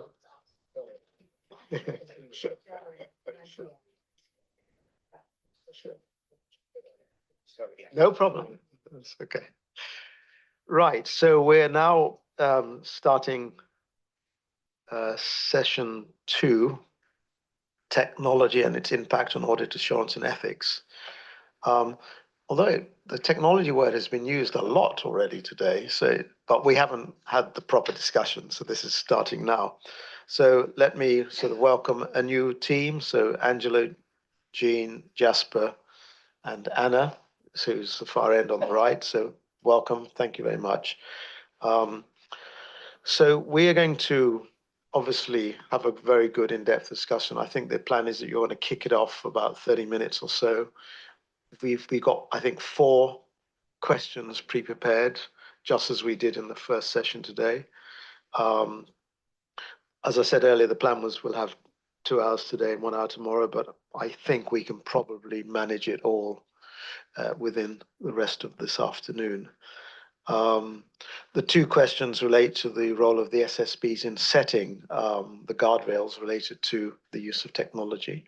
And the second sort of question relates to risks and opportunities, but also in the application of IT, but also I think, you know, an important question which, you know, is dear to my heart, given the role I play, is the auditor's role in relation to internal control. And I know that's been a lot of debate over the years, so I look forward to that discussion as well.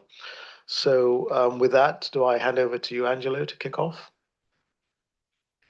Yes. Hello. Thank you, Alan. Hello to everybody. So it's really wonderful to be here again with my esteemed colleague from IASBA. We've been working very closely together, and we're going to walk you through question 1. But it's also wonderful to be in front of this council, and I look forward to the discussion on a lot of consequential matters for the profession. So really looking forward to that. Just for those of you that have not met me yet, my name is Angelo Giardina. Former audit regulator, and before that, auditor in Canada. And I lead the IAASB staff team supporting the board's technology initiatives. Sean. Thanks, Angelo. And like Angelo, I echo, thank you very much for having us. I'm very excited to talk to you about the topic of technology. My name is Jean Fouillon. I am a senior manager at the IASBA, also the team as part of the staff team responsible for technology. So just to set the scene a little bit, so with the diverse group of people that are in front of us today from different regions and backgrounds, and technology being such a critical topic, we really want to discuss how this impacts the roles and the responsibilities of these accountants, auditors, but also how the ethics issues and how they deal with ethical dilemmas in that regard while they serve the public interest. So can I grab that? It's not working. Is it not working? There we go. So, so what do we want to achieve today? So it's kind of split into, and Alan alluded to that first. We have 2 objectives. First is to obtain the advice in achieving a balance between encouraging innovation and technology while protecting the public interest. And then secondly, also then to obtain your perspectives on the role of the auditor in relation to internal control, given the importance of effective systems and internal control for an entity. I just want to kind of set expectations, and Alan alluded to it. So Angela and I will take about 20 to 30 minutes to set up question 1, and then we'll give you time to respond. And after that, we will hand over to Jasper and Anna to deal with questions 2 to 4. Angelo. All right. So I'm going to ask you to set the scene for us as we start delving into question 1. Thank you, Jean. Okay, I think you'll all agree that we're still at a relatively early stage of what certainly is going to be a very significant technological disruption in accountancy, driven by advancements in AI, including Gen AI, but also broader than that. Are we prepared to navigate the significant transformations that lie ahead? Is fundamentally at the core of this. Today's question for the council is, I think, a very timely and strategic one that builds on a discussion that we started in April. Namely, what role should the standard settings board be playing in influencing the responsible and ethical use of artificial intelligence and other disruptive technologies by professional accountants, including assurance practitioners? And that's really the fundamental question that we want to get your thoughts on. Now, to frame the discussion, I thought I'd share some insights about how prudential regulators, at least, are dealing with this question about the consequential impacts of AI on the banking sector. So in a keynote earlier this year at a banking conference in Washington, D.C., the chair of the Basel Committee on Banking Supervision discussed the promises and pitfalls of AI. And due to, amongst other things, obviously AI is going to give you superior pattern recognition, and it's going to allow you to engage with very, very large data sets, some of it unstructured, some of it structured, but really powerful machine. However, the chair also acknowledged that the financial stability challenges that emerge from using AI, which he suggests may serve to amplify future banking crises. He concludes by advocating for an ongoing collaboration between the central banks and supervisors to ensure there's an appropriate baseline regulatory and supervisory approach to observe the use of artificial intelligence in financial institutions.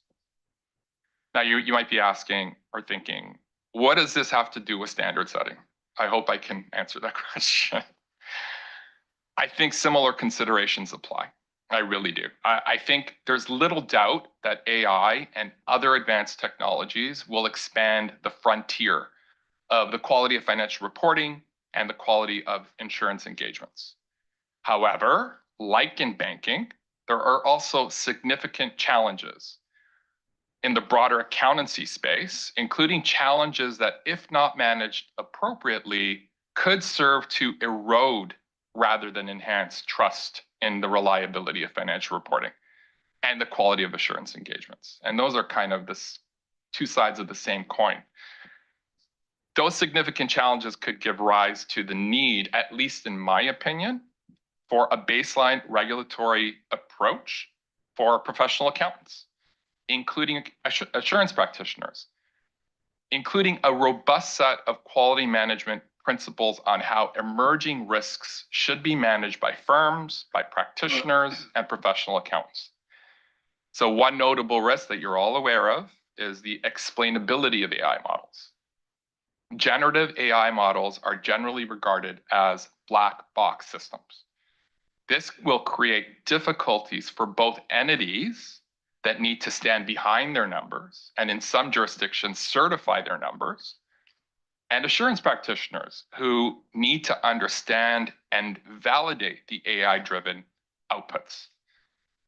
And of course, we all recognize that there's really significant data privacy and security concerns that also need to be considered and managed, particularly as much of the data that assurance practitioners engage with is proprietary client data. So to be clear, and I think this is important for me to state this, I don't think neither I or Jean are advocating for the boards to be picking winners and losers in terms of technologies. That's not the point here. Rather, I believe that the boards have a critical role in developing standards and ethical frameworks that regulators, including audit regulators, can then regulate against. So Jean and I are really looking forward to this discussion that we're going to have with you in short order, but we're going to tell you a little bit first about the technology journeys of the two boards. I think that's going to add some really good context to the discussion. But we'll do that in short order and get to you quickly because that's the most important part of this discussion. And with that, I'm going to ask Jean a question. Okay, so I've been following with a lot of interest the incredible work that the ISBA has been doing, including all of the stuff that led up to the technology-related revisions that you made to the code, which kick in relatively soon, including your phase 1 report, your phase 2 report. Wonderful work. Can you tell us a little bit more about the key catalysts that prompted you to do that work and to release your technology-related revisions? Thanks, Angelo. And during the May and April or April-May meeting, we shared with you a journey and a timeline, and that's included in the slide. I'm not going to put it up as well because I don't really want to talk about the milestones and how what was the journey in that regard, but rather, like Angelo said, the catalyst for this. So we know digital technologies and these emerging technologies are transforming the way of work, not only for professional accountants, but also those individuals in organizations. And there's a lot of benefits, economies of scale, advantages that innovation gives these people and the faster timelines. But how do they do this ethically? It's very important. And that's where the ISBA in the previous strategy and work plan from 2019 to 2023 actually saw this as an important strategic project to do. And that is where the technology revisions actually came from.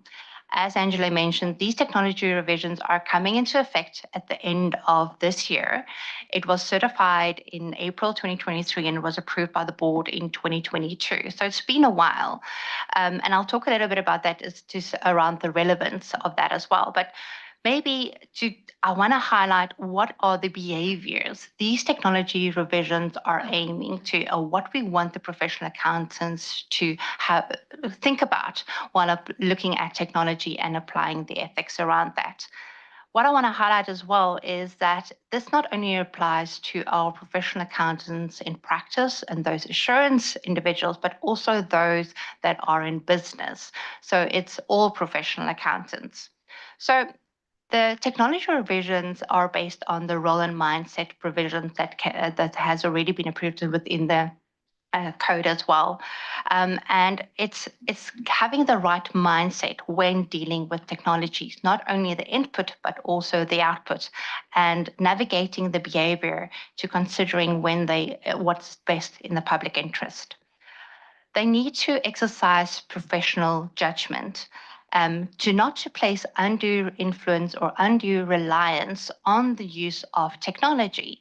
So if you think about automation bias, not to make the mere fact that the output is based on technology, that it is accurate. You need to have the right mindset to make sure that that information is correct. Identify any threats to any one of the 5 fundamental principles when you are dealing with technology, and to apply the conceptual framework by identifying, evaluating, and addressing these threats in a correct and sufficient manner. Interesting that it's also through the discussion that we had with our technology experts group is on the fundamental principles that also the technology revisions spoke a lot about, is about having the competence and due care when dealing with technology. It's so important that the professional accountant is educated to be able to know what these technologies are doing and to keeping up with the pace of change. These changes also, the technology revisions also deals with the confidentiality. ChatGPT is probably one of the things, and many people have spoken about that you can't just put anything into ChatGPT. You don't know where that black box is using that information for. So it's very important, and the code deals with that specifically as well. And then also lastly, the fact that it's complexity.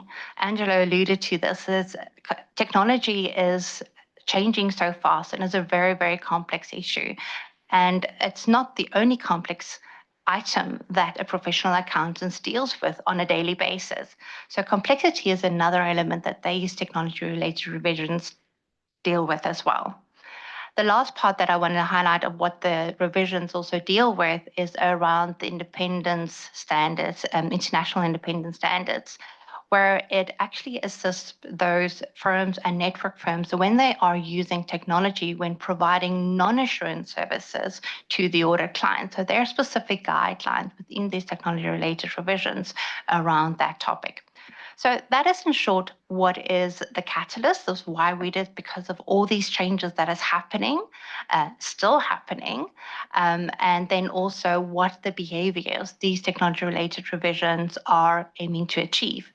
The question might be is, you would ask me, Jean, so these was approved in 2023. We now in 2024, 25 is around the corner. There's so many technologies that is happening on a daily basis and so many things are changing. And I'll speak a little bit about the future initiatives that we are having around technology. But we did at the beginning of this year, we did a test to see if the code is still relevant because it's principle-based. And that's the key element of it, is that all the principles, and when you're dealing with the output and the input of technologies, that you are still able to apply the code in that regard. With that, Angelo, I would like to ask you a question. So the IWSB has just approved its technology statement, position statement, in the September meeting that has just passed. So as you asked me, why now, and what is the catalyst for the IWSB to develop this technology position? Thank you, Jean. I love this back and forth. It's so dramatic. Love it. So there's really two big catalysts that led to the strategic shift by the board, by the IAASB, insofar as how it intends to address technology going forward in its standards, but also broader than its standard in all of its communications, non-authoritative guidance and so on, and engagement with stakeholders. So the first has to do with the increasing sophistication and the accelerating adoption by entities, and including AI by both entities and practitioners. So I talked a little bit at our last meeting. You'll remember I brought this discussion of billions by this time and trillion by that time, and the big firms are spending billions. We've all seen these investments that are publicly broadcast in the news. The big firms are very public about it. But that tells us something about how much confidence they have in this technology and how it's going to be an integral part of their business models going forward. So it's clear that there's a value proposition here that's quite immense.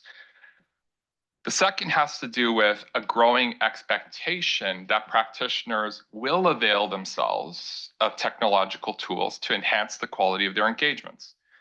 Accountancy Europe put out a publication earlier this year, and they said, it's imperative that this is a big imperative for the profession for two things, because that's what stakeholders expect, but also because the profession is not going to be able to attract talent if they don't do that. And I think that's probably going to resonate with a lot of us. So I'm going to come back to the technology position in a little bit and tell you a little bit more about that, not much, because I know it's in the agenda papers, but I should say before we get ahead of ourselves, just that the IAASB was also very active on technology before September. It's you might think, well, what was before technology position? Did the board not have a technology position? They did. It's different now. The board's reorienting itself, and the board was doing a lot of things before September, including it has two big reference groups that give the board a lot of feedback and input. One is the technology consultation group, which has members from the board, but also outside of the board with deep technology-related assurance expertise. And this other group called the Digital Advisory Group, which is comprised of technologists outside of assurance circles. So outside of kind of like the common circles that a lot of us like to circle in, that bring very, very different perspectives to the board. And that's been invaluable for the board. Also, the board's been very, very active in terms of producing non-authoritative guidance, market scans on a bunch of topics, including Internet of Things, AI, APIs, and things like that. And also, it's been busy integrating considerations about the use of technology used by entities, by practitioners, and by firms in its standards. I think this is probably a good place to start with and ask you, again, a question. So you've done this heavy lift on your technology-related revisions. What's left? Are you done? No, is the short answer. So maybe something that I haven't mentioned and it's important. So the ISPA not just issued the technology related revisions. When the technology revisions were released, the technology working group released its phase 2 report. And I spoke to this about this as well in April. And the phase 2 report was a summary or a result actually of the extensive fact-finding work that the ISPA has done on identifying potential impact of technology on the behavior of all professional accountants. Like I said, not only those in practice, but also those in business, and how that is relevant to the code as such.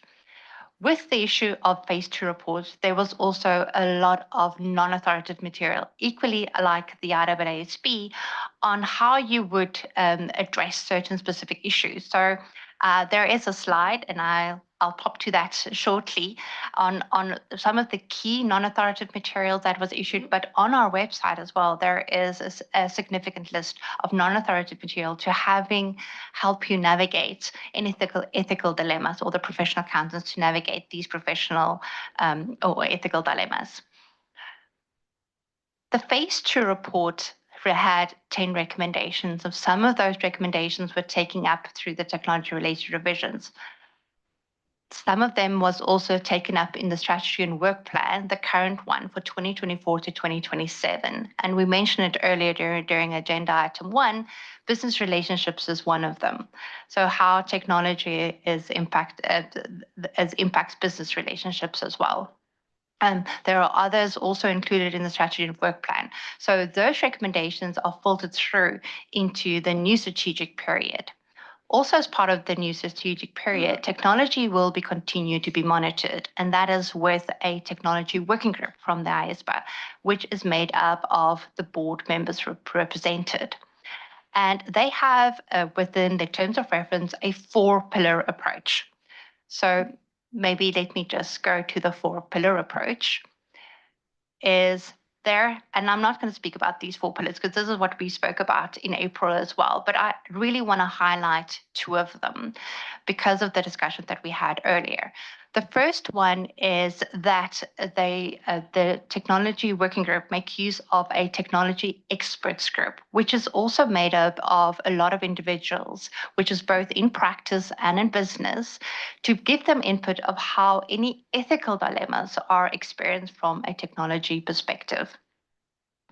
They meet on a quarterly basis and they discuss topics that is important. And to give a little bit of flavor of what are these discussions, AI has dominated a lot of these discussions over the last year, but it's more so of having the professional accountant having the right competence to be able and knowledge how to apply these technologies, but also confidentiality, like I've mentioned, but also what our regulators are doing, any AI regulations, what are laws and legislation that's being put in place around artificial intelligence or any other technologies as well.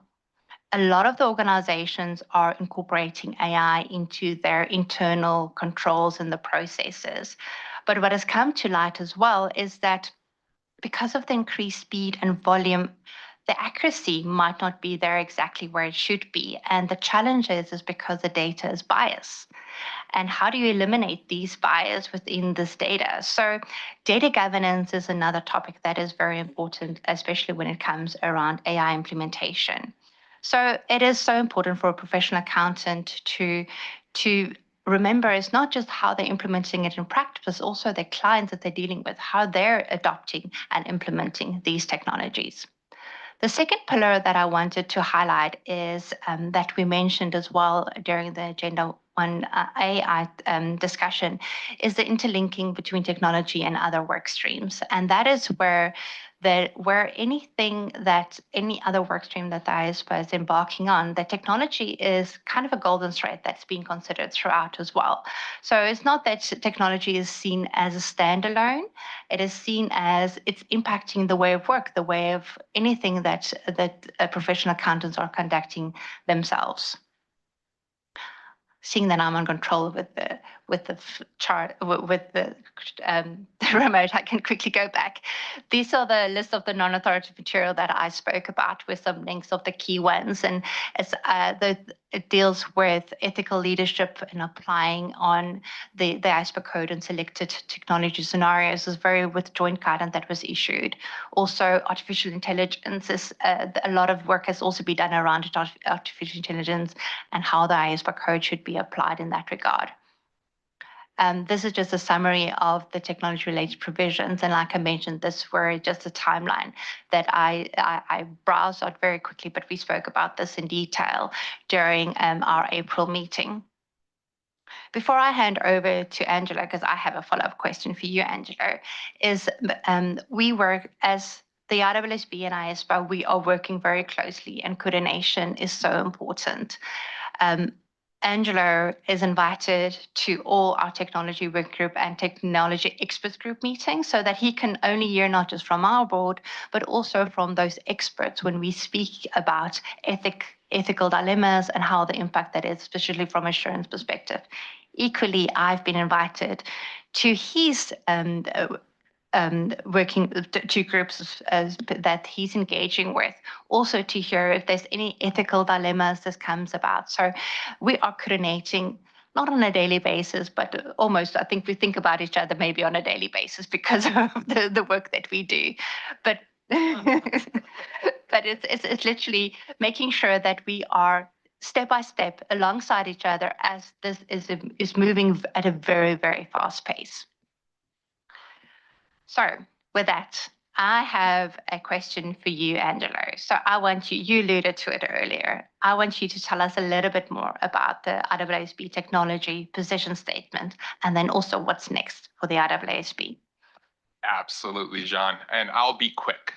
We're almost to the question period. Sorry, the roundtable discussion. So, oh, it works for me too. Okay, perfect. All right, so really quickly, the ISSB, as many of you know, as you've read in your agenda paper, approved, or rather cleared, and there's a distinction between the two, which Tom can tell you a little bit more about, cleared its technology position at its meeting in September. So I'm not going to repeat too much of what's in the agenda paper, agenda item 2. However, I'll highlight and I'll emphasize some things. So this is a really critical milestone for the board. It delivers on a key commitment, which I've put up on your screen, that's in the ISSB's current strategy and work plan, which was to establish a technology position that guides the board's activities insofar as the impacts of technology on reporting entities, on firms, and on assurance practitioners. I should note, incidentally, that the approval of the technology position is not the end of a journey, it's the beginning of a journey for the board. Tom mentioned this at our last meeting. This is the very beginning and a lot of work remains to be done. So let me go to the next slide. This is just a little graphic here that kind of shows you a little bit on what this position is. It's really got 3 components. The first component is that position statement that you've heard quite a bit about today. And that position statement is intended to act sort of as a North Star for the board. It's a technology North Star, and it's going to guide the board's activities. And I'll tell you a little bit more about that statement in a second.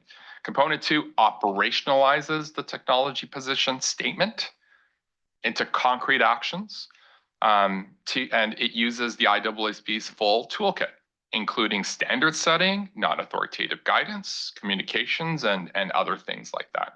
And component 3 is that all-important feedback mechanism that the board has to put in place and has put in place to survey the market, to have a surveillance mechanism over the market, over emerging developments, such that the board can react when it's warranted to do so and recalibrate its posture, its position, and its entire position statement.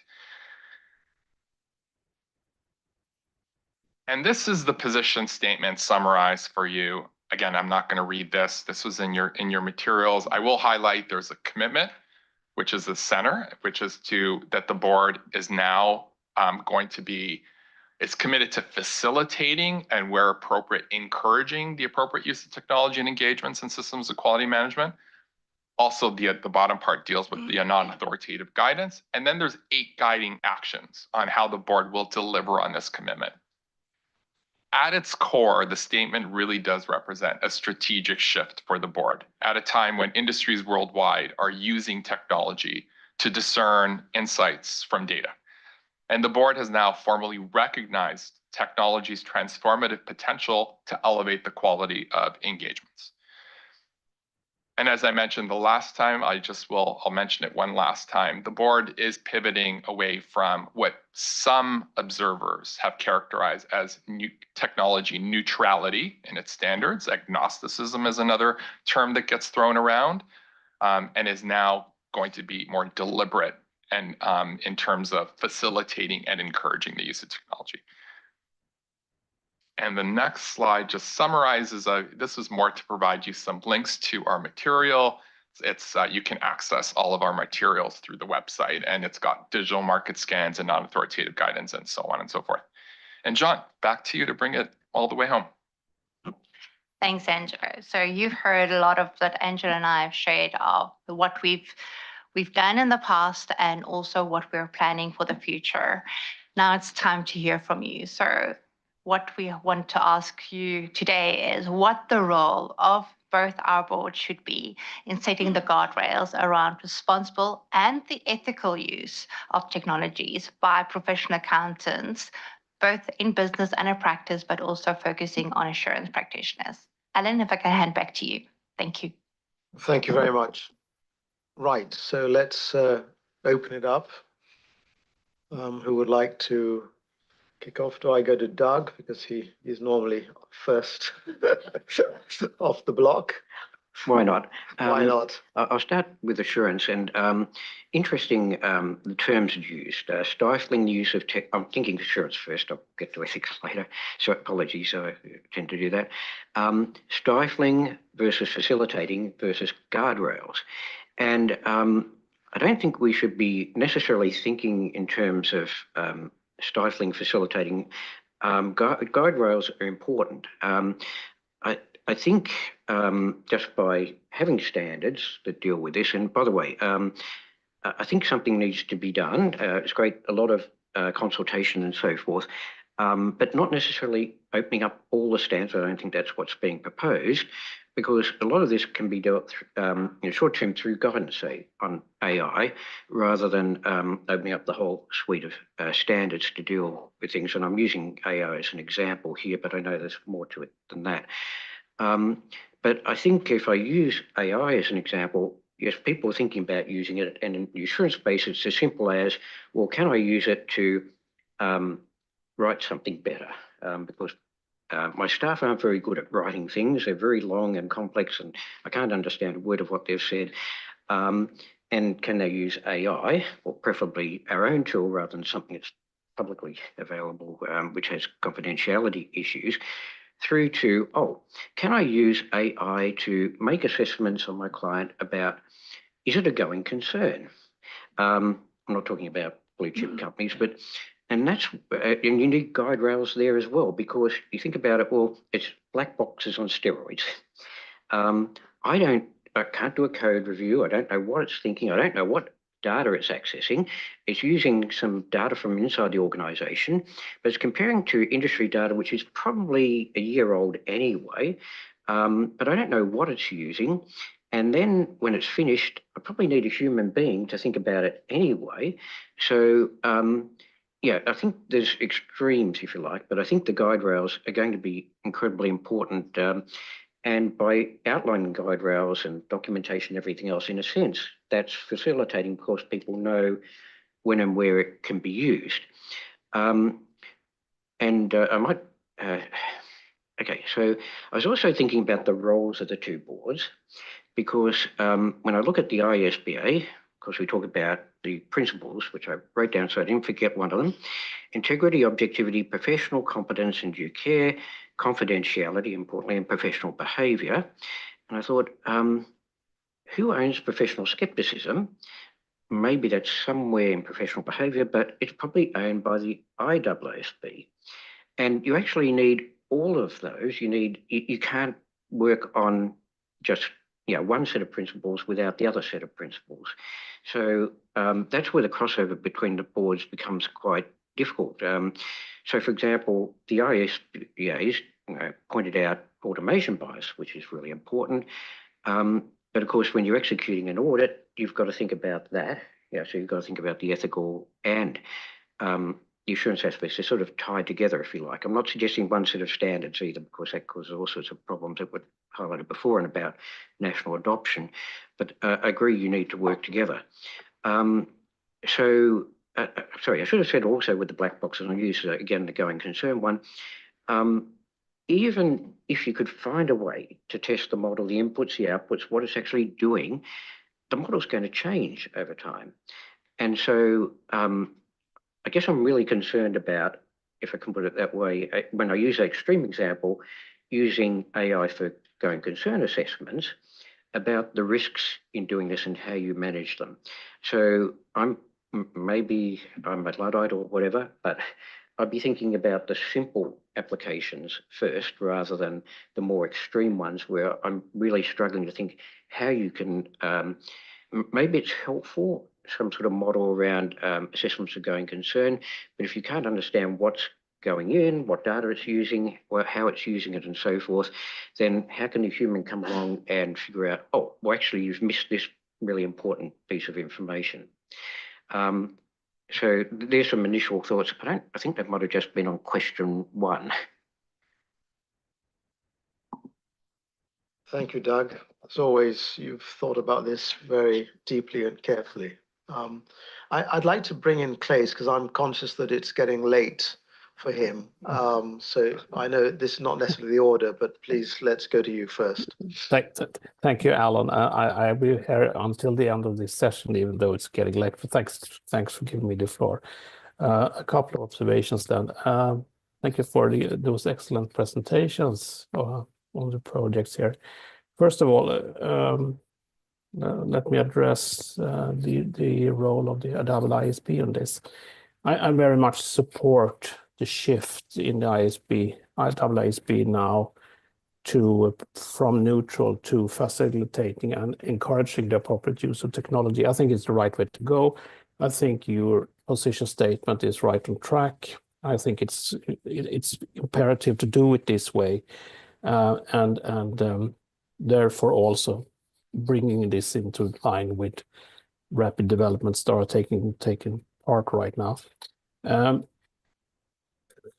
A sort of standard setting is that since you open up also for standard setting in non-authoritative materials, I think one key point which might be quite obvious is to remember that I think that standards should be drafted in such a way they are long-lasting. It's not good for anyone to have multiple changes during relatively short time of standards, which is not helpful. So therefore, I think that key imperative should be on non-authoritative materials to follow up what happens during with technology developments, and only if needed, really needed, you should try to amend standards, because that's much more cumbersome process also given the time frames that we're talking about here. A second observation is that I think one of the key issues here is also the interaction between the standard setting boards and regulators, because I think one key imperative here is to make sure that regulators also has the knowledge and understanding of where those developments takes you. Because if you're trying to move this along from a standard setting standpoint, I think you have to make sure that regulators also do understand the implications of technical development, so there will not be any kind of resistance or question marks regarding this commitment of facilitating, encouraging use of new technologies. As for the IASPA issue on ethics, I'm very, very supportive of, and I really appreciate what you already have been achieving in developing materials and the code on those issues regarding technology. And this has been a very, very good thing to do. And I also support your ongoing initiatives here, which I think is quite balanced. I think they are appropriate. And I also share that it's important both for accounting practice and accounting business. Thank you. Thank you very much, Claes. David, over to you.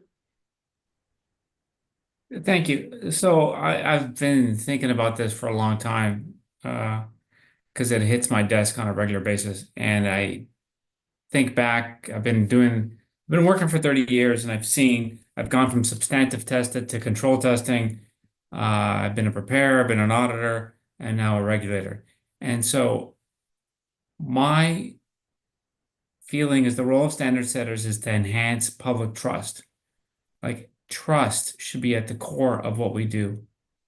Without public trust, there is no capital markets, there is no banking, there is no insurance, and everything starts falling apart.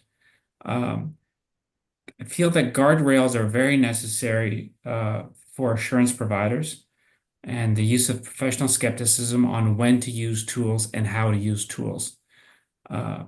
The issue is, if you take in a bunch of data into your AI models, and it's just fast acting Google for me, from my perspective, it just does Google really fast, gets a whole bunch of data in from the customer.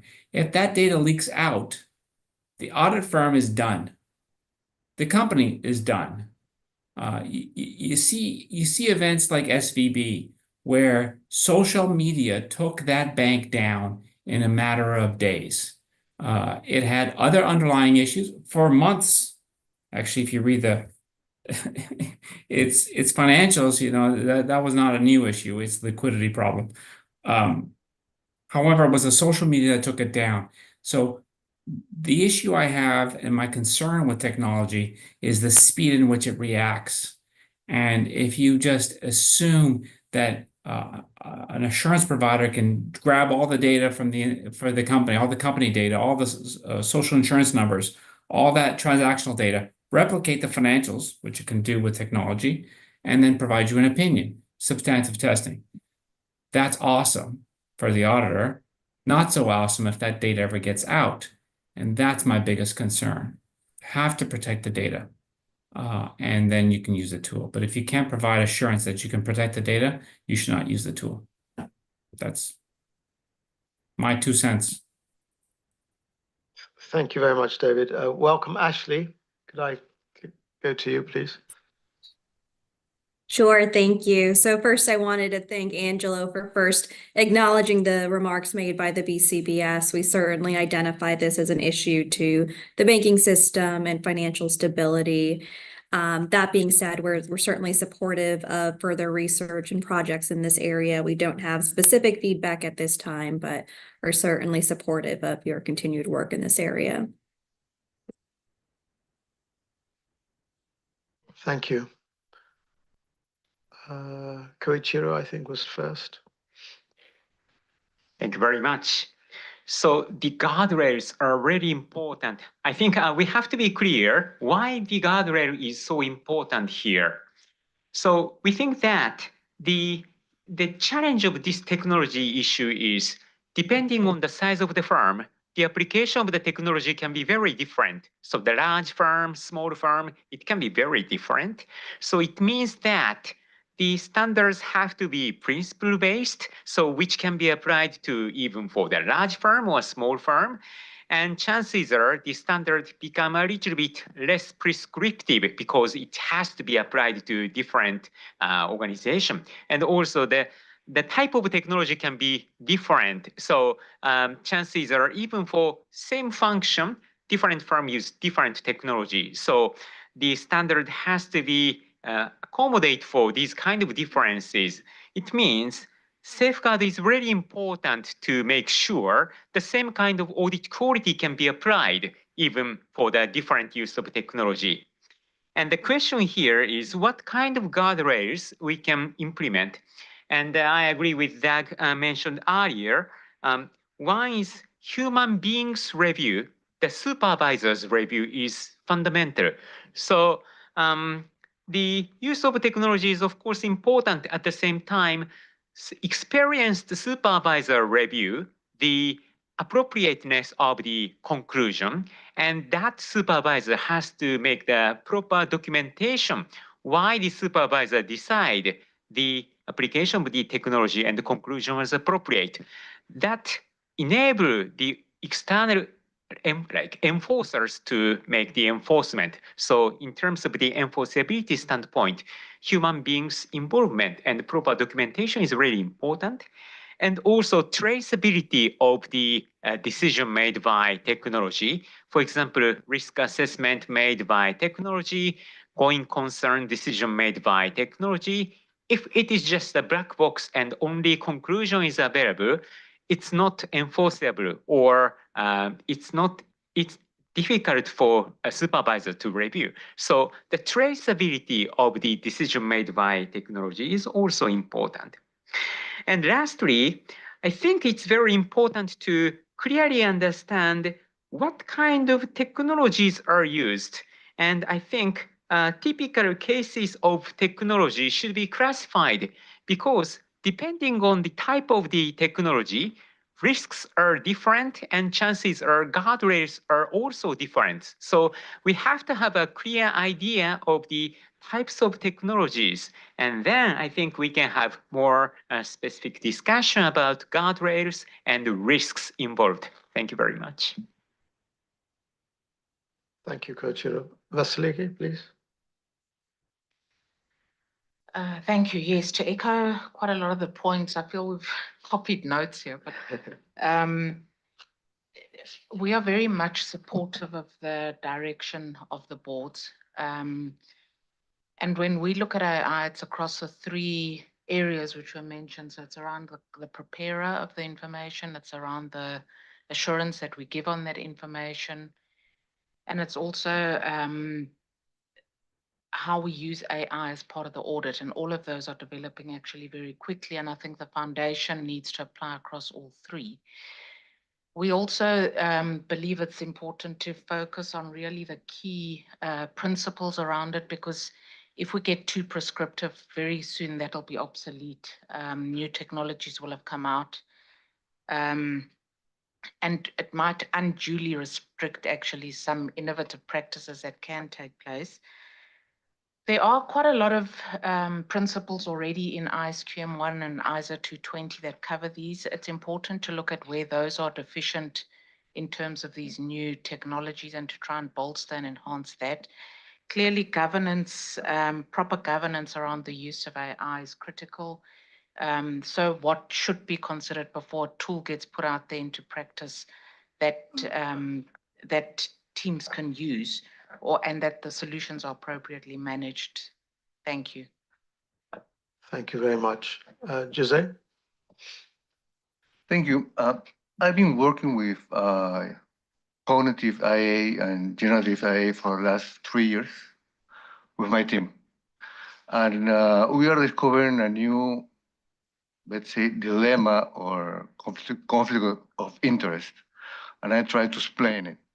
I just read an article which was written by OpenAI, Open Research, and the University of Pennsylvania, which is called An Early Look at the Labor Market Impact Potential of Large Language Models.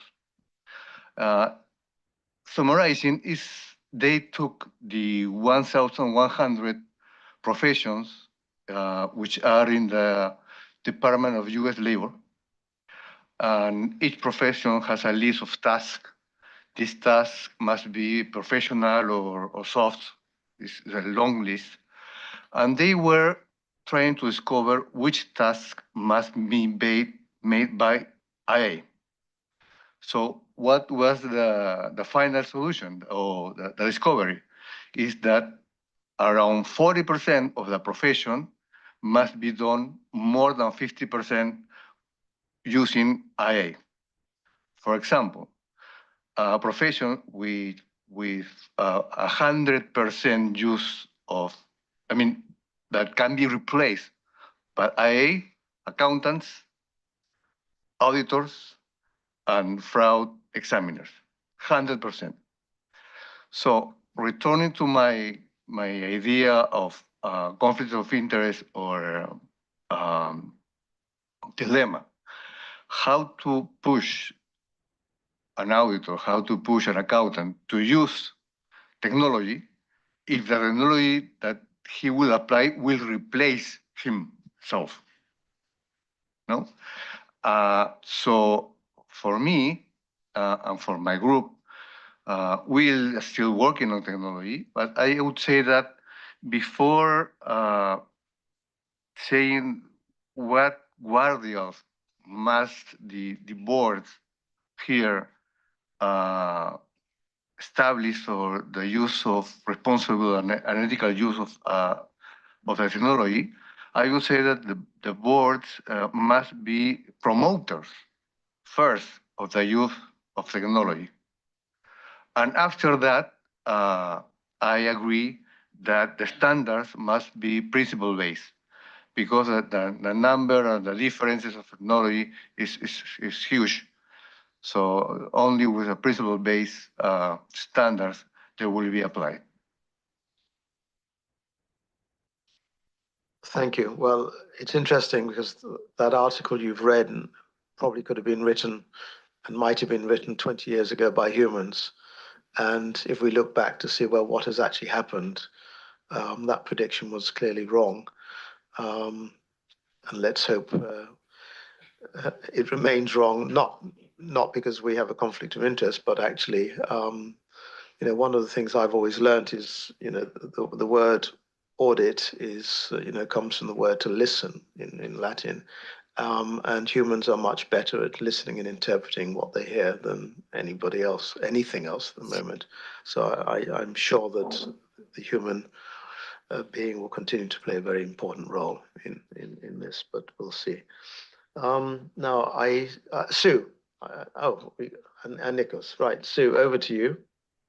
Yeah, thank you. And I mentioned earlier that this one is, I'm very passionate about this one. I think this is one of the most important things that the standard setting boards should be doing right now. I agree that guardrails are really important, but this is one of those issues where the pace of change is so great that it really does warrant a principles-based approach. And I know several have made that point. I really think it's also important that the guardrails don't dissuade the use of technology, but in fact encourage it, of course, responsibly. And that we continue to remind ourselves that the human really does add the value, right? We are the ones that make the judgments at the end of the day. The technology is just a tool. I also think it's really important as we kind of venture down this journey to connect with the tool providers, to really learn and understand how the technology is really being used and what it does and what's next and what they're thinking about, because they're way ahead of us. And I think we can learn from them. They can be our friend in this. So just some thoughts, and you probably can sense a little bit of my passion in this. I don't think it's going to displace us. I think it's going to make us better at what we do. Thanks, Sue. Nikos? Yes, thank you. I think it's a very good job done by both the boards. I am I'm for it, and I believe that more work should be done. And I think that we hear concerns about over-reliance on AI and the gradual erasure of professional judgment and skepticism. So I think that is one of the biggest concerns. The auditor is trying to understand how he fits into the system, in the whole system, and what skills they need, because it's important for them to have skills, and not only for the auditor, the external auditor, but also for the competent authorities as well. So it's something new for everyone. I believe that for IASB, there should be specific auditor responsibilities when performing tests of details. So there should be the clarifying the test of details. So when they could do a sampling of 100%, okay? But the question is how reliant is that information? So they should have systems to prove that that it's reliant, okay? The testing that the AI does. The reliability, I think, is important. And I think that the most key part is for the big firms that are going to have these AI is to have governance, which is very important, is a key element for implementing the responsible AI. So the design or how they do everything, it should be made with proper governance, because it's important, because otherwise you don't know what goes in, what comes out. So it's important. And the auditor should prove in any way that what goes in comes out and it's reliable. So it's up to him. And if he's not he's not, he doesn't accept that, okay, he should do other tests to prove it. So I think that governance is very important when implementing responsible AI. Thank you. Thank you very much, Nikos. Hilda. Thank you. I think most of what I had in mind has been said. I think we have heard it all, and most of it I think I fully agree with. One or two other points. Very supportive of the way or the change in the way that the ISSB and the ISBA have proposed to go. There is a lot of need, we find, for explaining what we're talking about. I think there is some anxiety because of lack of knowledge or understanding of what it is that actually is being talked about if you talk about AI or Gen AI, and also even more about the impact it can have, and all those doom thinking messages about who the profession will be wiped out. Well, we don't think it's really supported, and we have had those messages before, and the only thing we see is that we need more accountants and more auditors rather than less. So I think there is a need to explain and put things back into proportion. A second thing is we see that there, right and left, there is things being done. For instance, we have a lot of questioning about, okay, what does that mean? And when we started to look at it, for instance, we found the US CAC, Center of Audit Quality, that had done really a good paper on auditing in the age of generative AI. And we thought it was very useful to actually look at that and to start from this rather than start from scratch. And when we look into standard setting, we have seen that the PCOB has already looked into, or has started to look into, some of their standards. So maybe there is, things that can be taken from that and be learned from this. And a final point, I think we talked about adoption and implementation of sustainability reporting or assurance and ethics standards. I think this is also needing to include quite a number of other stakeholders. You need to look at, what preparers are planning to do, what their regulators allow them to do, and what their regulators do not allow them to do. I think the regulators of the audit profession need to be involved as well, because I think there is a level of nervousness.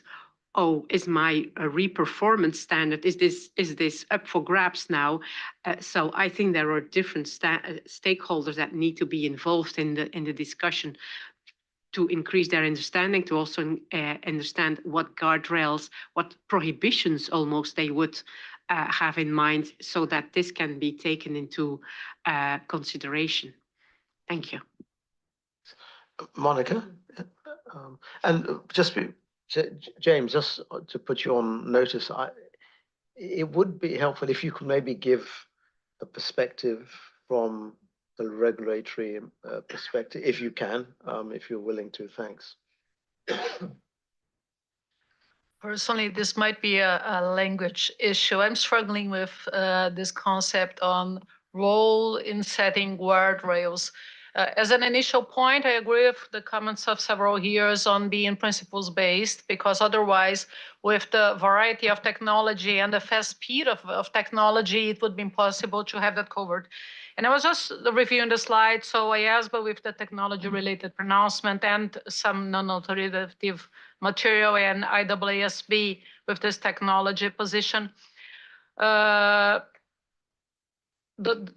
The way it is being addressed appears to me is very correct and being the only possible one on that, keeping in mind that at the end of the day, when I think on technologies by accountants, by assurance practitioners, this is already happening. So all businesses are being ran using technology, financial control is by technology, taxes and ancillary obligations are by technology, inventories control is by technology, everything is made by technology. So the key here is really, and maybe this is the sense of guardrail, I apologize, my language is Portuguese, it's not English, so this might be tricky for me, is really to consider these principles based, but then construct an environment related to technology when speaking about accounting and about assurance in order to make sure that the main risks are being addressed related to this technology, to have what might be possible to be made using technology during the assurance work, for example, to give time for appropriate judgment and skepticism on that. So it's supposed to be a gain-gain structure, considering that technology, I was surprised, Angelo, when you first mentioned on first steps. Indeed, from one side, it is considering the fast change, but at the same time, I cannot imagine anything going on without a strong technology basis now. Thanks, Monica. James, good to get a perspective from you. Yeah, so I should probably first say that these are more views from my FRC UK perspective, the Director of Audit Policy. And I think it's an absolutely fascinating and challenging area. I do reflect slightly that we've been, for the last few years, talking about when's the inflection point. So lots of presentations about the use of technology and everything's going to change massively in the next 6 months. I feel to some extent I'm still waiting. I can see it coming, but I don't know if we've actually gone past the inflection point yet. One really interesting thing from my perspective is the extent to which this new technology is enabling current auditors or it's replacing them. I think that's quite an important distinction. I also wonder at which point you recognize the fact that you're no longer being enabled, but you've been replaced. I mean, that's quite an interesting challenge in and of itself. I also wonder from the perspective of ISQM1, so the extent, the very significant requirements sitting in ISQM1 and accountability that sits on an audit firm to kind of manage technology, to have the right governance around it, to make sure that it's used in the right way. And I wonder if that shifts the balance to some extent in the way that we look at accountability on an audit. So in the UK, for example, when we take enforcement action against an audit firm, it's usually focused on the audit, the engagement partner, the RI. So does the combination of growing technology and increased responsibility by the firm change that balance? I've also heard quite a lot of conversations where are we using technology to get better quality audit or to make the audit more efficient, whatever that means? And then to the audit fee conversation sometimes comes back to an audit committee will say to an audit firm, you've invested all this money in technology. When are we going to start to see the cost benefit? Which is odd because actually what you're getting is a better product. So, but you expect to pay potentially less for a better product. There's also a big impact potentially coming for the inspection of audits. So, the inspectorates are going to have to catch up with the audit firms who are trying to catch up with the people who are preparing all of this information. And that to some extent looks like a bit of an arms race, potentially, because everybody has a slightly potentially different risk appetite. And I think it speaks to the kind of the pivot on the technology position. What does it mean to encourage the use of technology? I think in the conversations that I've seen, there's potentially a kind of inbuilt conflict between, not conflict, that's too strong a word, but potentially a different risk focus between regulators and practitioners. And there's a bit of more nervousness, I would characterize it, on the part of the regulators. So I think it's really good to get the balance right, where you look at the potential innovations that can actually give you a better audit. I mean, I know we were talking about, Todd, you were talking about going concern. And that is, you know, how do you rely on a piece of technology to give you a view on going concern? It would never be a decision, but it could certainly be informative. I think about all of the standback requirements that sit in the auditing standards increasingly. So is there a role for a piece of technology that helps me with an audit file kind of take a standback position by kind of pulling some of the threads together that in a very large audit file could be very challenging. And I suppose the only other thing, I think this really came into sharp focus for me in the UK during COVID, because up to that point, we had been talking about how new technology could be used, and then suddenly you were having to do remote stock takes. So is it okay under the standards, was a question I was asked, to use a drone? Well, yes. Well, what if the lights go off in the place that you check? Well, that's kind of a bit beyond what I can do as a standard setter. I mean, I just think I'm really encouraged by the position that the IASB and IAASB are taking, and every day something new comes to the table. So on the ethics side, which I think when it comes to technology, sometimes it can be slightly overlooked as a real issue. So for example, if I'm an audit firm, I have a piece of technology and algorithm that I want to train, is it okay for me to use one of my clients' data sets to train my algorithm, or a kind of an artificial version of that? And if I don't, is the tool going to get better or not get better? I'm really sorry, that's a bit of a random kind of collection of, but those are the kinds of conversations I've been having recently. Thank you very much, James. Really appreciate those insights. Hina. Yeah, thanks. I think much have been said, and I agree with the views of my colleagues here. I just wanted to add one thing, that the regulators at present, and especially the audit regulators, are prepared to accept and to adopt any guidance or any guardrails which will be produced by IAASB and IASB, and they are ready to adopt that. So that is a positive side of this technological advancement, which everyone at their end has been prepared for this adoption. So I would say that since it is a very wider technological perspective around, and different depending on the size of the organizations, the size of the practitioner and the audit clients, it is very difficult to specify, but it should be a principle-based approach which can be followed, and it will be easier to adopt in implementation. Thanks. I don't see any other 10 cards up. I don't see any hands up in the virtual world. So are you okay with what you've had so far? Yeah. So, I mean, the word principles-based came up consistently. I lost count of how many, but you did, Angela. I'm sure you've counted that, and that's exactly the approach you're taking, which is excellent. Right now, I'm just wondering whether we should just take a quick break. So let's say if we can keep it to 15 minutes or so, or maybe even 14. So we can get back at sort of 5 to 4 hour time. And then we'll move on to question 2. You will have you'll just set that up, won't you? Yeah, okay. Right, thanks. So let's just take a stretch break. Oops.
Twitter, people are like, maybe we should shoot every now and then.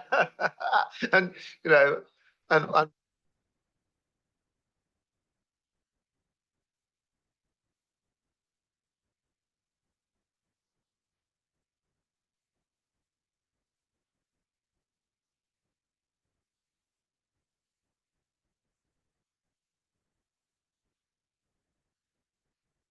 right, let's get I going. still have time to get my charger. Yes. Sorry, but if you What could- you, a charger for what? For the laptop. Ah, okay. Just start. But I can I'm give- gonna be here in 2 minutes. Okay. So will we have breakout rooms for this one? Tomorrow. Oh, No. Okay, well, Robert.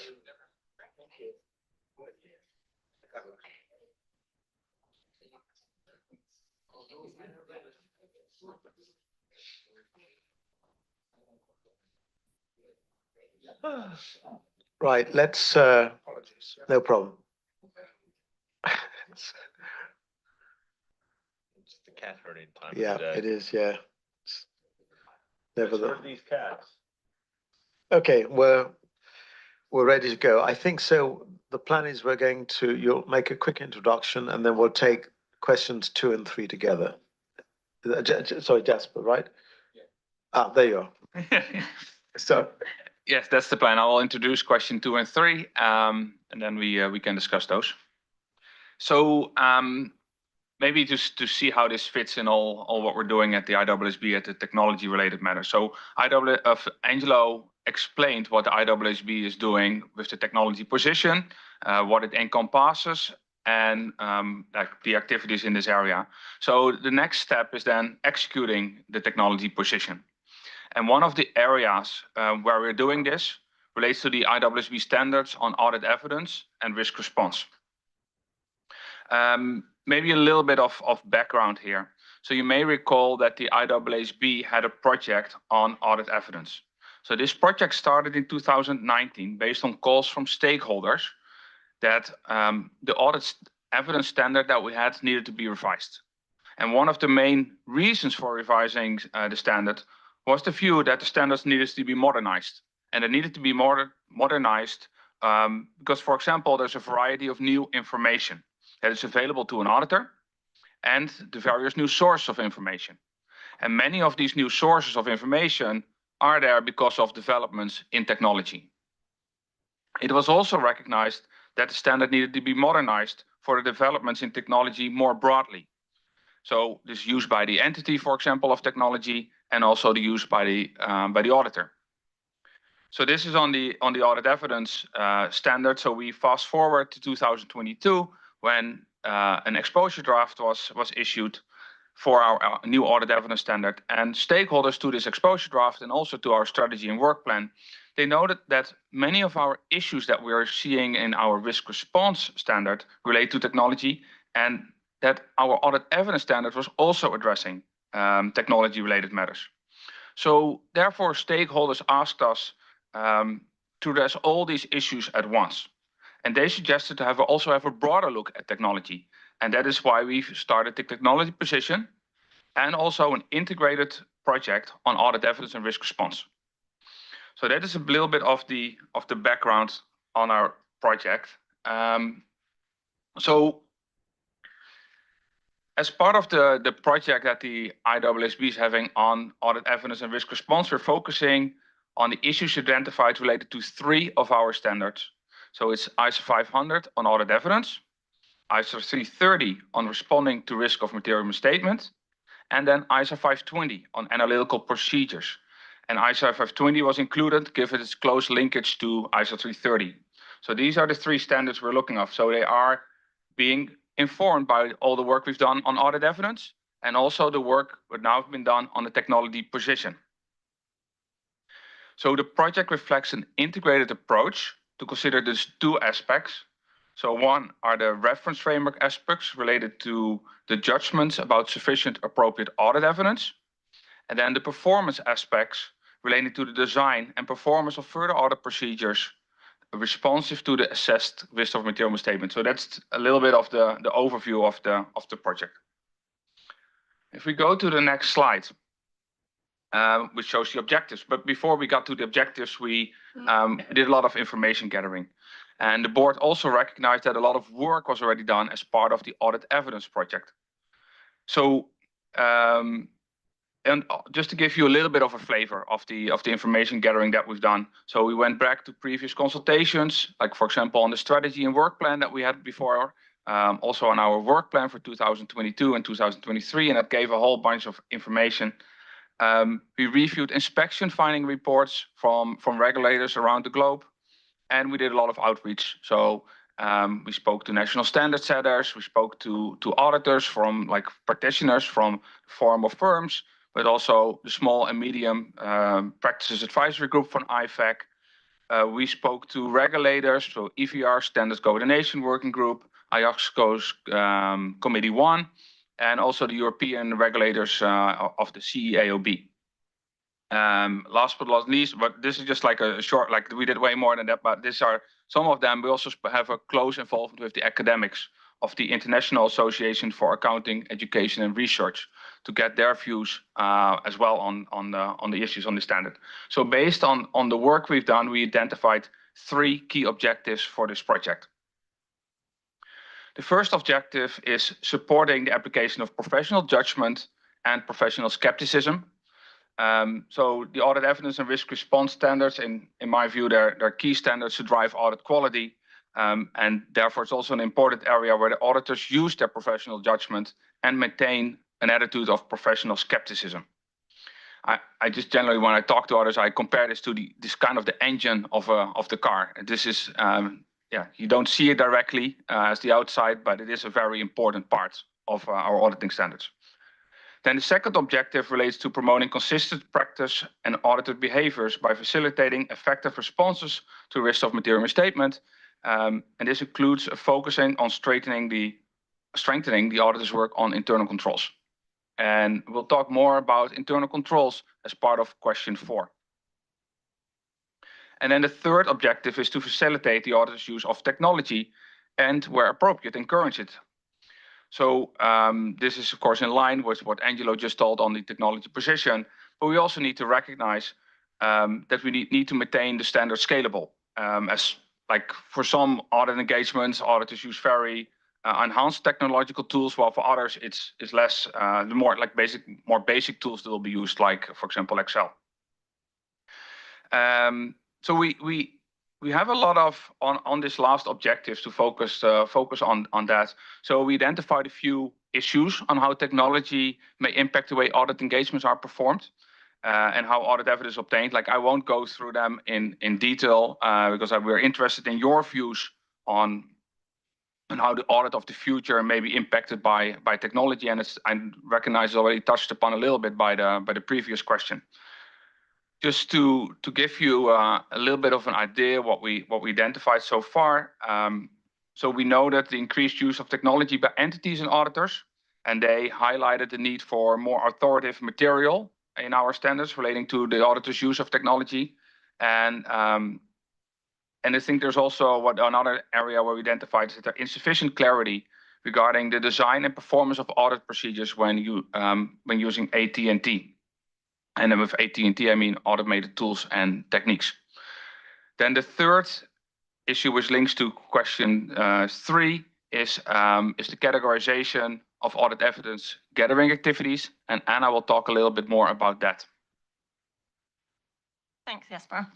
So as you rightly note, and I'll see, oh, there we go. As you rightly note, one of the primary concerns that we did hear about in all of the outreach and activities that we did about our standards responsiveness to this evolving technological environment is this perceived rigidity in the model that underpins these foundational principles of performing an audit under the ISAs, including the categories of audit procedures or basically the standardized way of gathering audit evidence. Now, this standardized approach is based on a very long-standing framework, which in a very simplified manner that is going to overlook a number of nuances that are in the standards, so please bear with me, ultimately requires the auditor to identify and assess risks of material misstatement and design and perform procedures that respond to those risks.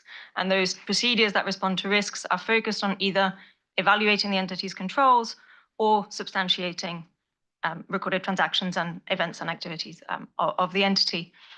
So substantive procedures. And then there's a further breakdown when thinking about substantive procedures around whether those procedures are tests of detail or substantive analytical procedures. So there's these very clearly identified and named types of activities that an auditor can do.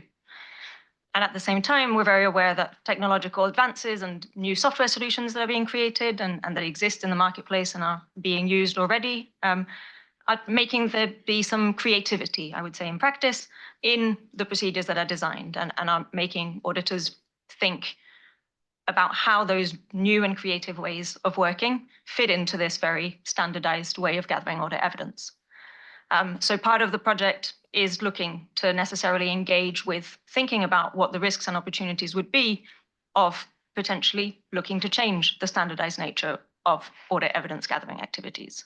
So what we're seeking from you in relation to this particular topic is your perspectives on those risks and opportunities from the various perspectives that each of you sort of embody here. So I didn't want to talk for very long, so I'll leave it at that for now. And if I can turn back to Alan, I suppose, and then we'll run with questions 2 and 3 at the same time. Yes, thank you. Thank you very much for setting it up. Thanks, Anna. So yeah, you got both questions side by side, which is very helpful. So who would like to kick off? You can do them in whichever order, they overlap anyway, so just to cover both at the same time. Javier. Thank you. I think I need a couple of clarifications here, and maybe should know much more about really this technology. But for instance, on your objective C, I know you can give me an example how you will use the technology to obtain audit evidence more precisely in that sense and evaluate it. I mean, how you will use that technology, that will be probably one of the points. And other observation or point that I have here is I'm assuming, and again, that already many of the information that the auditors they get through the system, they get through the technology already. When you mean standardized here, standardized nature of the audit, meaning the same platform for everyone, again, I think probably a matter of clarification, my own lack of 100% understanding of how things they work. Yes, please do respond. Thanks. Absolutely, I'm happy to clarify that. So I might actually just go back. So when we're talking about standardized nature of audit evidence gathering activities, we are thinking about this very prescriptive way of thinking about what an auditor does. So whether it still is on a continuing basis relevant to be able to separately point to a procedure that an auditor does and say, that was a test of detail versus that was a substantive analytical procedure, and sort of maintain that level of rigidity. So that sort of kind of standardization rather than standardized technology everywhere. So you really mean some consistency in how to do things all the time. That's really what you mean.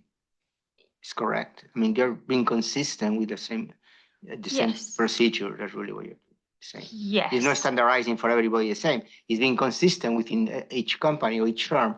Yes. To do it. Okay. Thank you. Thanks. Isabel.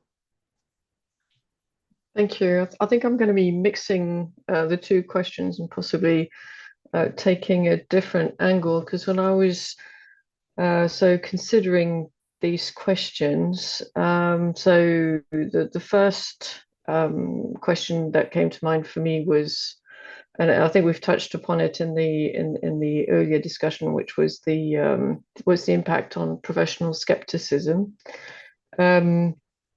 Then I was wondering, how much the nature of the audit, and I think that specifically, that slide will be changed, because potentially, with the computation power and everything, you could end up very easily saying, oh, I could test 100%. So, well, that's substantive. Is that risk-based? And therefore, if you take it a bit further, what's the impact on the audit opinion? What's the impact on the already existing expectation gap from stakeholders? And then what's the impact on, audit cost and fees? We've talked about that in previous discussion earlier. Competition between firms, how the audit market will be structured, because you're going to create obviously those firms that can invest versus those that can't. An impact on when the audit is carried out, because it could be carried out throughout the year, and potentially the speed at which the financial statements can be audited at the end. So is there an expectation that, for instance, right now in the EU, we have 4 months. Is there going to be an expectation by the market that this can all be done faster, reduce it by 2 months, for instance? So I was thinking more of maybe the broader picture. I don't know if it's the risk and opportunities or what, but that's where I landed. Thank you. Thank you. Doug? Do these questions in order. I might start in a different place, because it's not just the audit process directly using technology. Of course, it's also the use of technology by the audited entities. Often there's a loss of audit trail, or the company is using a third party for, say, impairment, and it's a proprietary model. So does the auditor have to build their own model? So there are those sorts of implications to think about as well, and use of technology by third parties. So, for example, with confirmations, confirmation.com and the other which I hope is used in a number of countries, maybe it's not, whereby you can only get bank confirmations by using a particular system that's used by the banks. But use of technology by the auditor, and James touched on some of this, there's surprisingly little use of technology by auditors compared to what we thought there might be with data analytics. We see a lot of matching of cash and revenue. And by the way, auditors not realizing that, well, actually the cash wasn't revenue in the first place. But anyway, that's another issue. But I agree, there's some issues about error evaluation when you look at the whole of the population, but some of that can be dealt with if you can find underlying causes for a large number of the exceptions and so forth. There is an issue, of course, with the sizes of the firm, so the scalability question. But then again, if you are wanting to rely on internal controls for data, around data integrity and so forth, as well as some testing, well, the smaller clients may not have the internal controls in the first place. Yes, there's documentation issues. You can deal with those. I guess so. Maybe I'm morphing into question 3 here.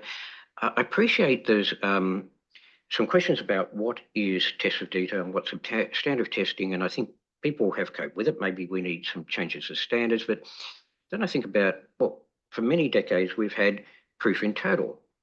I don't actually think it fits into either of those categories anyway. So, and people have managed to cope with that. So I'm not sure it's a big issue because people are dealing with it, but I agree conceptually something needs to be done to deal with the buckets around the substantive testing. So, and then I'm going to morph into internal control, which I better not, because that's question 4.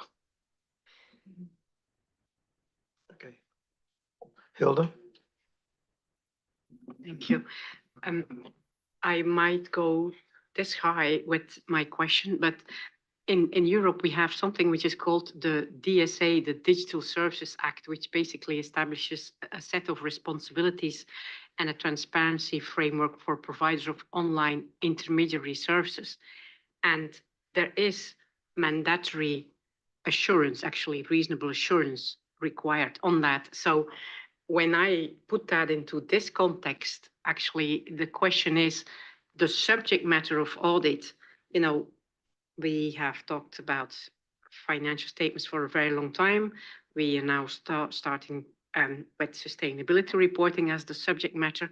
So the next question is that, whatever you want to call it, an AI-enabled business model or those intermediary services that that is now the name that is used in Europe, is that a third revolution in the subject matter of audit that we should start to think about? Because they always say, you know, you can give assurance basically on anything, on any subject matter. I think we're going into that direction. And so is that something that you are thinking about as well? I don't know how far off that is, but in Europe, we already have it.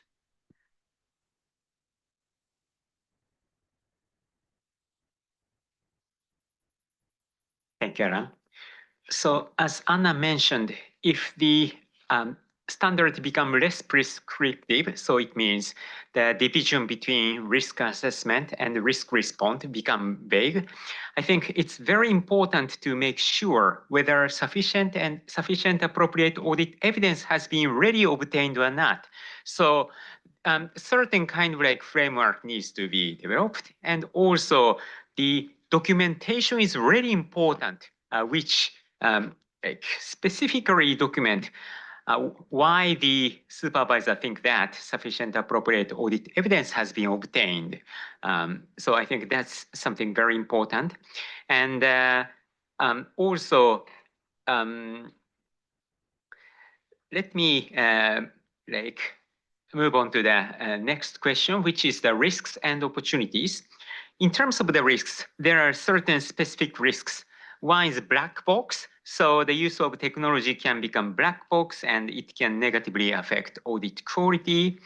And the second risk is over-reliance on technology. So chances are people think that 100% testing is much more sophisticated than sampling, but we question if that is really the case in all the cases. For example, when auditor perform the audit for the software revenue recognition, pick up some samples and deep dive into the contract and make sure if the revenue recognition timing is appropriate or not. So such kind of like selecting the sampling and deep dive might be like much more important for this kind of situation compared with just 100% and, you know, checking the numbers, something like that. So we have to make sure over-reliance bias of technology would not happen. This might be an ISBA issue. And we have to make sure disrespect on conventional auditing techniques would not happen. So that's important aspect as well. And another area is, so we said that, so in previously, the IWSB took neutral position. I think that is because technology is moving so quickly and the standard can be outdated very quickly. I think that was the concern. And now we are changing the position. I think it's going to be a good idea how to explain the risk of outdating standard can be addressed. And I think that's a very important area. And another area is linked to the ISBA discussion on private equity investments. So I think one of the reasons why certain firms are interested in getting private equity money is investing in technology. So I think there is an overlapping about these issues between the ISBA and the IWSB. Thank you very much. Thank you, Koichiro.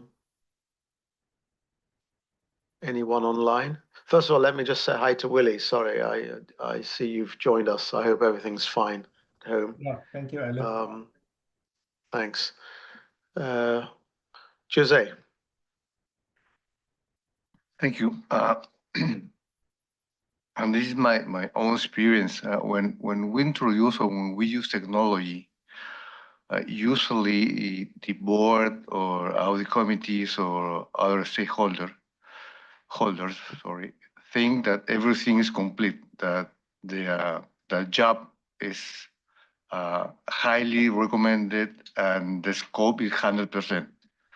So my suggestion is that if we change the standard, we are introducing a new risk of not communicating adequately to our board and other stakeholders what is the real scope and the real subject matter that we're working on.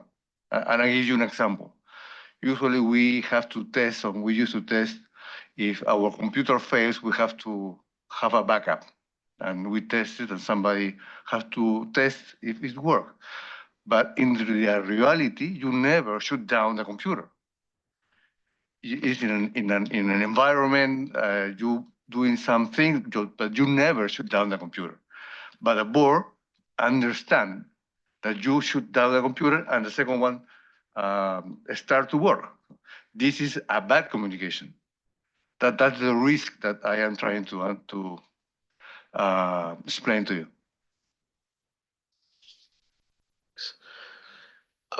Can I just maybe ask a question? How do we address professional skepticism with this rapid development of technology, and do we maintain the same level of skepticism or even a greater level of skepticism that would be required? Certainly, you know, as a member of an audit committee, I'm always very concerned when I'm told that, you know, we're using technology and therefore everything is better and more reliable. And I always ask the question, well, how do you know that? What evidence do you have to prove that that is the case? How are we sort of taking that on board? I mean, maybe it's something, I mean, it affects both boards, doesn't it? But both professional skepticism with professional accountants in business, internal auditors, so Jose's kind of area, and of course the independent assurers. Yeah, let me go first, and you can add to that as well. So professional skepticism, of course, is it's a difficulty because you can write as much as in standards, right? And but in the end it needs to come from the auditor. I think the auditor needs to realize as soon as you're dealing with some of these matters that were discussed, that you need to be skeptical on understanding what is going on, like that you are not like on the black box idea, that those are like the standard can point you to areas, okay, and these are areas where you need to be specifically looking at, okay, more skeptical mindset and use of the professional judgment by the auditor. So of course we're just right now at the beginning of the project, so we identified where the issues are and we have some initial actions, but of course like in the development we'll go further and deeper into that. Yeah, I can add just one thing to that, that ultimately, to the extent that professional skepticism is really that mindset, that behavioral component, and that we're really steering away from, I suppose, trying to suggest that there might be degrees of skepticism which are dependent on how you might perform an activity or not. That's not what we're trying to suggest. We're trying to increase awareness of further biases that might interrupt an auditor's, ability to remain consistently skeptical, in that those biases are those shortcuts that might make you accidentally temporarily forget your skepticism. And so we're trying to add some material to really explain some new biases that might exist because of technology without really saying, but ultimately highlighting that the need for skepticism is independent of the tool. Thank you. Yeah, Nicole. Yeah, thank you, Alan. I wanted to mention another risk I do see, which is de-skilling, which can, I think, also be linked to professional skepticism, what was just mentioned by you. So what do I mean? It's not just my mention of de-skilling, rather it's a term that is frequently used and a risk that is frequently used when using AI. While there seems to be a fear that the work is totally, or that workers are totally replaced by automation, it's much more likely that people, or that the AI in this case, or other automation processes help the people, which means that there is still something that the person has to do, but it's a lower level the person has to do than the original job was without having the AI technology. So persons do not learn these skills they would have learned without AI, which might lead to a lower level of professional skepticism and as a likely, not likely, but as a potential outcome to a lower level of audit quality. So I think de-skilling should be considered as well as one of the risks that might occur in this context. Monica, that's you. Linking the second question on your point on skepticism,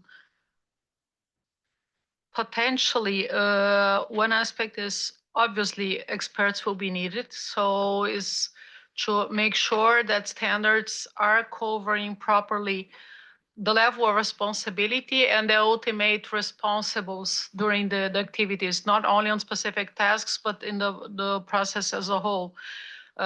This certainly will stimulate or force the auditors to really get engaged and really apply appropriate judgment and skepticism. So this should be basic, this should be inherent, but at the end of the day, it might not be. Because understanding that the public interest expectations is to make sure that the conclusions are properly addressed. Maybe it's a way to review the concept of professional judgment and skepticism and bring it clear to a more holistic approach, working together with other professions, which is needed. Similarly to sustainability here, when we think on technology, that's key. We cannot work only inside our boxes as auditors or as accountant profession as a whole. So it's kind of moving out of the comfort zone, and this needs to be understood by everyone, not only by the profession, but the professions as a whole. And just one remark on that sense, when they mentioned in previous sessions on roundtables and so on, one important topic to be addressed on that purpose is that in several jurisdictions, when we speak about audit, there are serious limitations on having participation of other professionals, experts, etc. And several fines are being applied. So this is something that needs to be renegotiated maybe, and the standard setting boards will have a key role on here to explain that this needs to be updated, this needs to be modernized, using the word that you used before. Thanks, Monica. Angelo, did you want to come in? Yeah, I wanted to, Isabel brought up a bunch of stuff that was really interesting. And I just wanted to bring back to this group something that the board discussed in September. So Isabel mentioned, what about the audits that can be done in 2 minutes, continuous audit, all of those wonderful things that Isabel brought up. And those questions are coming in a lot more frequently now. So essentially, I think what Isabel's getting at is something that the board is also thinking about. And I was talking to James about this during the break. The board, we have a board member, he has the gift of words. His name is Warren. And Warren said, there's a level of adventurism, a scale.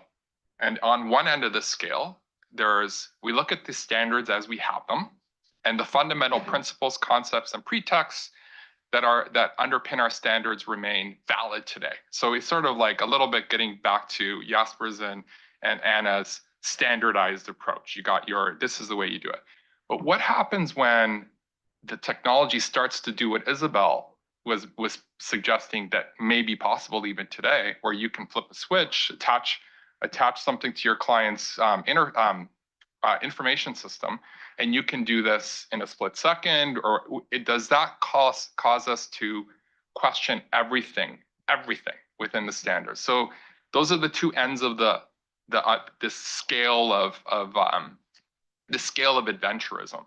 And one of the things that I've been talking about with Willie and the rest of the project team is, when do we bring a discussion to the board about whether it's appropriate, and when is it appropriate to revisit whether it all needs to be rethought? So it's a little bit provocative. Don't want to scare certainly the adopters of the standards, because the standards are in good hands, and we're a very stable ship. But nevertheless, that is a conversation that will and needs to be had at some point. Thanks. Doug? And then Just following on from some of that conversation, I must start with continuous auditing. I understand it's been talked about for some time. The starting point is you need continuous reporting. And as we all know, there's certain things that processed routinely, but at the end of the year, there's a lot of estimates, a lot of judgment, a lot of human involvement, impairment, values of assets, a range of things, which just gets increased with sustainability reporting, which I'll come back to in a moment. And so I understand there might be some information that could be provided to the market and you could think about assurance over it, but I'm skeptical about the ability to actually, at any point in time, apart from, a little bit after year end, once the process has been through, to be able to produce real time, a full set of financial information. I guess also that goes back to thinking about this professional skepticism question and who it belongs to again. Clearly, professional skepticism belongs with the IAASB, and I stand to be corrected. Probably you can weave it into the 5 fundamental principles somewhere in the code, but for accountants in business, you're quite right. They need skepticism as well. And so maybe it's in due care and whatever, I'm not sure, but that needs to be drawn out somewhere. I shouldn't forget sustainability. I think we're talking all about technology in the context of financial reporting at the moment. And sustainability, as we were talking about earlier, it's a new area, everyone's learning, much more forward-looking information, difficulty getting data through value chains and so forth. Systems aren't really well established. Sometime perhaps we do need to think about technology in this space, but I think that's a bit further off, if I can put it that way, but certainly something to think about down the track. The other random thought was just around staffing, and I think it's a good point. I probably looked at it a different way. It goes back to the pyramid structure of the firms. And if you, and we all know this, you take away some of the basic work, I think this is what you're perhaps getting at, you get left with the more complex judgmental work. So I sometimes exaggerate and say, actually what you need in audits is an inverse pyramid, but I don't know how you ever actually achieve that. So that creates a challenge, I guess it goes to the risk as well. Thanks, Doug. I mean, the thought of continuous reporting internally, maybe that's fine if you need it for decision making, but externally, what are you going to do with it? The volatility of businesses, what judgments do you make externally if you get spikes, which you will get? It needs a lot of thinking. I can see some analysts would love it, but many will not. But I'm sure Isabel will have some views on that as well. Well, Natasha's probably not here, but it'd be interesting to get an investor perspective on that as well. Stephen. So, Alan, on your point of professional skepticism, from a client perspective, I would expect you to challenge me on how my internal controls have been enhanced due to this technology revolution. That's strange. A little weird technology there. Siri's listening to me. How have my internal controls been enhanced? I'm not sure I understand. I'm really scared. I didn't plan that. Strengthening of internal controls. How my risk profile of my business model has actually gone down as a result of this new emerging technology. And I will tell you, sure, the emerging technology is making me, from a client perspective, I'm able to do things faster, cheaper, better, enhances my customer experience. It helps my bottom line. But the audit community needs to push on internal controls and risk profile as part of your professional skepticism.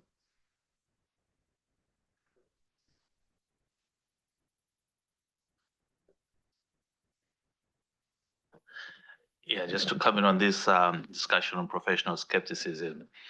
I think anytime you rely on an individual or a certain operation too heavily, then you got a problem, right? So I think the key person risk is something that we should hold dear and fundamental to all these discussions around here. And in terms of key person, I'll change it to key AI risk.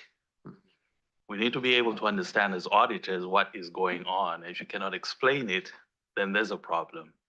So I think that issue of professional skepticism is very important and should be an overarching consideration in all these discussions. Thanks, George. Ken. Thank you, Alan. I just thought I'd maybe make a comment from the ethics perspective. Again, precisely on your question around professional skepticism. First, to Doug's earlier question as to whether there is any sort of equivalent concept of professional skepticism in the ASPEC code. There is.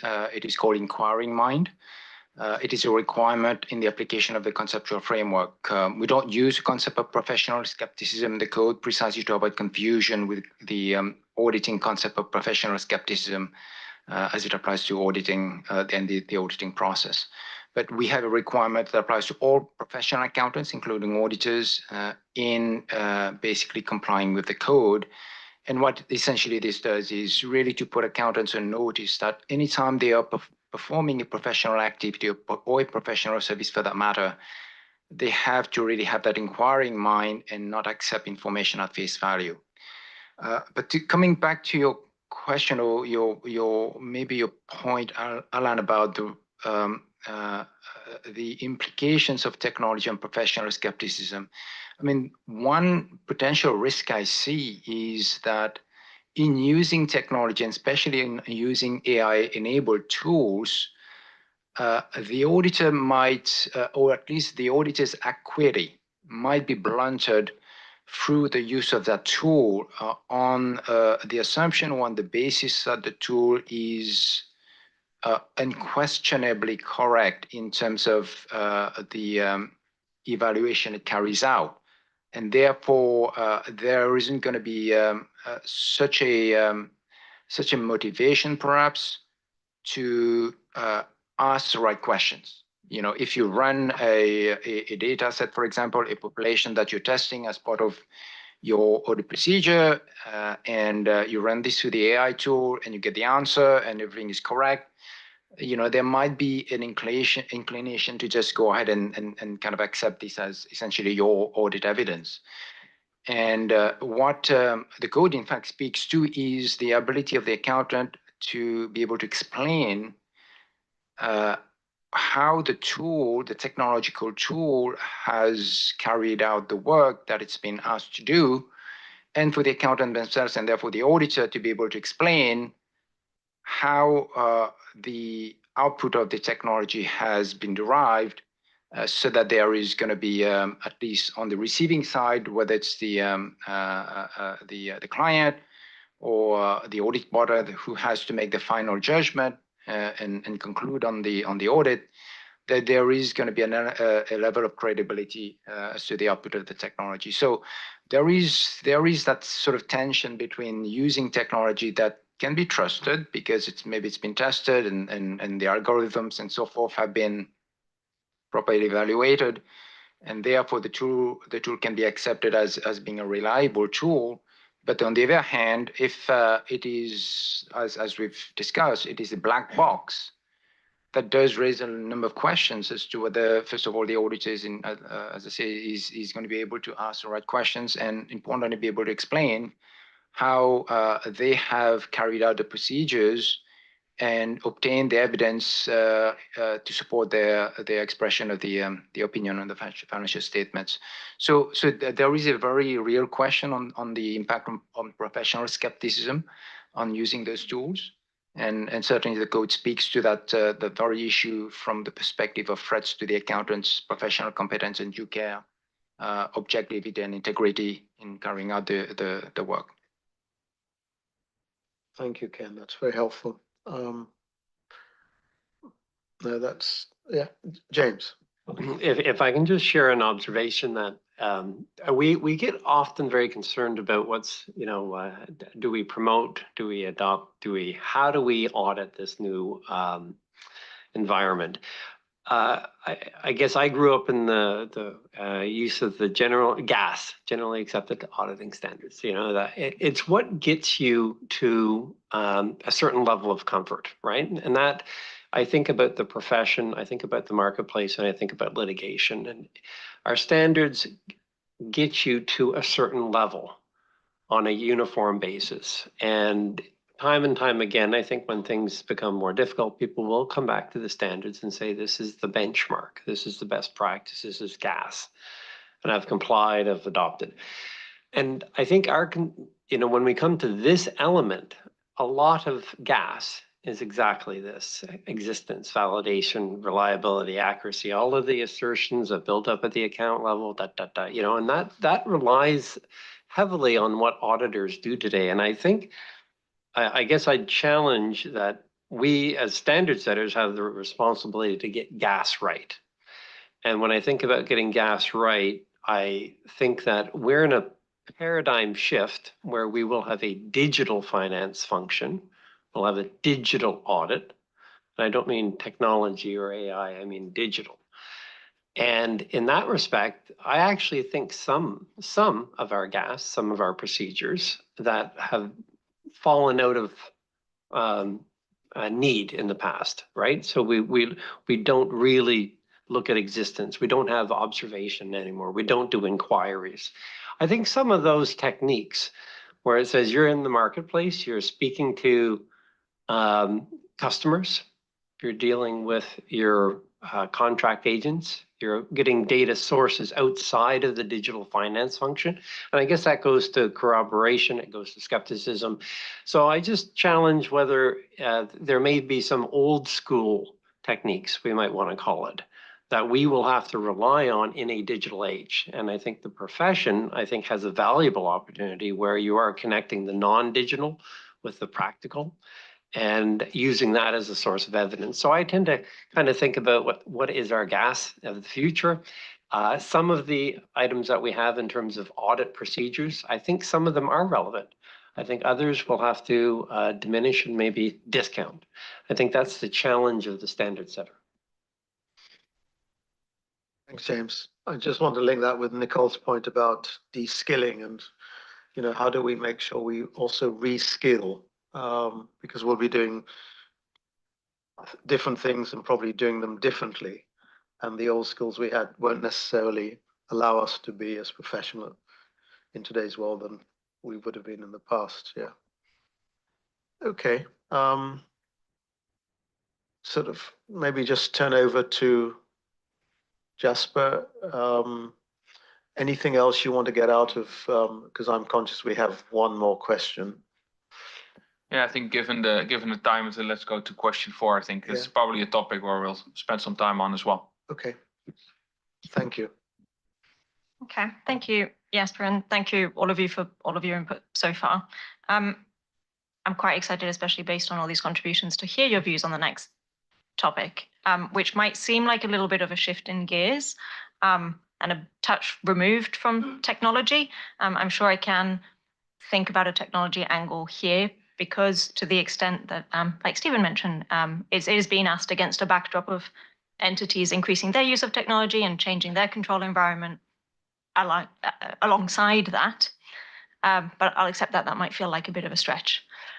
Ultimately, we want to ask you a question around auditors, the expectations that you might have about the auditor's responsibilities in relation to internal controls, because of the importance of an effective system of internal control in an entity. And that's partially because we're touching on this topic in our project on audit evidence and risk response that Jasper introduced you to a little bit earlier. So fundamentally, the reason that we're including this focus is driven by recurring findings in this space around the way that auditors are performing work on internal controls at several levels. And so we have an opportunity within this project to rethink and engage really with a question of how any revisions should be made and what kind of expectations they should reflect about what the auditor should do. So this slide was meant to really just clarify that currently, and again, I'm ignoring nuances in our standards, but fundamentally, entities themselves implement and monitor and revise on an iterative basis their own system of internal control. And the extent of the auditor's obligations in an audit under the ICES is really to obtain an understanding of the entity's system of internal controls, to evaluate the design and implementation of certain controls, test certain controls in certain circumstances, and communicate deficiencies or significant deficiencies in certain circumstances. So it's a very limited role that acknowledges the importance of controls to entities operating and to the appropriateness of financial reporting, while nonetheless not imposing a requirement to provide an opinion on internal controls. And yet we're looking at this alongside analyses that show that when corporate failures do happen, they are often linked to either failures in internal controls or the absence of effective internal controls. And so really this is leading us to ask ourselves, well, if we are seeking to clarify certain key concepts in our standards to encourage more consistent practice by auditors, in what way should we be actually making those clarifications, and what role should they reflect of an audit for an auditor? And so with that, the question really that we have for you is what your perceptions are on what an auditor's role should be relating to internal controls.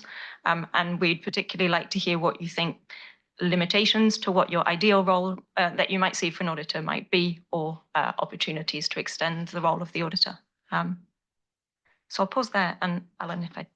Thank you very much. Could I maybe start off by asking a question? And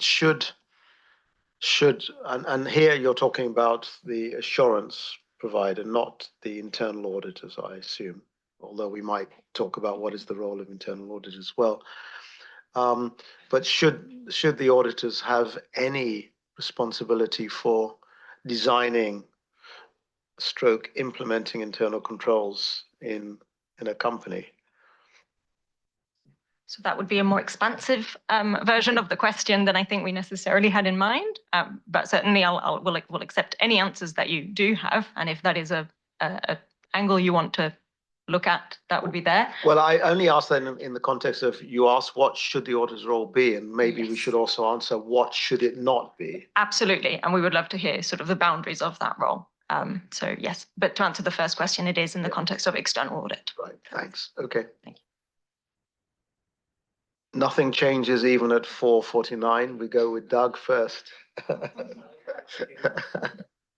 Thanks, Doug. I really appreciate that you take the lead on this.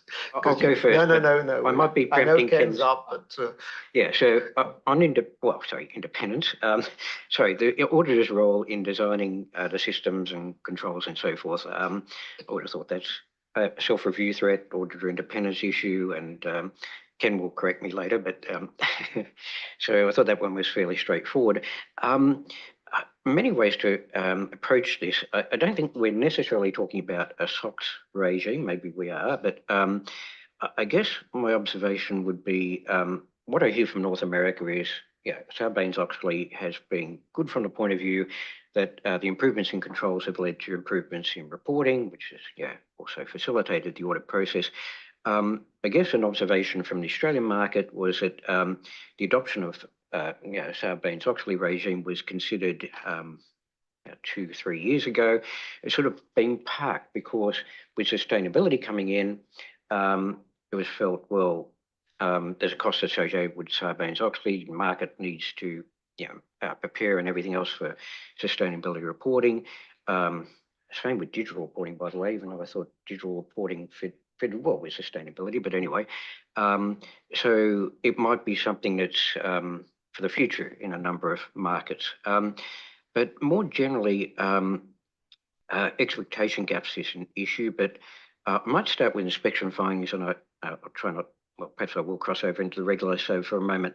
I suspect, and I might be corrected by someone else, that most of the internal control findings are actually coming out of North America rather than out of the other markets. And it goes back a little bit to what was said before. There's no obligation to review the internal controls, apart from understanding them. And I question how you can do an effective audit without looking at internal controls in a large financial institution, but put that aside for the moment. What you would often find with a regulator, and Tom's going to love this because it ties in with sampling, is you find that, okay, it does, I can't help myself. What a regulator might find is, oh, okay, in this case, the auditor inappropriately relied on internal controls. They didn't do the work or whatever. They should have had a larger sample size. And under their methodology, that would have been, I don't know, 30. But actually, under someone else's methodology, even if you could rely on internal controls, it's 120. Yeah, so or the other way around, 120. Yeah, so it's very hard to call out findings on internal control. You call them out, but they're not necessarily going into the IFIA percentages because it ties in with a problem about firm methodologies and sample sizes. So just sort of throw that one in.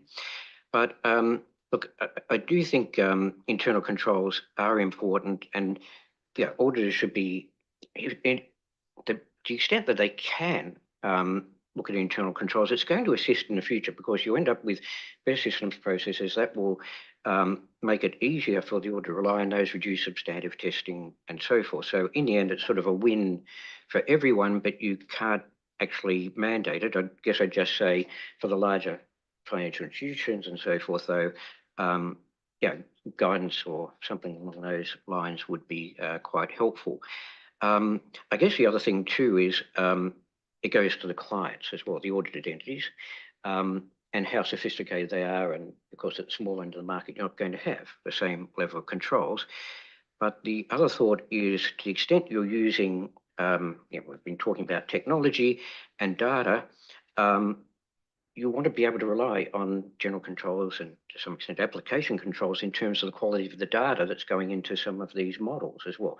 That doesn't mean no substantive testing, but yeah, that's going to be quite important. And I better not get onto sustainability, had I? But anyway, maybe that's next time round. Ken, did you? No, you. Doug sort of picked up my response. There is going to be the issue of self-review, right? If the auditor actually were to be involved in the design of the internal control system. So that's kind of a no-no for the auditor. Okay. What about on the reliance on internal controls? Sorry, you mean can the auditor rely on internal controls? Yes, provided they've done sufficient testing, compliance testing around the internal controls. And that's one of the problems. Sometimes the auditors will rely on internal controls without actually testing them or testing them effectively or testing them for the right accounts or right assertions. But yes, and I would say personally, if you're relying on internal controls as an auditor, it doesn't eliminate substantive testing, it just reduces it. But you also do need to make sure it's for the right accounts and right assertions, as I say. Good, sure. Thank you, Alan. So in terms of the reliance of the internal control by auditors, as paper indicated, a lot of inspection findings are there. So there are like certain area the practice needs to be improved. And particularly the IOSCO find out that over-reliance on higher level control, such as entity level control. So sometimes auditors look at entity level control and just rely on that. So I think the root cause analysis may be needed in this particular area, especially now the technology is coming and the governance of technology, such kind of area is even more important. So the root cause analysis of current practice on reliance on internal control, I think that's important. Thank you. Stephen?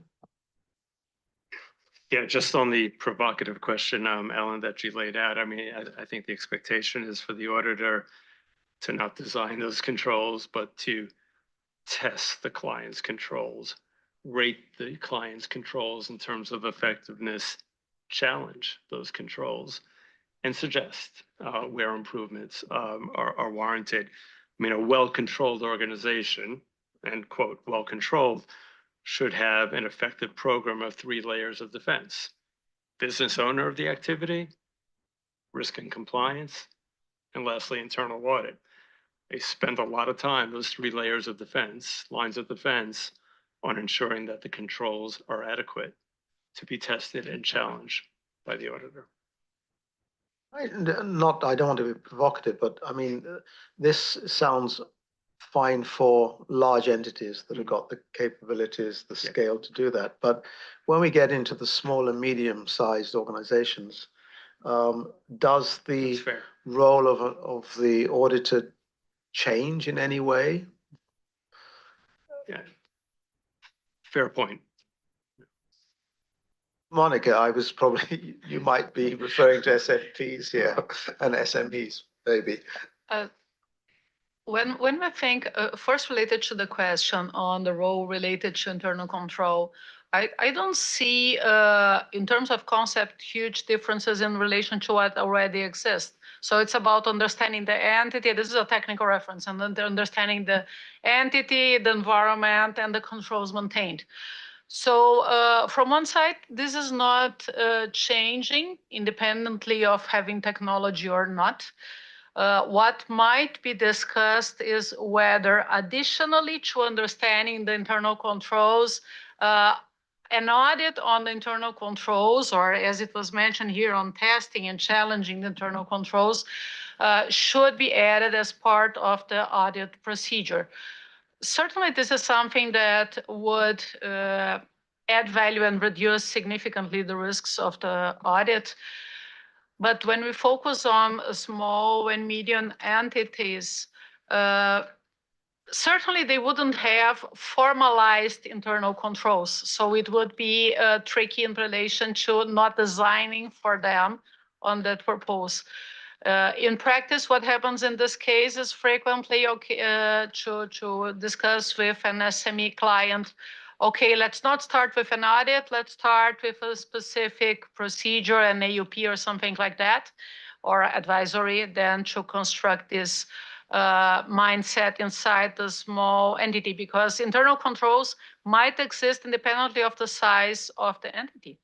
So even small ones might have it. Maybe it's not, it won't be a huge manual, it won't be something so bureaucratic, but in a public interest environment that includes all companies, the correct is to have appropriate internal controls. I suggest not to give up on this concept, even in small entities, to keep the quality of the information. Jose? Thank you. I was some confused because our auditors give us an opinion of our internal control. And that's why, because we are SOX compliance. But, and I underline but, PCAOB requires us or requires them an opinion on the internal control over financial report. That's it. If we open the word internal control for everything, we can use, for example, the COSO framework.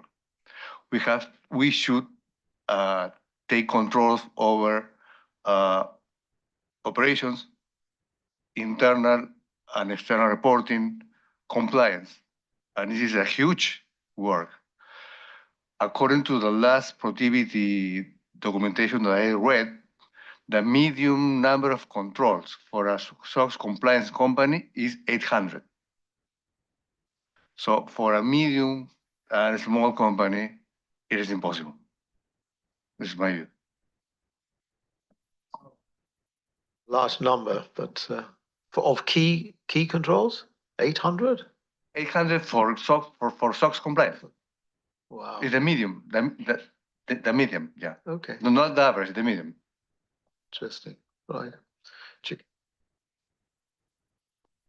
Thank you, Alan. I was going to ask basically the question about what Jose mentioned. I'm not really expert on the financial information and the internal control, but I was wondering, if there is a general understanding of the scope of internal control when we talk about that. And then when we talk about the internal control of sustainability information, I think it's very, very messy right now, because I think, the scope of sustainability information has been really expanding.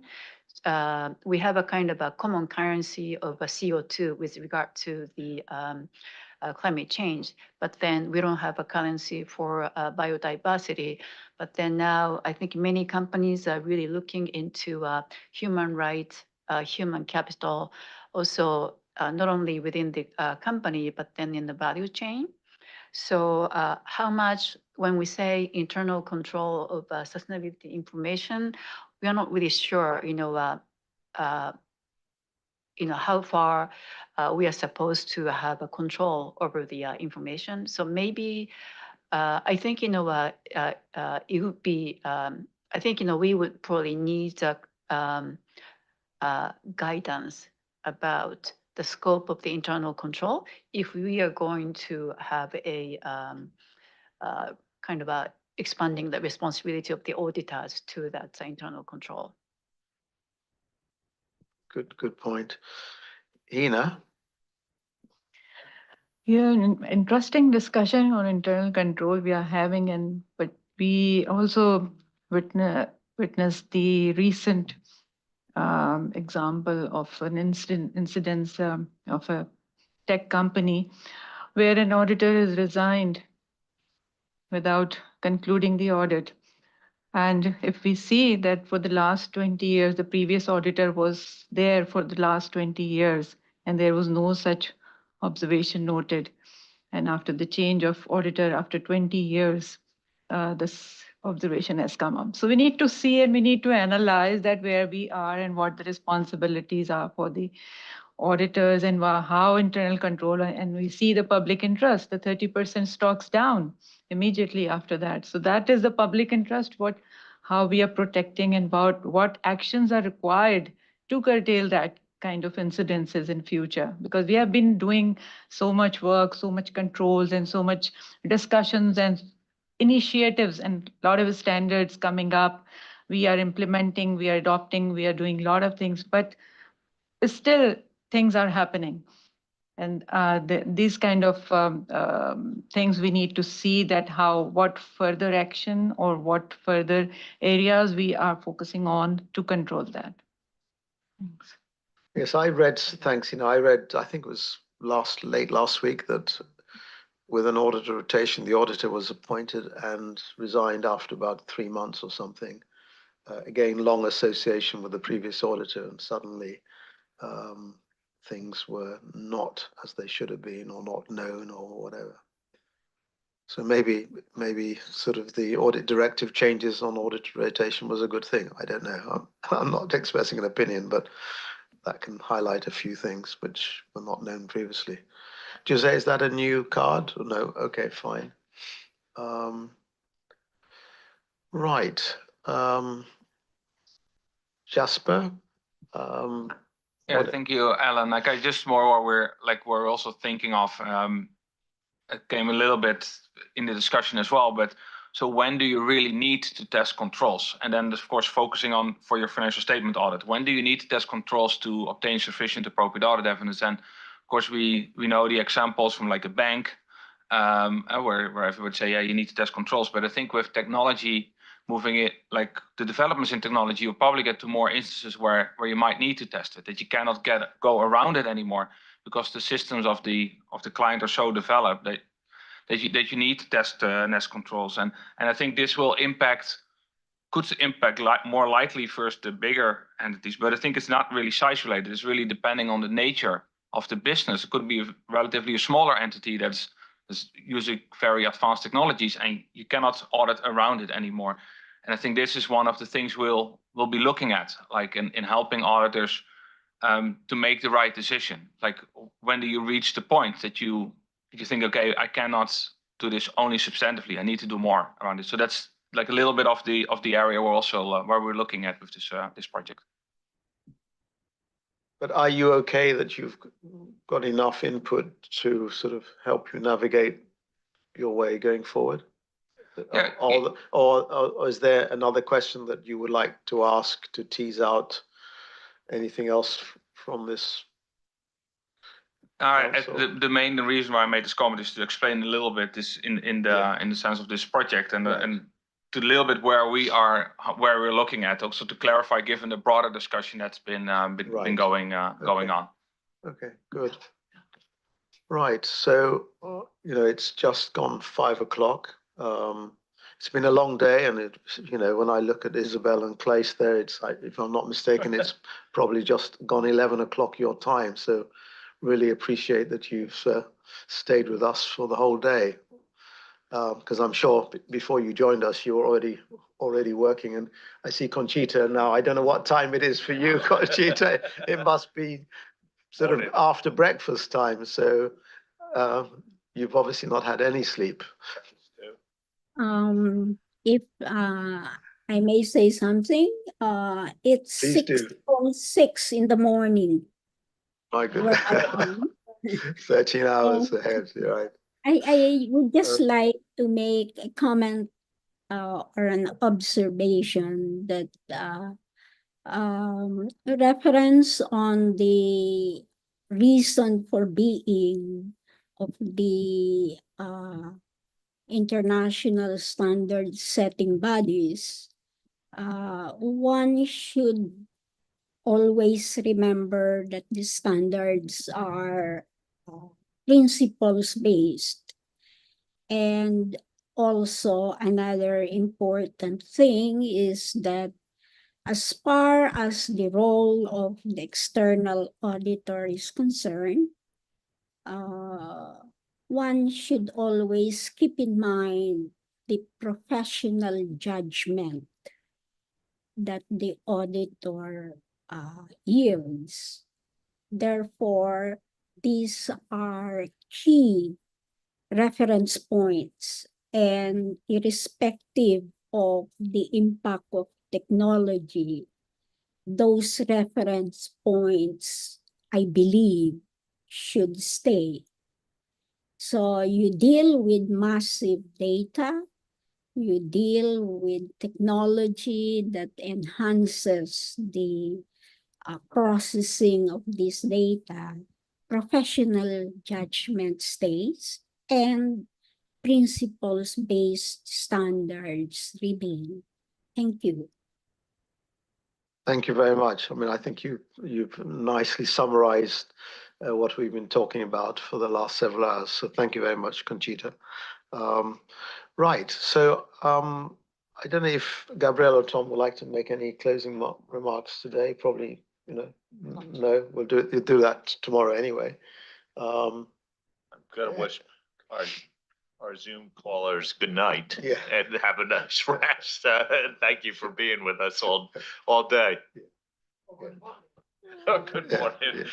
I'll send a copy over to Conchita. Yeah. Thank you so much. Really appreciate that while you couldn't be with us, but appreciate that you have been with us virtually, and we look forward to seeing you tomorrow.